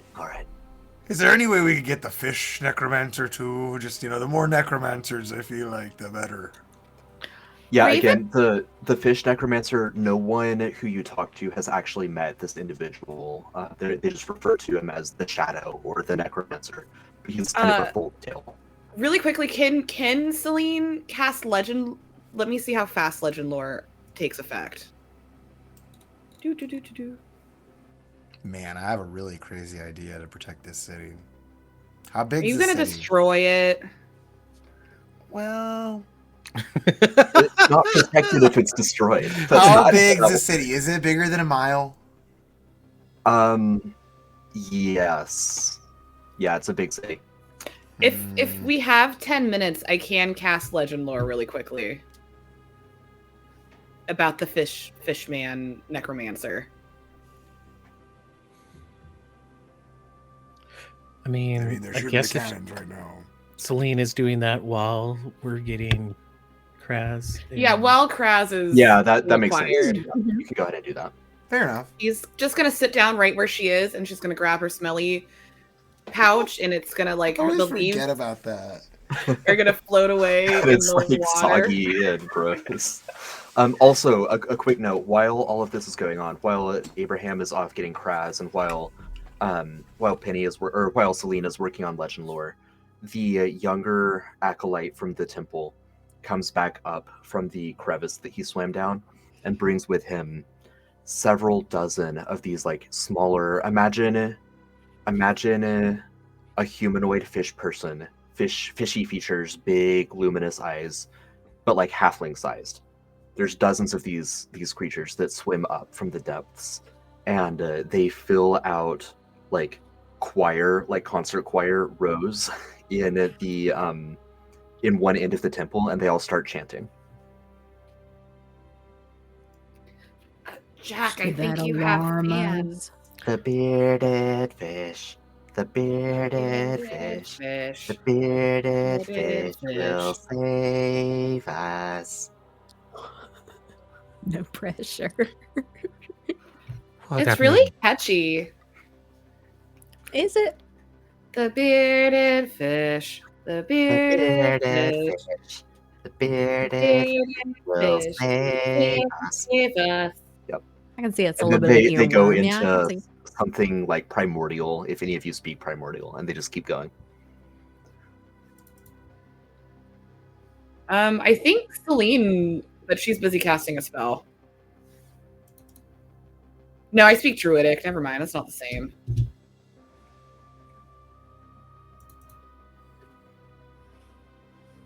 Can you pop out Legend Lore again? I wanna figure out what all you can learn from that. Yes, 1 second. So, Jack, what are they saying?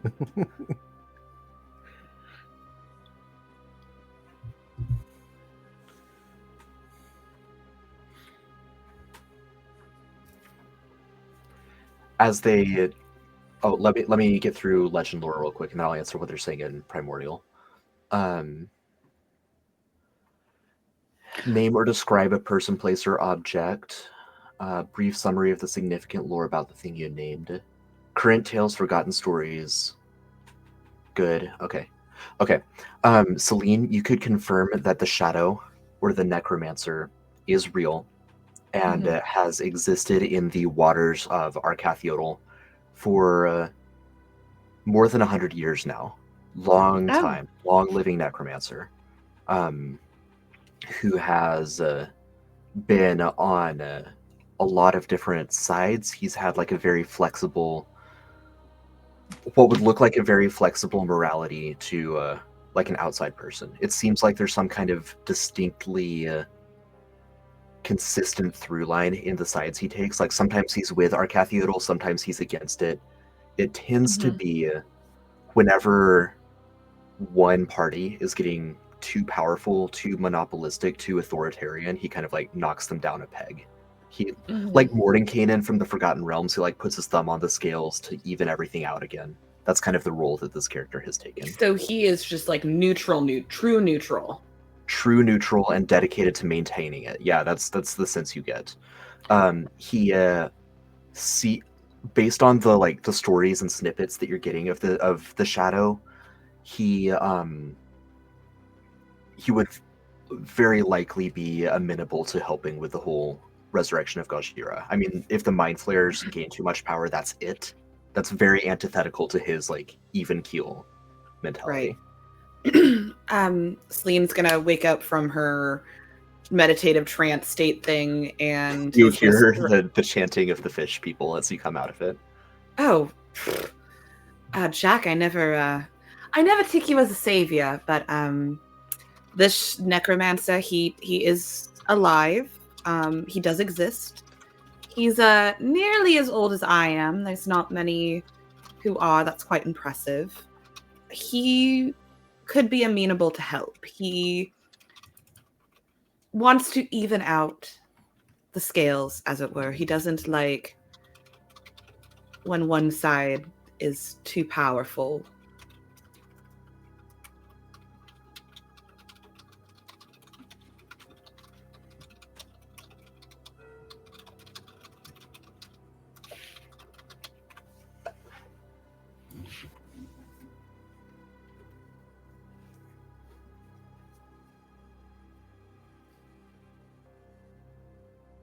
You're muted, Cody. Yeah, I was just saying, I like the sound of this shadow guy. I think he's very good to bring along, but I don't know if we have time to go find him. Is there any way that we could send a message to him with just the little information we have? Are you familiar with him enough, Penny, to get an That's pretty loose with the definition of sending, but I don't know. That's cool. Let me ask my god really quickly. God. You can try. That's a tall ask. Would it be another Arcana check? creature with you are familiar. That is. Yeah, it's a big stretch. I'll let you make an Familiar. Arcana check.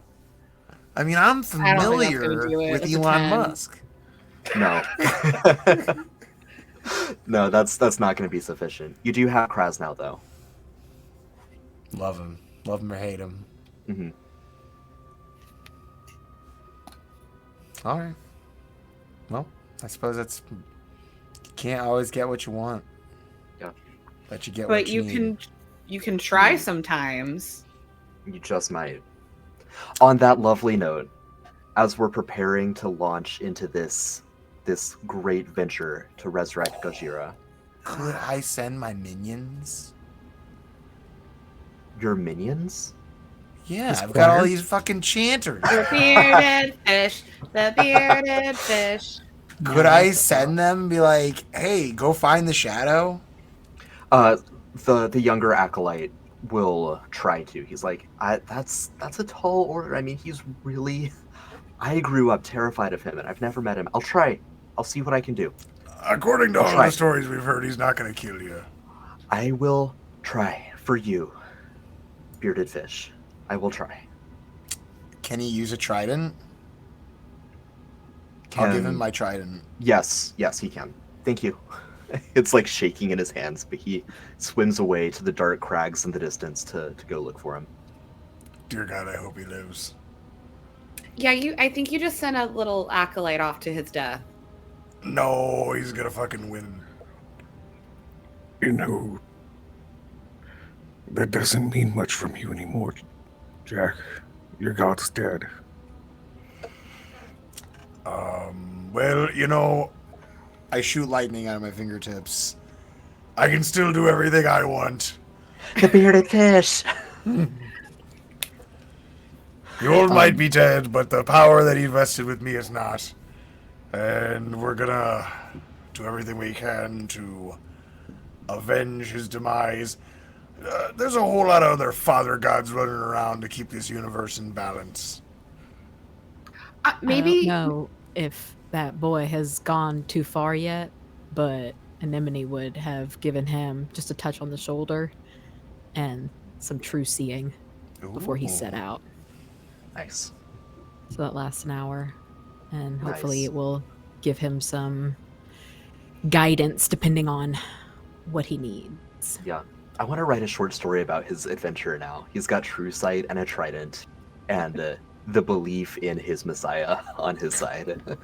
And the mind flayers are out there in the waters. So he goes out in search of the shadow.